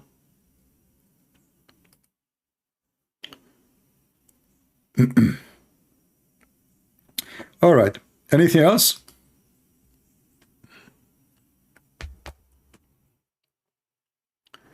One more question and we go. Last question. Chihuahua is one of the smartest dogs known to man. I don't know. I think Chihuahua is the most stupid dog ever. I don't know what makes Chihuahua a smart dog for you.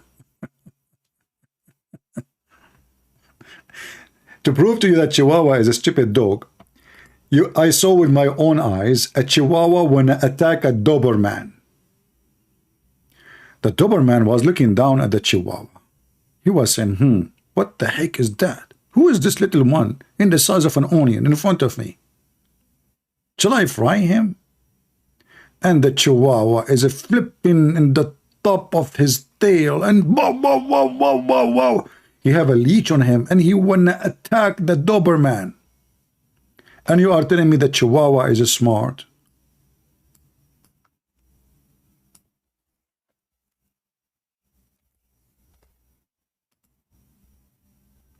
What a stupid dog. I mean, the Chihuahua, if he sneeze, he will kill him. I mean, the Doberman. You walk in the street, you see a Chihuahua, he want to attack you. Like, I mean, the guy, I mean, you are 6 foot tall, and the Chihuahua is one hit with your foot, he would die. And he chase you. You look at him, he stop. You walk, he walk behind you. What? Muhammad, what's wrong with you?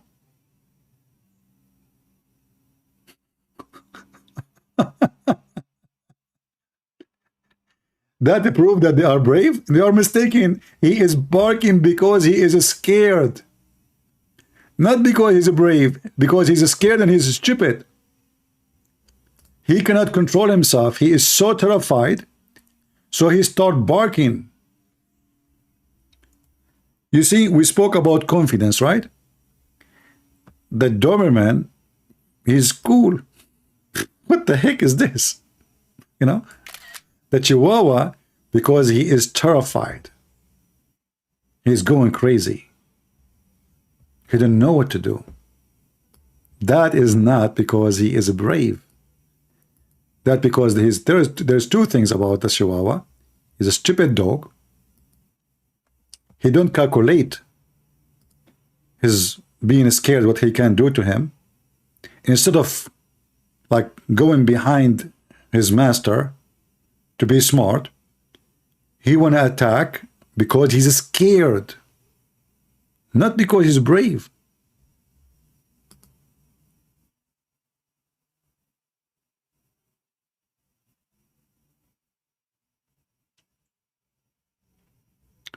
They have big brain, the Chihuahua? I don't know, size does matter these days.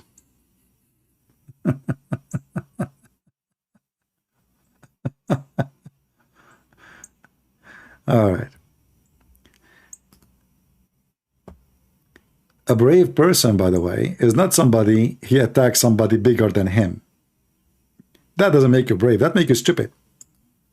A brave person is somebody willing to defend his family, his country, no matter how the person or the country or the army is big, but not to attack when he knew that he will lose anyway. Defend and lose different. You know what I mean? Attack and lose is different. So if somebody come into me, okay, they are like 100 men. There is no way I can win. I'm going to defend my house until I die. I will defend my family. Over my dead body, they can't touch any of them. That is a bravery. But me going to attack an enemy of 100 men and I am alone, that means I'm not brave, I'm being stupid.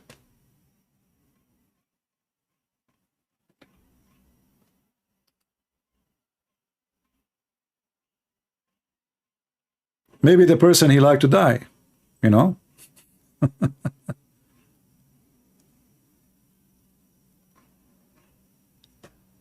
Anyway,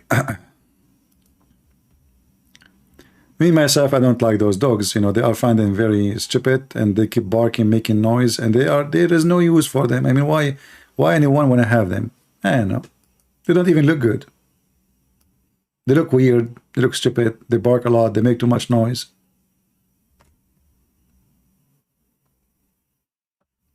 If you ask me, a useful dog is a dog who can be useful.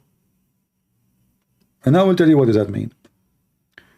If let's say a person, he is lonely, an old man, an old woman, get a dog will not hurt you. A dog will not cause you trouble. A dog will not bother you. You need a companion, okay, no problem. Animals are nice, but choose a nice animal. Don't bring somebody or some dog. He will bark at everybody and make your life hell. Or maybe will bite you. So you need to choose something fit with you, with your needs. a person who have a farm, he do not need a chihuahua. He need a, you know, a big dog, strong one, something can fight a wolf. Not a chihuahua. A bird will kill him. If you go to a farm and you have a chihuahua, there's many birds they will kill your bird. The chicken can kill him. A chicken, a duck can kill your chihuahua.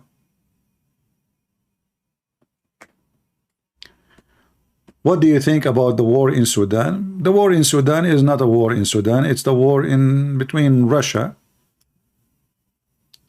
and you know, a bunch of supporters of the other side, which is Egypt, Emirat, Saudi Arabia.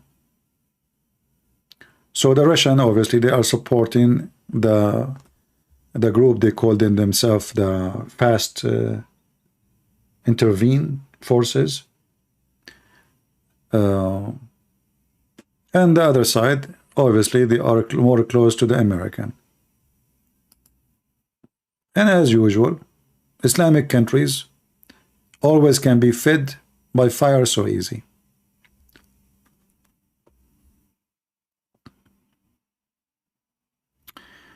What do you think of a child born out of incest, cousin and cousin? Well, in the Middle East, Muslims, they marry cousins. But I cannot say this is their fault. I mean, this is what their religion.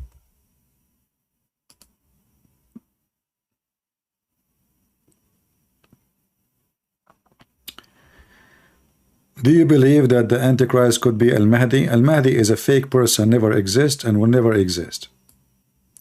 So don't mix things between your belief as a Christian with false belief as Islam. Everything in Islam is a false story. Muslims do not even know what Antichrist means. Actually, the word Antichrist does not exist in Islam. They have something different. It's called Al-Masih al-Dajjal. Al-Mahdi is a fake character, never exist. Even the Muslim, they have tons of stories about this person. None of them make sense. As an example, Al-Mahdi, his mother, her name is Maryam. Some they say her name is Narjis. When his mother, she gave birth to him, she did not give birth to him from her vagina. She gave birth to him from her thigh. Al-Mahdi right now is living inside a cave. So sometimes I find it is really strange how people, they can adopt a stupid story taken from a stupid man, his name is Muhammad, or stupid Islamic scholars, and they try to match it with the Christianity and the Bible. Are you with me? Everything in Islam is false. Character, person, names. Yeah, because Al-Mahdi is a special person, so there's no way his mother, she would give birth to him from her vagina. Are you kidding me? Come on. My mom, she gave birth to me from her nose because I'm special. Achoo, achoo. And I came out, you know. So now they want to say that Al-Mahdi is a special person. So everything about this person is mysterious. His mother, I didn't know her name. Okay, who is his father? Where he is? Where he go? He went in the cave. Whoa. He have the Quran with him. Not the true Quran or the false Quran we have now. No, he have the true Quran. And you will notice that the Mahdi is the Imam number 12. Is that ringing the bell for you? Jesus have a 12 Imam. Muhammad have a 12 Imam. Isaiah, you know, the Jews, sorry, they have a 12 tribes. So Muhammad is here following, okay, the 12 tribes of Israel, a 12 disciple of Jesus, a 12 Imam of Muhammad. Are you following with me?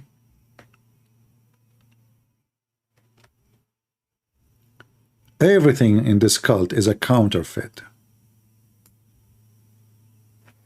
But the problem is, most of people don't connect the dots and the information.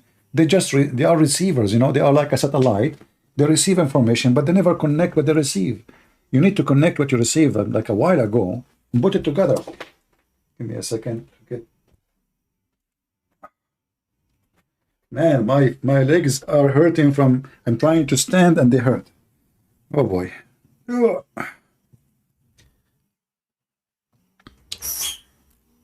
Yeah, so everything is a counterfeit in Islam.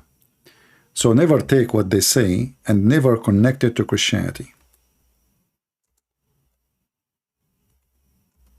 Otherwise, Muhammad, he is successful. All right?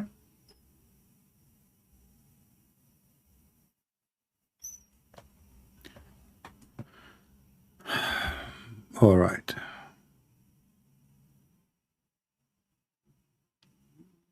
Anything else? So do you think that it is possible that God will allow certain Islamic prophecies to be fulfilled in order to hand Muslims over to their own desire?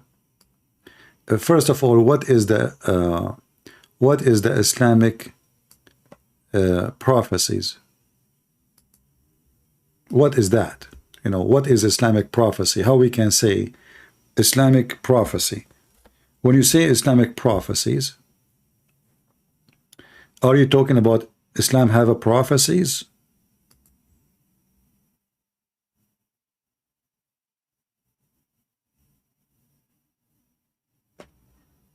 I don't know, what do you mean?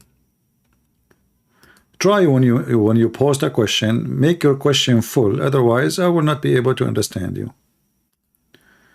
When you say Islamic prophecies, first of all, there is nothing called Islamic prophecies. All the prophecies of Muhammad are false prophecies. How Muhammad can be how he can have a prophecy if he's a false man? All right. If you are speaking about the Bible saying that, this is not about Muhammad himself, it's about everybody. Muhammad is just one more evil character of the devil.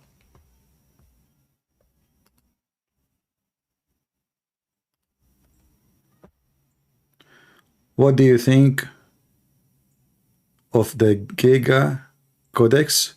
I don't have expertise to answer that question. I don't know. I don't even know. I did not, in order to answer about something, you have to study it carefully. You have to know it very well. Otherwise, when you answer, if I answer to you based on what somebody said, I mean, what the point? Go and see what somebody said. What do you think of the Crown Prince of Saudi Arabia saying that the hadith need to be reviewed? Well, he is trying to save his ass. That's all. Because, as long those hadiths exist, you see, those families who rule the Middle East, they want to keep only hadith, which is support their authority. As an example, there's a hadith says you have to obey your emir. Emir is a ruler, Emir doesn't mean Emir in Arabic mean a prince usually, but in an Islamic term, it's not really used as a prince. It's used as a ruler, the one who control you, governor. Obey your Emir, even if he steal your money and he whip your back. All Islamic leaders, they love this hadith.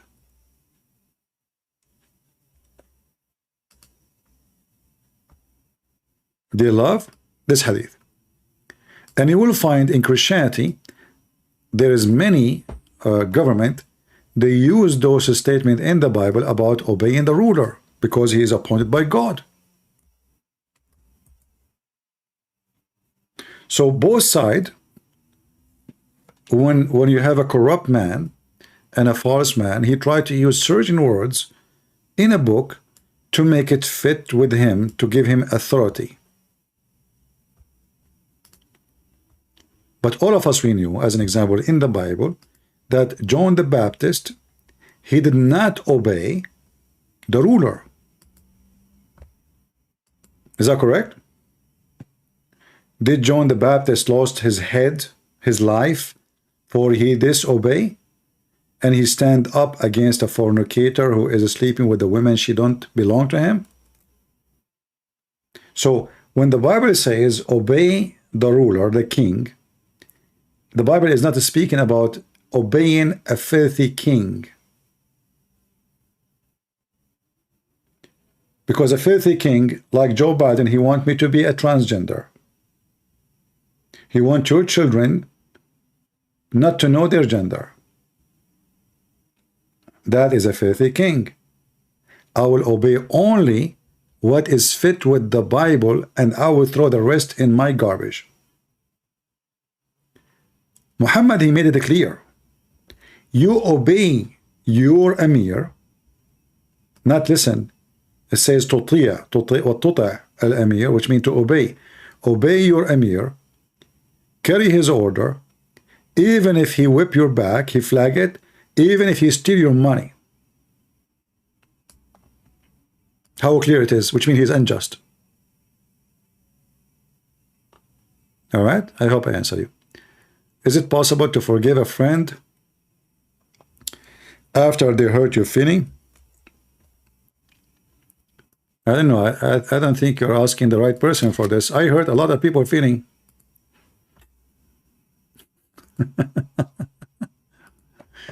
My friend, first of all, I like the word feeling. You know, if you will be offended, you can leave. I don't want to offend you. I'm not here to put you down, but listen to me carefully. I don't know you. You don't know me, right? So I'm giving you my honest advice. Why even a friend he hurt my feeling? What does that mean?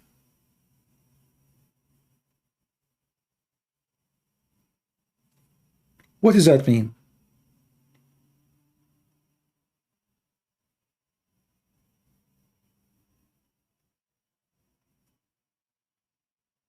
Maybe I'm coming from different galaxy. Maybe I'm made of concrete. I'm not.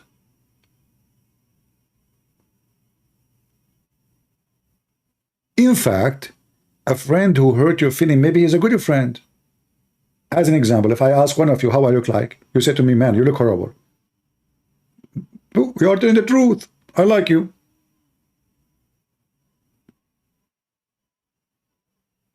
If you say to me, you look so good, you're a liar.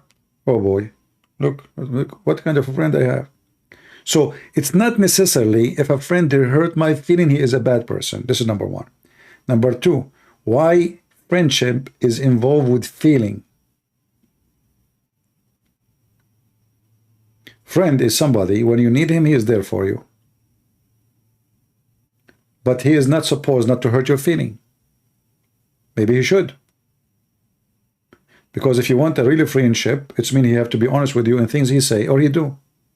So honesty bring hurt, bring a lot of hurt, feeling hurt the way you think about it. The second you are honest with people, you will hurt your feeling. The more you lie, the more you are not hurting their feeling. So for me, I don't know what you are talking about, but hurting the feeling should not be involved in a friendship. I meant someone that did something bad toward you, but you trust them to be your friend. That's your fault. He did not hurt your feeling. You hurt your own feeling. Because you made you see, I don't know if you were listening from the beginning. Guys, did we say trust no one but God? Did we say there's only one person we can trust? You have an expectation that a person, he's a human being, he will be good. So what do? You trust. The word trust is a very dangerous word. Very dangerous.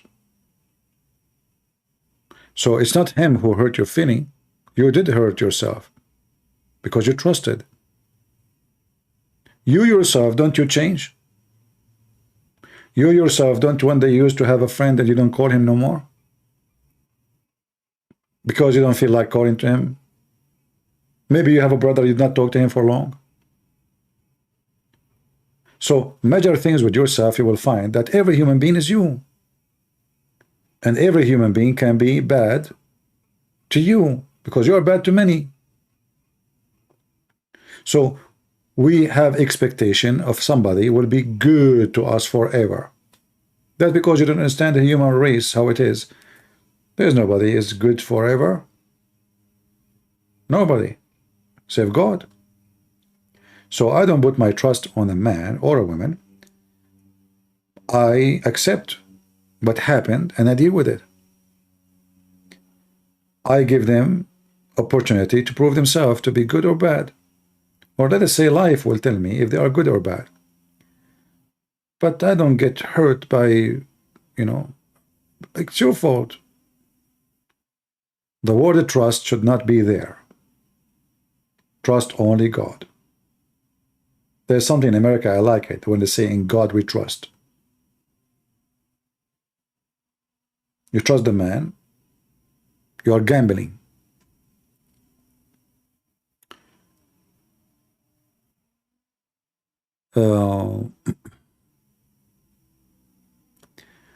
My son is a gay, please pray for him.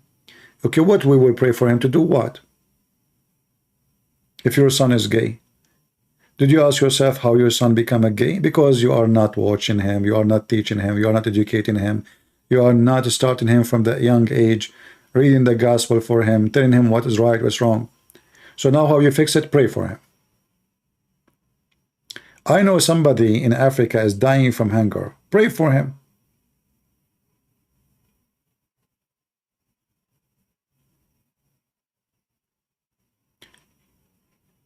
Mother and father, they stay watching their kids being destroyed.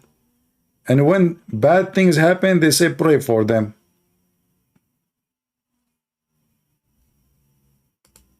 That will not work.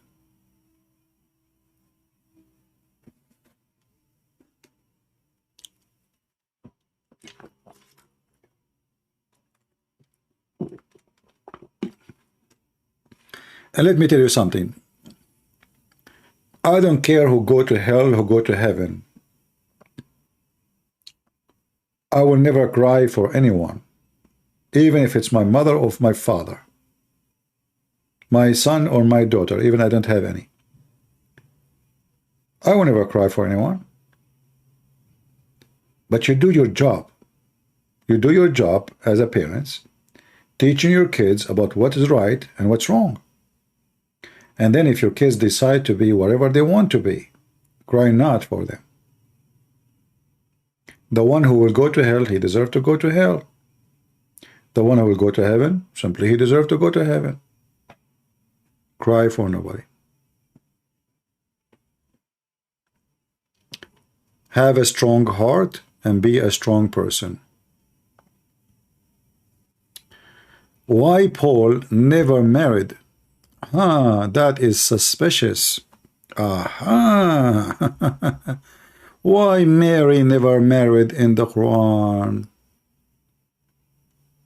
Potato? That is suspicious according to you.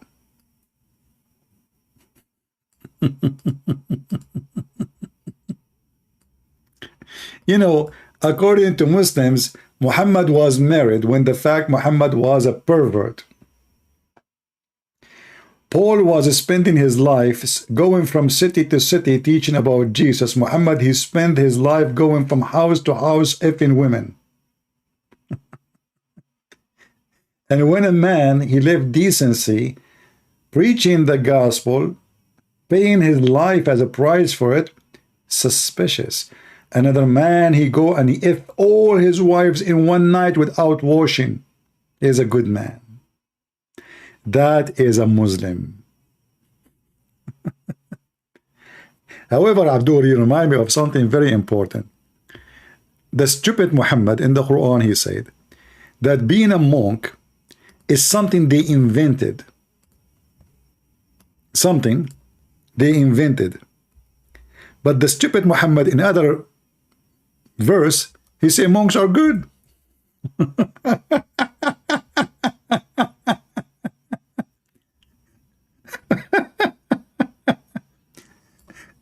If you go to chapter 57, verse number 27, Muhammad, he condemned being a monk. This is an invention.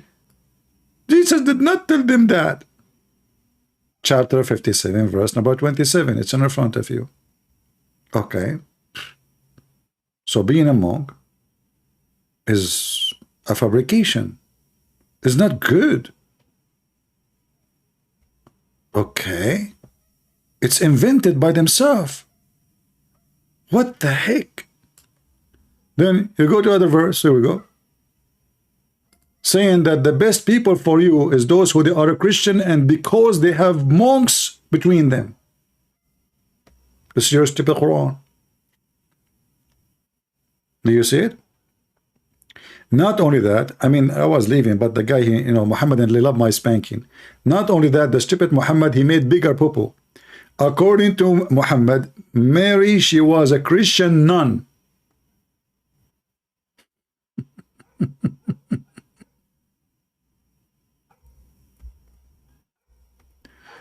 Oh boy.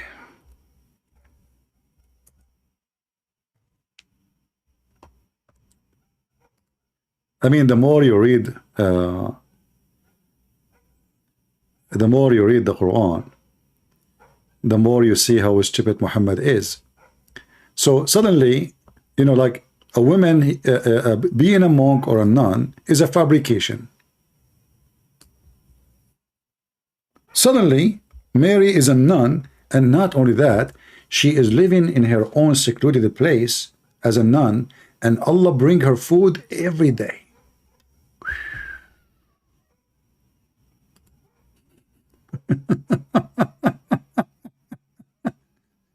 Chapter 3, verse number 37. So now Mary, she decided to become a nun because her mom, she made a vow that when she grow, she will be secluded to God. Okay. So now she went in a sanctuary where she was. Okay. And whenever Zechariah, he went into her, he found with her food. He said to her, "Oh Mary, who bring this to you?" She said, "It's Allah." Suspicious. Abdul, you are no match. I can fry you with my toes, not with my tongue. You are potato. Do you dare to call me? If every man says and married, what will happen? We will not have a scumbag like you. That's what will happen. And your prophet was not married. He was sleeping around. However, your prophet mother, she never get married. According to your books, Muhammad was born 4 years after his father's death. And look what happened. He don't want to answer what I showed in the screen.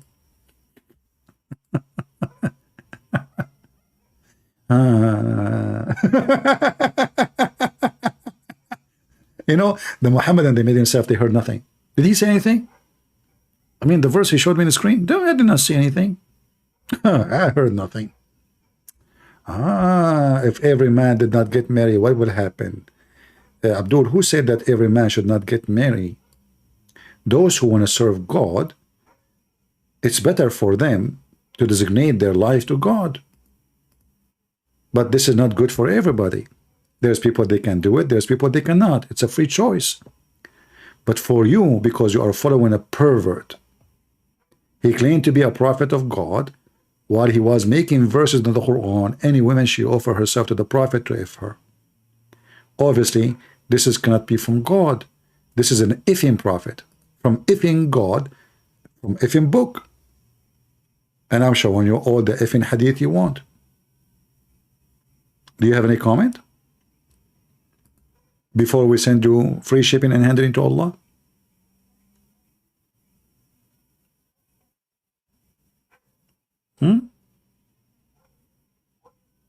And the funny is, if we go in their books, we will find that Paul is a great messenger of the Messiah. The Muslims in the chat, in YouTube, they insult the Paul, but in their books, they praise him. Anyway, sons of Muta. What you expect? The first thing you will notice when a Muslim speaks to you, he changed the topic in the speed of light, and he ignored everything you said. He heard nothing. Oh, I forgot. The Prophet, he said that Shaitan, he piss in their ears, sleep in their nose, and laugh in their mouth, and play with their anus. So I do not know if you are married or Shaitan, he married you, especially when he play with your anus. In case you do not know, by the way, it's haram for a Muslim man to sleep in his belly. Why? Because if he sleep in his belly, Shaitan would do boom boom to him. When a Muslim man he die, they insert a big piece of cotton in his anus. So Mr. Jalal, he is a virgin, but not in his penis. Sorry, in his anus. Because sooner or later they will put a big piece of cotton in his penis. Actually, there's a story. I don't know if you know it. There's a website. It's called Shia Pan, speaking about Islamic books. But the good thing about this website, they translated the hadith in Arabic. There's a Muslim man. He died. I don't know if any of you have that website. A Muslim man. He died. And then a smart Muslim, he said, this man is not dead. Okay. Then they said to him, how you know? He came to the man in the table, because as I told you, they put a cotton in his anus, and he put his middle finger in his anus. And he said to them, look, it's warm. Then everyone who attended the funeral, one after one, start putting his finger in his anus to see if it's true or not. So I hope that when Jalal he die, there's no smart Muslim there, he will say, Jalal is not dead. Otherwise, every single Muslim in the funeral, they will start placing their finger in your anus to be sure you are dead. If you don't believe me, I can get you the website. Do you want to call me Jalal? I will make you read it. Huh? He's playing dead now. So pray, Jalal, I will not attend your funeral, because if I attend, I will be that Muslim, but I will not bite my finger. I will tell them to put it.